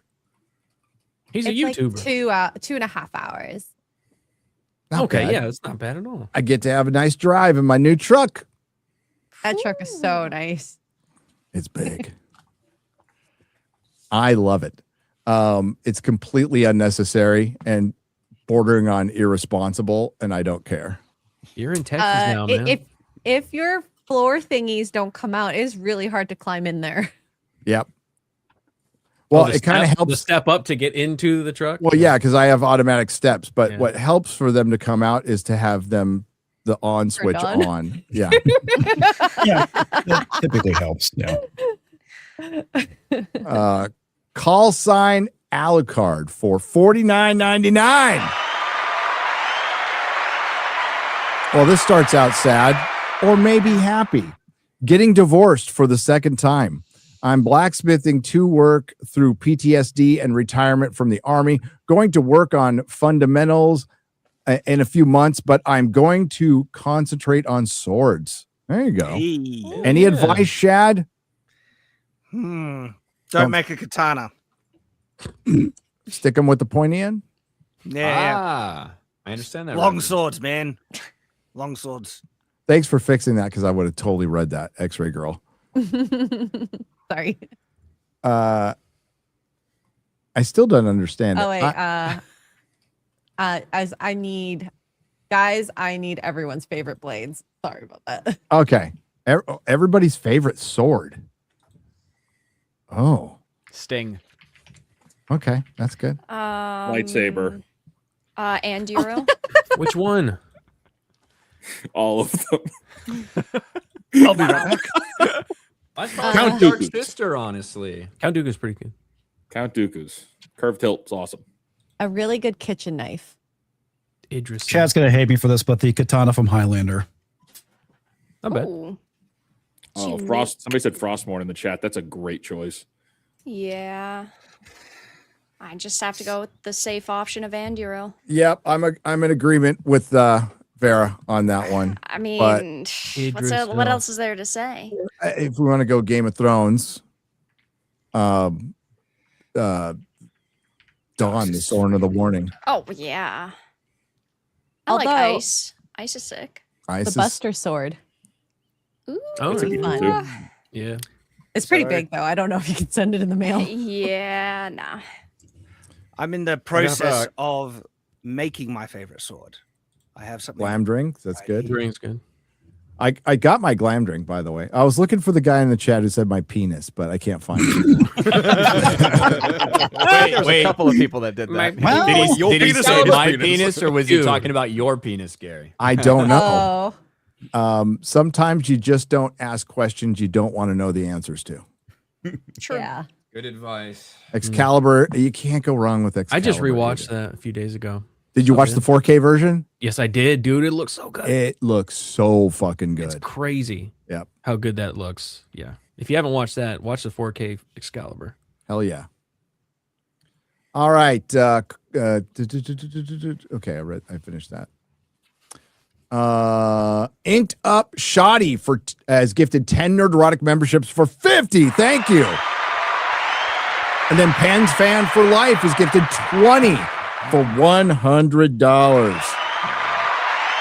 What's our next watch party? Oh, Ryan, are we going to do Reacher? You think there's time to do Reacher? Yeah, It's coming up in August, middle of August. I think so. What That date rides does it very air? soon. Let's find out. Can't remember. We'll talk about it. This next one's August for 12th. Ryan to read, by the way. I put it in the chat. Alan Richson out there making friends. What was that? And influencing people. Yeah. This next one's for Ryan to read. I already put it in the chat. I got to read it. Yeah. This is Pens Oh, by Fan the for way, Life. Pens Fans for Life. Yeah. So it's gifted memberships. That one? Yeah. Yep. Yeah. Gifted memberships for all my beggars. Thank you for 10. That's the best thing about That's the the best Odyssey. thing to come from Yes. the Odyssey. Yeah, it is. Get out of here. Oh, they keep getting struck down, but yeah, the meme of Odysseus being tied up, listening to the sirens, and people putting in different songs, or Benny Hill music behind them running from the Cyclops or the Lystragonians. That's pretty good too. Rebbe Ra for 500 Swedish krona. Thank you. Hey guys, speaking of books, feel like checking out Liquor Street Stories, and that's liquor like not liquor, like you're licking things. Liquor Street Stories, a bit of urban fantasy noir. So it's called Liquor Street Stories. Go check it out on Amazon, I believe. Crystal for $49.99. After 6 years of following you guys, I can finally make it to a meetup. Hail! And Monday is my birthday. So it's an amazing birthday present to me. Thank you. See you all in Vegas. Can't wait to see you. Happy early birthday. Yeah, happy birthday. It's going to be fun. Tom Baker, Fourth Doctor, has dropped $200.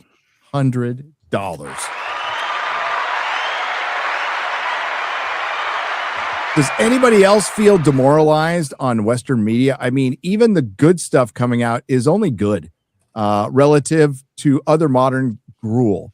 Once you compare it to older stuff, it gets blown out. I mean, Genesis of the Daleks, Waters of Mars, Evil Dead 2. I'd love to hear your thoughts. Also, I just saw a mixtape supercut. Oh man, Galvatron is a gift. And that pic of 90s Gary, G Daddy, I don't know where they they probably found it on my Twitter. Technically it's 80s Gary, but whatever. You were well fit. Thank you. I mean, I was young. So I look like shit now, but it's okay. It's okay. But how the fuck do you make a mixtape with no Beatles on it? Shake my head because they didn't get the rights. Yeah. Right, exactly. Because they didn't get the rights. Game was But- horrendous. Well, that game in Yeah. quotes. But that the supercut of mixtape's pretty fucking funny. I highly recommend. It's good stuff.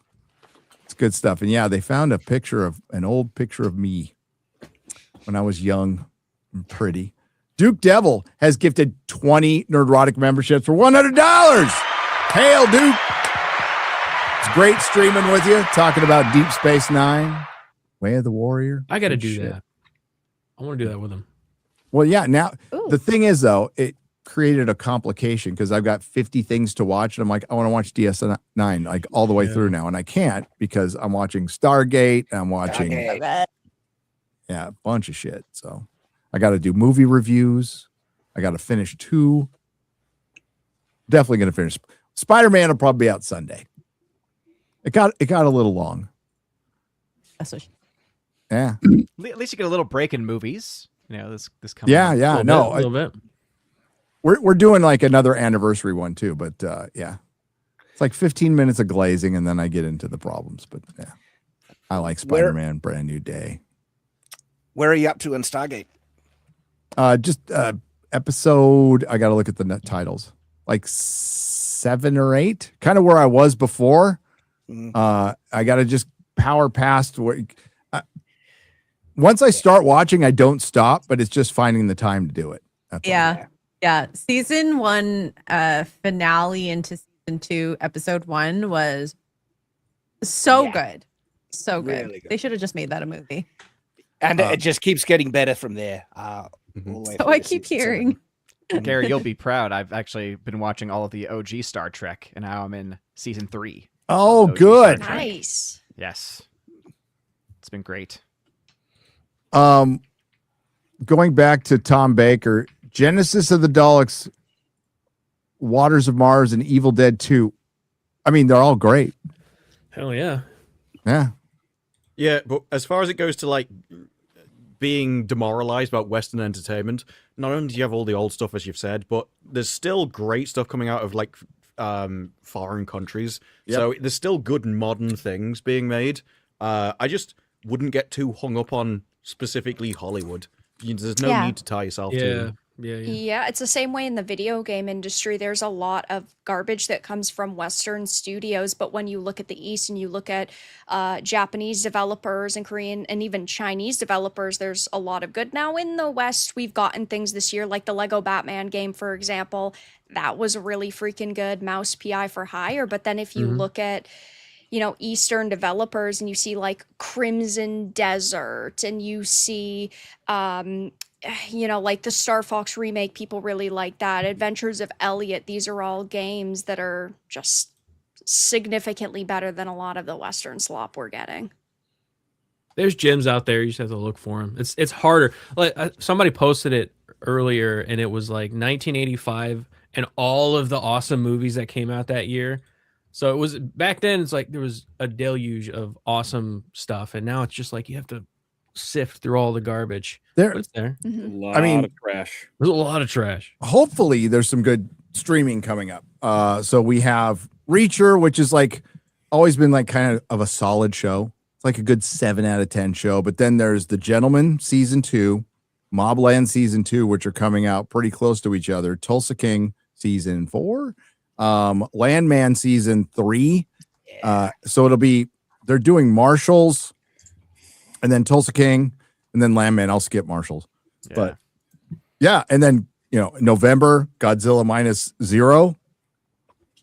Just watch that trailer before Spider-Man. You Street gotta Fighter. add the Westies to that lineup, Gary. What was that? You got to add the Westies to that lineup. Oh, I will. Yeah. You sold me on it's like Mobland. It's like down. Mobland, but it's timely. New York City. I'm working on finding it for you, Gary. I'm working on it. Yeah. All right. Thank you. With J.K. Simmons. Come on. Love J.K. Simmons.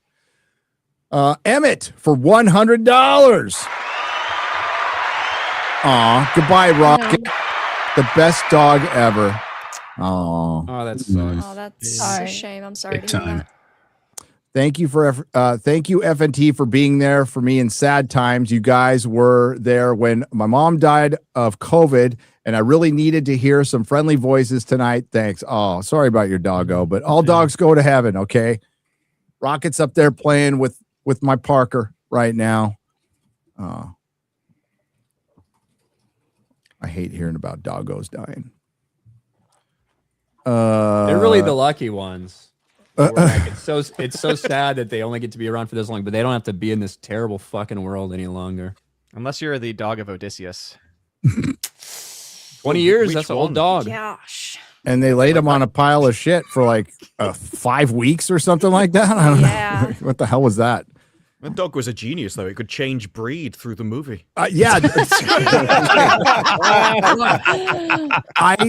God damn it, Disbrew. I noticed that after my review was baked. I'm like, wait a minute. That's not the same dog.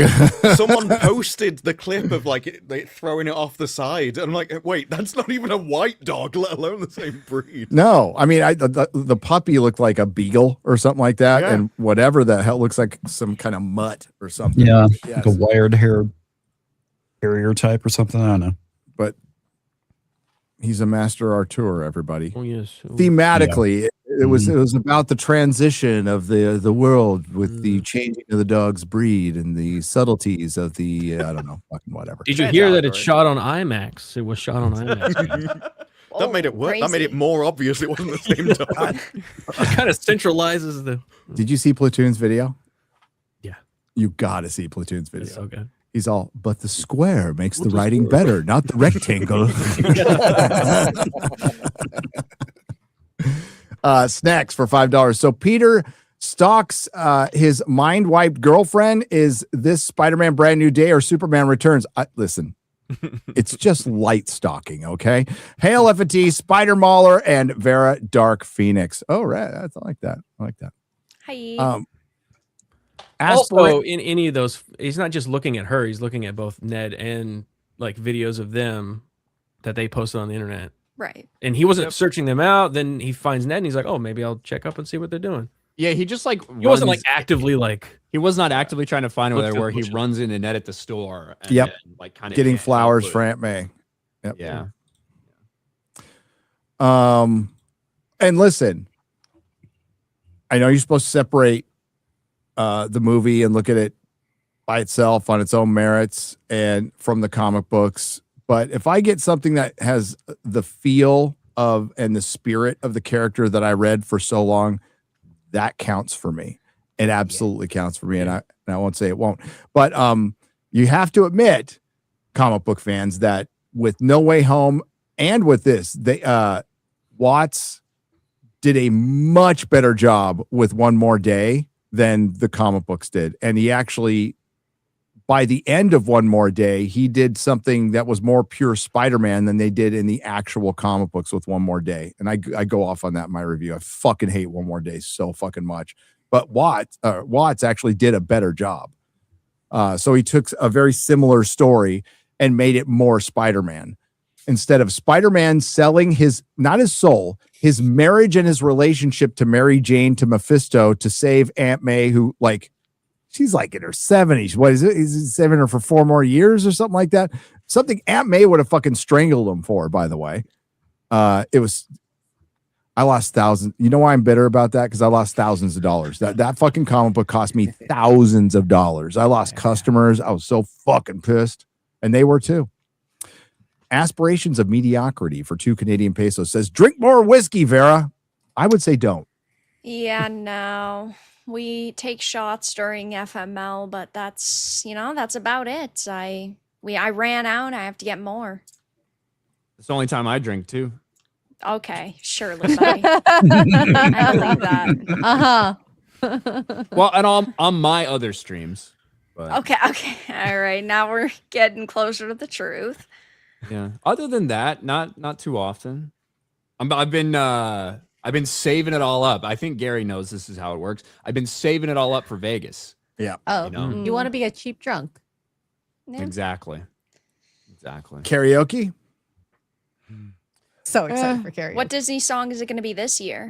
We'll see. The mood's got to hit right, you know? Can't force it. It just got to happen. Okay. Josh Kelsey has dropped 20. Doesn't say anything. That's what he does. He'll probably say Merry Christmas around Christmas time. Thank you, Josh Kelsey. I hear Mersh is still trying to figure out why he watches the show. Oh, dude. Yeah. Oh, I was like, this is Mersh. I still don't know, but I just responded to the, I mean, that's a question we ask ourselves every day. Like, who the fuck watches this show? So anecdotally, I just went through and averaged out our views over 416 episodes, and it's somewhere around 65 million. So a couple people. It's just mad. Epic Reader, thank you for the 20 donation. Doesn't say anything, but I appreciate it. As an African American, Children of Blood and Bone gave me secondhand embarrassment. I will just instead rewatch Lord of the Rings, the greatest trilogy. I don't want Hollywood to pander to me. Hail, brother. There's this thing called the human experience that we can all connect with. And that is, I mean, they deal with different races in Lord of the Rings. They're just dwarves and elves, and it's about people coming together and the smallest people. Fucking even Gandalf sounding like a complete, or no, it was Elrond sounding like a fucking total asshole. But he's like, well, the eyes of the great are somewhere else. The little people are the ones who are changing things, And And of also, course, we can find so much joy in things that don't have people that look like us. I mean, people love Japanese cinema not because they can see their own skin color on screen, but because it's good stuff. I love Jackie Chan movies. They're awesome. Yeah. I don't want any Kung Fu fucking movies, white great. people in Japanese cinema. Exactly. It irritates me. I don't want any white people. I think there's going to be some Americans in Godzilla Minus Zero. There's supposed to be, but I love it when there's Americans in Asian productions because they either get Australians or what was it? Squid Game. I was thinking of Squid Game. Yeah. When those white people will show up in Squid Game, their accents and everything, Their so accents were oh god. It's like the old Doctor Who episodes when they tried to do American accents and they were so fucking bad. It's so funny. I'm honestly confused. For the last hour, it seems like y'all have been agreeing with the long man about how fucked up it all sounds, yet still giving it a stamp of approval. I agree with the long man on Jean Grey, but I disagree with the long man on the movie. I like the movie. Something can still be fun and have a terrible plot. Yeah, it's where subjective versus objective comes in. Right, it can have issues when it comes to the lore or the storytelling or the pacing, things like that. But you can still sit down and watch it as a individual film and get a certain level of entertainment out of it, even if it maybe doesn't follow a source material closely or has storytelling issues. And the Spider-Man truth is, stuff was it's great. The truth is, it's much.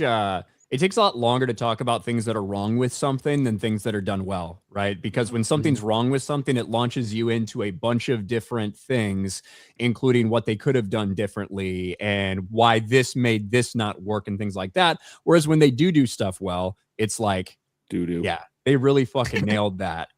You know what I mean? And there's not too much else to delve into unless you're really trying to completely deconstruct why something was really good. And I mean, I disagree. Yeah. I don't disagree with everything that Mahler's saying, but in some of the things that he's saying, there's a big wild range of differences in how I feel about whether it was just something little or something massively fucking world breaking. Yeah. And to me, I don't know if you're putting me in there, but I don't feel like I agreed with everything. The things that worked for me completely outweighed the things that didn't work for me. So walking out, I thought about those things that I loved about it far more than I did about the things that I liked Ned and Zendaya in this movie. Yeah, for the first time, I did not think I that was would gonna fucking happen like for that at all, but I liked it. I walked out with a really good feeling twice on this movie. I can't wait to fucking see it again. But as Ryan brought up earlier, not everybody, and it's not, and just because it doesn't hit somebody on an emotional level doesn't mean they're stupid or anything. It just hit me on an emotional level, and sometimes you don't need to really explain that for 15 minutes. Like, no, I really connected with Peter Parker on an emotional level. I thought they did the loneliness thing pretty good. I thought it was portrayed pretty good, and his performance carries the fucking movie. It just does. He throws that thing on his back, and he's not a side character in his own movie. I would argue against the inconsequential nature of what he was doing. I think this was a pure Spider-Man movie that took a huge break in the third act to introduce another character, right? But otherwise, this was a Spider-Man movie, and they were following Peter Parker, and through his life, he was lonely. Yes, he was pining for friends for 4 years, and you can move on. And I think the reason it works so well is because it doesn't just, it's not just, if it was just MJ, right? And that was the only thing, then I don't know if it hit everybody quite as hard, right? But you have the whole friend group aspect of it. Yep. And I think for a lot of people watching this movie and the world that we lived through, whether it was through COVID, when a lot of people weren't even able to visit their families or see each other, the increasingly digital age where so many people's even work is just online and through a camera, people increasingly are having issues, finding connections outside, whether you ever had someone that you just couldn't be with, like romantically for whatever reason that was, and you had to walk away from that or couldn't have that. There's a lot of different levels where I think people are going to be able to relate to that type of loneliness. And I think it's one of the reasons you're seeing so many people walk out feeling the way they do about the movie. Yeah. And from a surface level, the movie does some of the most important things right. Spider-Man kicks ass. It's fun. And you know something also that I think should be acknowledged? It's not woke, right? They let Spider-Man be the hero. And so, like, the thing that would really piss me off, like... There's a girl boss moment with Yelena. That's purely a girl boss moment. Yeah, because Jean Grey being that version of Jean Grey, that is not Jean Grey from the All right. comics. Being You know, you have a point. There's an argument let's to be say made. it's She's not- a Well, robot. it's not the Yeah. Jean Grey. But Spider-Man is the- not diminished. the- Spider-Man yeah, himself is yeah, not right. diminished. Yes, agree with that. Yes. They do not fucking shit on Spider-Man in his own movie. And Yeah, that's Jean important. Grey, that could be considered a more modern version, which I'm not going to like, but not the. There's different ways you look at the comics because there's so many eras and so many times she's been changed. So an argument could be made that is kind of Jean Grey at some point, but not the overall character and her arc from her 'Cause beginning to end. If it was like a more If- modern if it film, was- she would be the one preaching to him about how he needs to change, not the other way around. And that's what I- she's I attempting to agree. do, and he refuses. Yeah. Like she is if it trying was- to get him, to do that. Yeah. If And it was anyone I love the other moment than where Jean he Grey, it would have been better. I actually think we would have been more forgiving for all the casualties that happened if it was not Jean Grey. That Yes. Jean Grey Oh, yeah. hurts this movie. We would have It been does. at a With 9 certain out of 10 territory because we'd be like, expectations. yeah, well, that person doesn't care about casualties because we don't believe they should care. But with Jean Grey, we're like, this is somebody who's supposed to be on the X-Men team. Yeah, like Very I much said, cares if it was and doesn't Emma take Frost, agency from people. Well, I think a lot of people would have felt differently. Yeah. It Yeah. depends if at the end they still try and make them sympathetic. That's the problem I have with it, no matter who it is. It's the two. It's Well- both of those. It's Jean Grey not acting accurately, and then also at the end of the movie, she doesn't have a reckoning for her actions. So both So- of those things Or an are apology. and Yeah, they're the 'cause same that's where I'm route. torn on the ending, right? I don't have a problem with Sadie Sink's performance. I think it was good. Yeah. Yeah, it was- I yeah, think it's I, good. I, I think it's I Max she- from Stranger Things again, and It- Brendan Fraser's daughter from The Whale again. She seems to just be that. Sadie that Sink. whatever They're like Sadie they're like Sink plays typecasting Sadie her Sink. though. Like Yeah, they cast her to be that. Yes. Which I think she gives a good performance. They didn't want her to do anything other than what she did. But it's hard to not feel Stranger Things vibes when watching it. But it's because all of the pieces are in place for it. That's like what they wanted this character to be. They're like, hey, we want to go get a version of Max from Stranger Things and cast her as Jean Grey. You know what I mean? it's just Yeah. there's no range though. Like I mean, you look at Samara Weaving cast as Emma Frost. It's like okay, well she's a badass actress that's got a lot of range, so she's going to bring something to the Emma Frost character. Sadie Sink just brought Sadie Sink, and it's like all right, if that's what they were going for, that's another problem with this casting. That's another problem with this movie. we got to see how she develops because if she just plays Jean Grey as a traumatized teenager with an abusive past, then it's Sadie. Then it's just Max from Stranger Things. It's the same thing. We'll see. I mean, But they, the lack of consequences really hurts it. It does. It brought the grade down for me. Otherwise, I would have given it a much high. I would have been like 9 out of 10. Let's fucking go. yeah. And it's also, in Mahler's defense, it's how much you like the Watts trilogy, and he brought it up. Like he really likes it. I've had a problem with it since day one, and believe me, I heard it from the EFAP audience. So I think I still hear it to this day in their Reddit, which is fine. But yeah, I don't like Spider-Boy. It's when Marvel takes over Spider-Man, you should get the most accurate version of Spider-Man. That would be my take on it. You don't get the least accurate version of Spider-Man, which is what it is.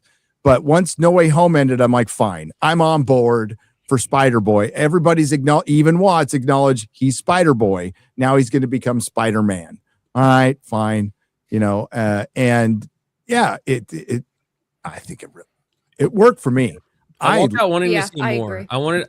A lot of people were saying that the movie was too long. I get it. It is kind of a long movie, but for me, I was like, I wanted to keep watching that world. I wanted to keep seeing like what was Peter going to do next. What It was the didn't next seem thing he long was at all doing? to me. It felt rushed. I didn't feel like it was long. That was one of my yeah. issues. It Yeah. felt rushed. It felt like there was too much in the movie. I think that And- the Yeah, there was. first half ended up feeling much slower, and then when it finally gets, its stride, and then you actually get into the more MCU feeling scenes in the second half. There needed to be some more context. We needed it to be a little bit more fleshed out. Whereas I know the beginning and like the first half, it is important to see how he is depressed, how he is feeling down, how he is trying to focus on just being Spider-Man. But at the same time, there were scenes and probably a good chunk of that could have been cut out, and we still could have understood what they were going for, and then they could have fleshed out, Jean more in the end of the movie. I see that. Like for me, I could sit in the Peter Parker world doing that forever. Like I feel like I don't think it was bad at the movie all. balanced it really well, time wise. Didn't feel like it was too long. Outside of Yelena, there weren't any bad performances. I almost like memory hold her. Like every time I think about the movie, I don't think about her at all. The dialogue was pretty good. There's fucking Punisher hammed it up a little bit. Like when he's shooting the Hulk and he's all, it's like I was laughing. Bernthal, though. That's John Barenthal. Yeah. I did like the comments though where they pointed out like this is above your pay grade, and then he pulls him out, and even as he pull him onto the Hulk, he's still shooting him on the way. That was a pretty Still sick try. scene, like just visually. that was Right. fucking awesome. Okay, and then Frank's like, I'm gonna go do this other thing. You just want to not fight the Hulk. Yeah. But it having was, the Punisher stuff, I think 80% of the Punisher stuff worked for me. Yep. Yeah. It felt a little like Punisher for kids in a way. He was saying shit every other word and stuff, but it felt a little like Punisher for kids, but it still felt enough like the Punisher we'd seen before, and I think their dynamic worked well. There was some times where it got too much, where I was like, all right, you guys are fucking arguing in the middle of fighting the Hulk or whatever. Like, I and think it was that's supposed why they cut that scene where he's like, she asked about you, and he's like, wait, she asked about you? Oh, are you blushing?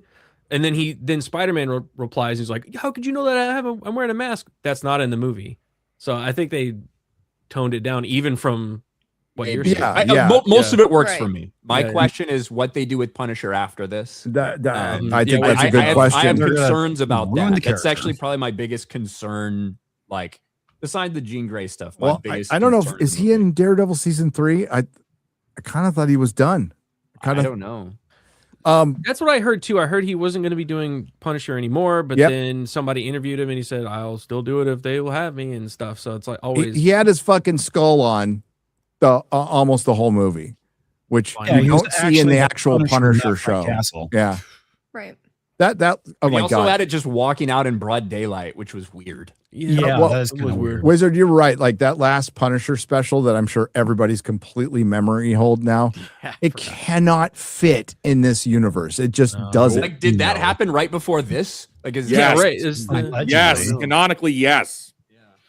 It makes no sense. And where in the fuck was Spider-Man during Wilson Fisk's administration? Yep. Again, I awesome. put that on Daredevil's Yes. Born Again, not this movie. Well, they're like, fuck that. Honestly, show. I mean, I commend them as for much doing as that. I like the Punisher in this. Daredevil needs to team up with Spider-Man. That's the best I was team up. disappointed he wasn't Yeah. in the movie because he was in Are the you previous sure you movie, want but- that? Right. Disney No. cannot I'm a write good Daredevil. lawyer. Okay. No. They can't do it. In a different universe that wasn't sucked through a micro black hole by CERN in 2008. Yes. Okay. But when done right, they play off each other so well. I've got Yeah. one of the crossover comics, and I loved it. Their powers complement each other. There's a bit of one-upmanship, and There is. It's And Daredevil's pretty semi-mentor. He's seen a little bit more in life. He's lost as much as Spider-Man has.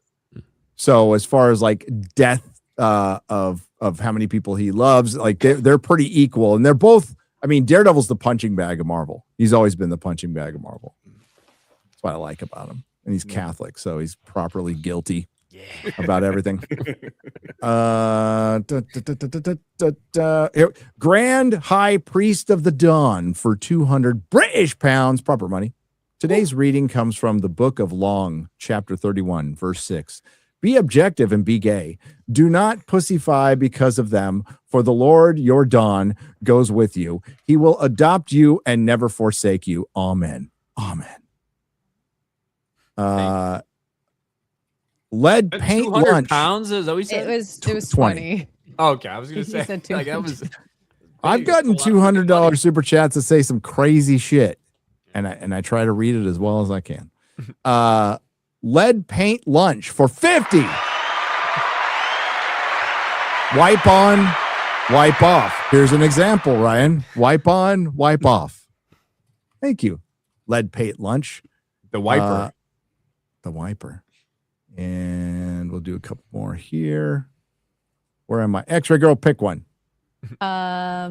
Okay. Let's see. Oh, you're looking at them. CP lus or C plus. Jesus Christ. I don't know. Oh my God. For 5 It's British contagious. pounds. Don't let her take it. Like, don't let her make any decisions. What are you doing, Gary? That's like, well, what do you want for dinner? From Ryan's POV, black cap. I can do this all day. Can we start at 2 p.m.? It rallied. It rallied. Yeah, okay. Mr. Cuban for $4.99. Supergirl is out on stream. Nerdrotic was right about the time frame of its release. Hey, I mean, it wasn't really a stretch to say this motherfucker's going to be on VOD by the time Spider-Man comes out. I'm surprised it stayed on. It waited 1 day longer than Superman. Set a record, we could say. Yeah. I have one Beat more. its own record. This is a good question. Angst Kitten for 20. Today is the last day of July, but where is the Savant? Where? Disprove. Yeah. Well, this is the thing. Yeah, it was supposed to be July. Nothing. No Why'd you say marketing, no July? anything. I know. Lie. This is just We how know words why. sound when they're pronounced properly. Emphasis. Emphasis on the right syllable. Yes. July. Yeah, I wonder who's behind the pronunciation of that. Robert Kearney for $19.99. My wife and I really enjoyed Spiderman. We accidentally saw it in a 3D, but it was still great. We really enjoyed it. Glad to see Vara and Mahler. Hail to the fellowship. Great guests. Yeah. We love Vara on the show and Mahler. I always I have do a fun show with being Mom. on. Yeah. I feel like I do not like watching 3D movies, and I wonder how all the web No. swinging was in that, or the web slinging, because it was. It's pretty I feel tight. like, A I lot feel of like the it made me shots. sick if I was in a 3D. Well, theater. Jay said he normally gets sick, and he didn't get sick with this one in 3D. Really? So Oh, That's something. it felt like a roller coaster on the box fair. That's insane. I got whiplash.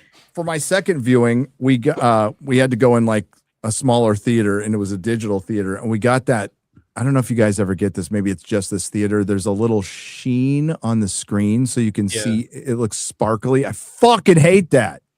That's What, you low went to like quality a Twilight screen. What? I don't get it. Well, the silver screen, all the screens have like tiny particles that The thing is, reflect the though, light, but sometimes they're not very good screens. I'm They're low finding quality this screens. out, Garrett, because I'm getting a new screen. Is certain screens don't work with projectors.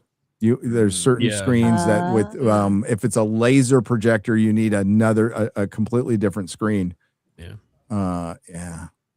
But All that right. might just be a cheap. They cheaped out on the small They cheaped out. auditorium. It was packed though. That cheaped out, packed auditorium. I actually I had a seat in the back, and I bought it hoping like no one would be around me. By the time I got there were 2 people by me. I was like, fuck this. So I went up and sat right next to the handicap spots, Those are good spots. Little close, but decent spot, and no one was around me, so I could pull out my phone and shit. Oh, I thought you were gonna say pull out something else, but Well, I did do that as well. But, yeah. I did do that that's- as well. By the floors. Not what anyone else is thinking. So. Centurion for 10 Australian dollars says great fun watch, some issues, pros, web slinging, Peter science, Ned rapport, MJ roof memory fake out, Gamora MJ moment, and fallen JG villainy cons, rushed college years, no photography job, Wanda. Like Jean Grey. I think the Jean Grey. Okay, it's storyline- Jean Grey. okay. Yeah. Yeah, I agree with that assessment. But the memory fake out moment I thought was really good. I liked it. It was all right. Yeah, that was like creeping on. I was like, oh no. And Poor then- guy. yeah, I was would like, feel so "Damn, betrayed. So messed up. And Zendaya played it well. Yeah, she did. Mm-hmm. Did. She wasn't in it a lot, but I thought she was good in it. Yeah. Like the I perfect was amount, worried like when just, she little. after they had the scene on the boat where they talked and she walked out, I was like really worried, like how they were gonna figure that out. And then her asking him to come in and say hi to Ned, them hanging out, that was just good vibes. You know what I mean? That was a good scene. That was initiated by her giving him that. You know what I mean? Yeah. It was a nice scene. It was to be thrown into the mix. Ink Dupe Shoddy for 20 says, in regards to some of the prolific figures producing trash lately, as if there's some industry NDA / hostage situation, if given free reign, they would have produced something better, or just seeing a massive fall from grace. I don't know. I mean, if you're just talking about Hollywood collectively, I think that's in reference to the Children of Blood and Bone author. Okay. Maybe. She apparently had she's very young, and she probably had a certain expectation dealing with Hollywood, and they disappointed her by being Hollywood. And you can either play the game or not. The problem is nobody's ever going to work with her again. Ever. She just fucked herself. And great. She sold 3 million books. I hope she saves her money, because any other follow-up, which would have been guaranteed if she had kept her mouth shut and played the game. And she, like, if you're not going to keep your mouth shut, like, go all out, fucking NDA, you know, especially when any criticism she gets, she can go, well, you're criticizing me because I'm a black woman, and they'll back down. Yeah. I actually think that's her problem, that she's probably been used to her entire life using that as an excuse. And she can't use that in this movie because everyone's exactly the same as her. So she doesn't really have a leg to stand on in that regard. So she's getting angry about it. All right, we're going to wrap it up there. We're going to square up on Monday. Yeah, I don't think I'm leaving till Tuesday. So Yeah. So we'll do square up Monday on Rumble and Nerdrotic Live at 11 a.m. Central. So let's go around the horn. What do you got coming up, comics? Game stream, my channel, 9 p.m. Central. And every time I announce something, something always blows up my face. So no announcements. So nothing's going on. See you guys next week. That's wise. That's wise. Yeah. X-Ray Girl. X-Ray Girl everywhere. Next week is Vegas, so streams will be sporadic. Maybe there'll be an IRL stream. I don't know. And then, lots of fun stuff, hopefully. All right. Odin. Box office breakdown this Sunday should be a lot of fun, because Global Box Office, which is a account on X, that's the one that I think was one of the first sites to report a possible $800 million opening. Now they're saying openings of $950 to over Holy $1 billion shit.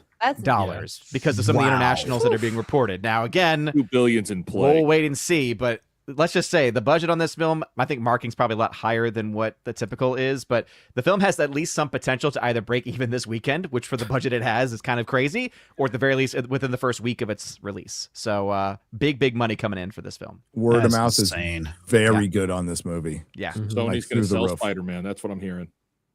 Oh, yeah. Not never. Not in a million fucking years. Well, okay. It'll sell Spider-Man if like they get 10 billion. You know, yeah, that would still be stupid. That would still be really dumb. Yeah. Fake Wizard. I have a Spider-Man review dropping tomorrow morning on the Fake Wizards channel, and I also have another video. We went to a Comic-Con last weekend. We got to interviewing like over 100 people about where they stand on physical versus digital media, and that should be dropping tomorrow too on the Real Life Fake Wizard channel. So. Got a bunch of videos, and then we'll see you in Vegas. What's the anecdotal percentage on who you talk to of preferring physical to digital? Nearly all of them said they prefer physical. There was like a couple of stragglers, like you could count them on your fingers for how many people said they they prefer digital. But then at the end of that, it was like, are you going to get GTA 6, which is a catalyst for ending the production of a lot of these games? And nearly all of them said yes. Yep. So. It's like tough. That's it. Yeah. Garrett. Nothing much. We got a couple videos working, and then Vegas. That's it. Vegas. Ready for Vegas. Hell yeah. Shad. You're muted. You're muted, Shad. Oh, I've wondered why I've been in such peace for the last like fucking hour. You're muted. Unmute. Why was I muted? I don't know. You tell me. I don't know. By the grace of God, someone did it. I don't know. How long was that there for? A long fucking. Like I It's said, been I've been at for a Chris for while. a while now on this stream. I didn't know why. Okay. Yeah, I got a fun one. What's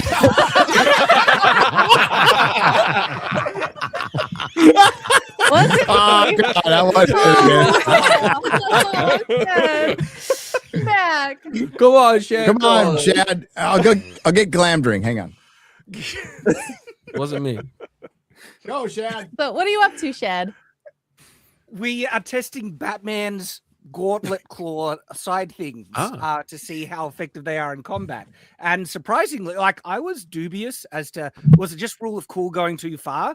When putting it in practical application, they actually work. And so we test that on Shadiversity and Culture Crusade, and that is a very nice sword. It's a very, very cool sword. It is. I'll show you Came my fast. my Batman knife, Shad. Here in Batman. But yeah, that's me. Thanks, Shad. This is how I open my Pokemon cards on stream, Shad. Oh, don't hurt My yourself. That looks really 2017 sharp. NASCAR. It's still very gay. Why is it gay? I'm just Because teasing it's not you. big enough. Is that what you're saying? It looks like a very uncomfortable grip. Oh, I thought you said Shut up, opening fucking card. pocket But, knife. yeah. But Ooh, it's a I might squid. do a video on double-bladed daggers because there might be something to it. It just Sounds dangerous. That Yeah. looks dangerous. when I see the painted blades and the uncomfortable handle, it screams mall ninja to me. So Well, Ninja. I ain't using it to fight fucking ninjas. I'm open it to use it to open fucking packages from Amazon or all right, you know what I like? You can use one of these to open. Oh, there you go. There you go. Oh, there you know what I have, Shad? I have one I have the sword that you designed and that you made. The letter openers from Yes. Shadow the Conqueror. Hell Yeah. yeah! Yeah. Oh yeah! This baby right here. Exactly. Legend. See? It doesn't exactly have the most comfortable grip in the world, just so you know. So. I got a real one. I can't get it off. Damn it! But it's that grip's good. There.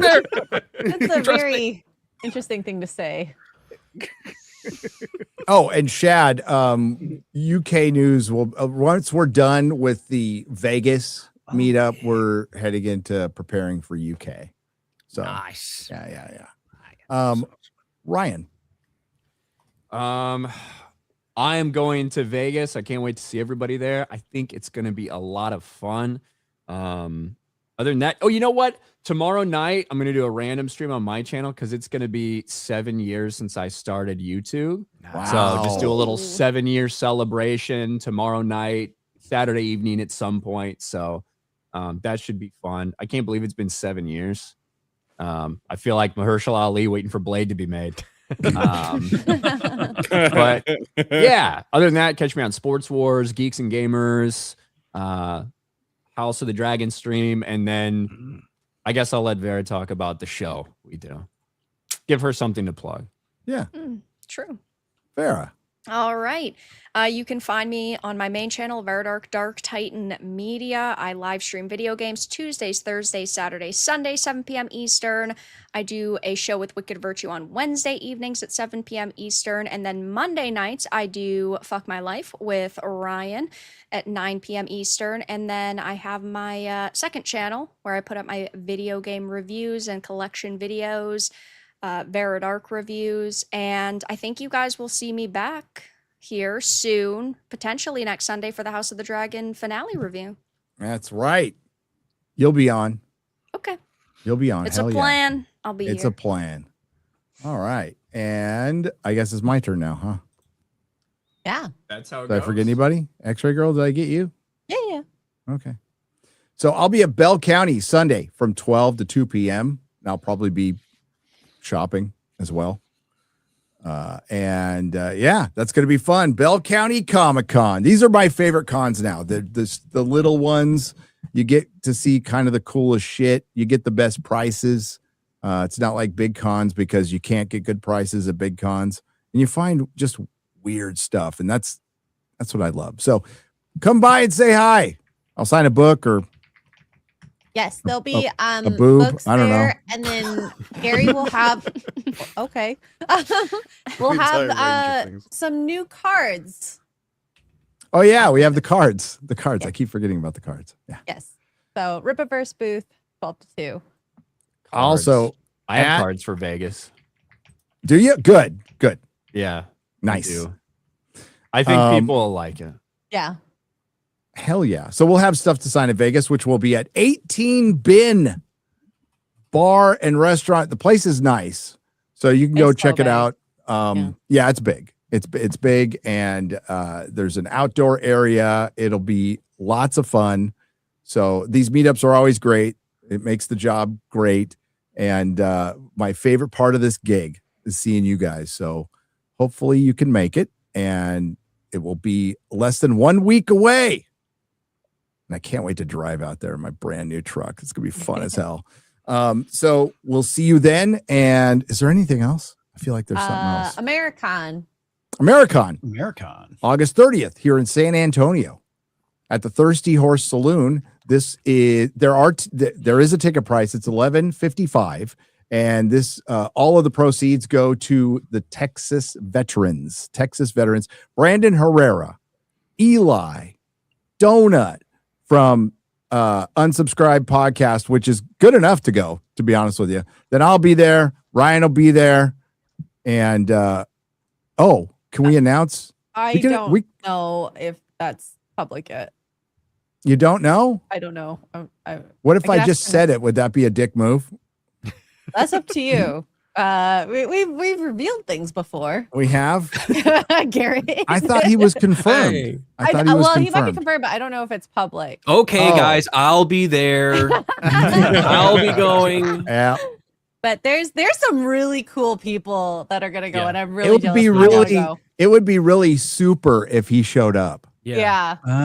Really cool. Happy Really birthday. Henry Cavill. Yeah. An influx of females just signed up for this. It would really be assumed. super, man. Ah, if he soon to be showed up. corn sweat. Yeah. Well, it ain't George Gunn. Reeves. James Gunn will be there. Great. Don't mistake him for George Chris Reeves. Gore. So also I don't know yet, but this might or might not. August be our last month on Rumble. We will see. We will see. But I'll let you guys know well in advance. And yeah, that's all I can think of right now. We're working on a Spider-Man brand new day review, which I'm never going to say this again. I told Garrett, easy peasy. We're going to be in and out. We're going to do spoiler free. And then I'm like, I don't want to do spoiler free. And then it turned into a 25-minute video. So yeah, it's going to be out Sunday. It's Really good so far. Well, your editing is great. I don't know. I glazed the movie quite a bit.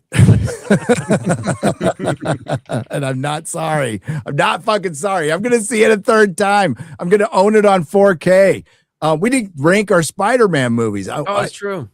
Ryan said, who said it was better than No Way Home? I did. You did. Ryan said it was better than It No is Way better.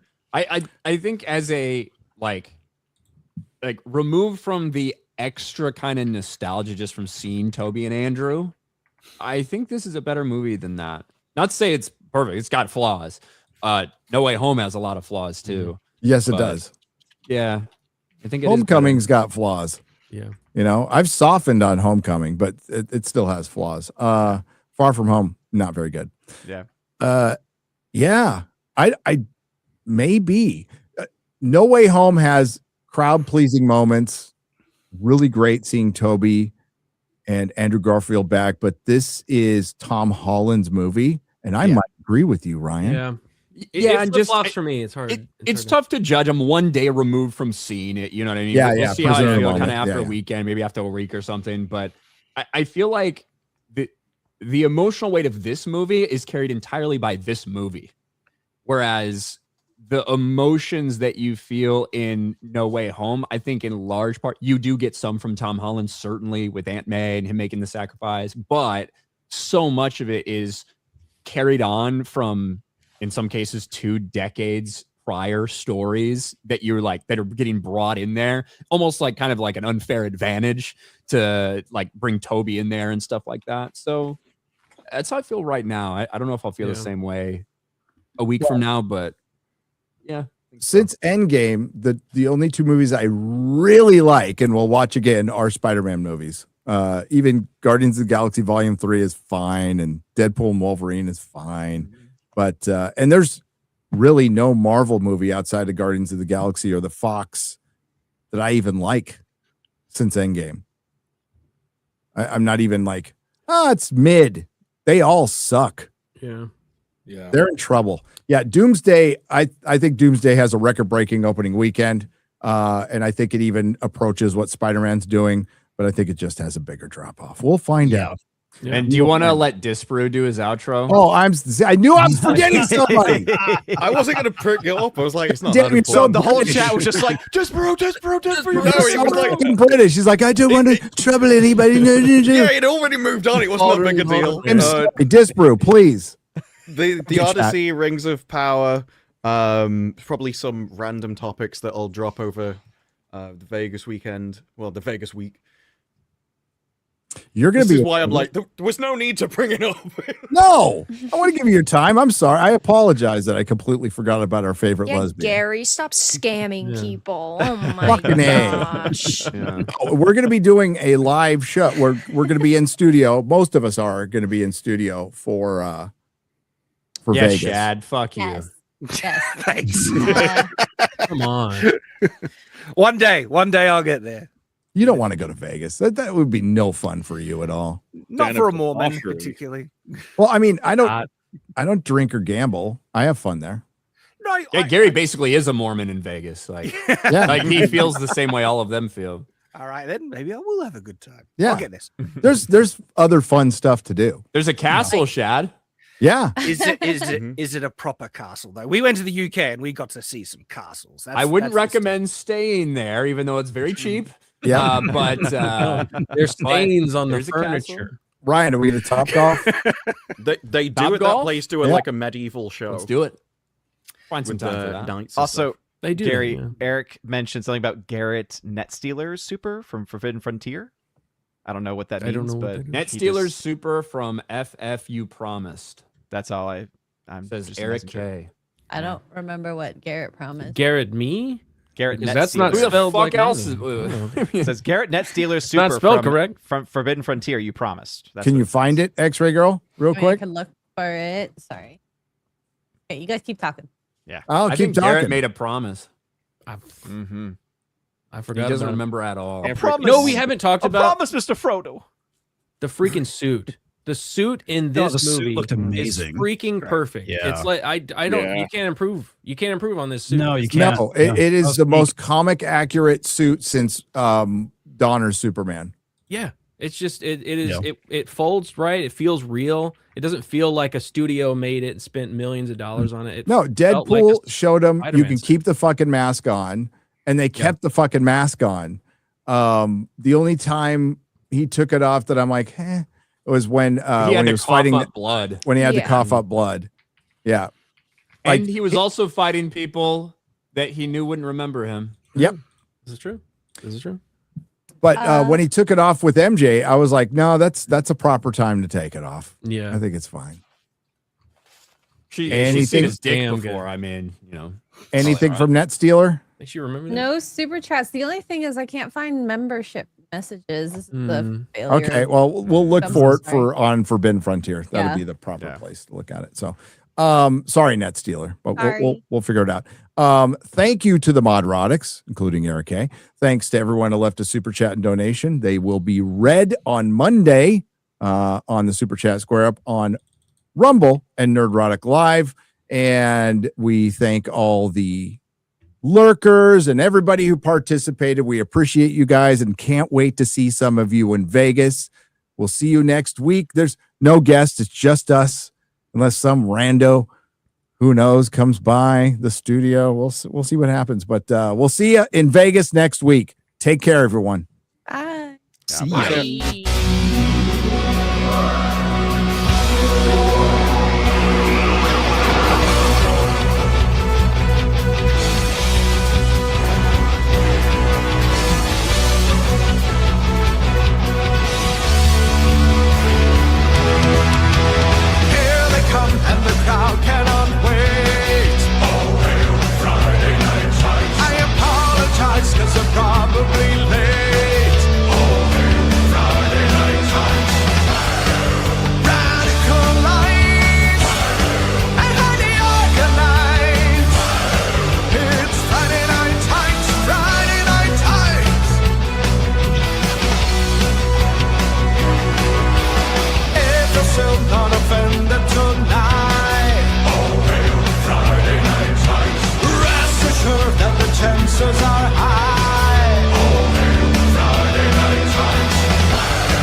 was good.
Do not come.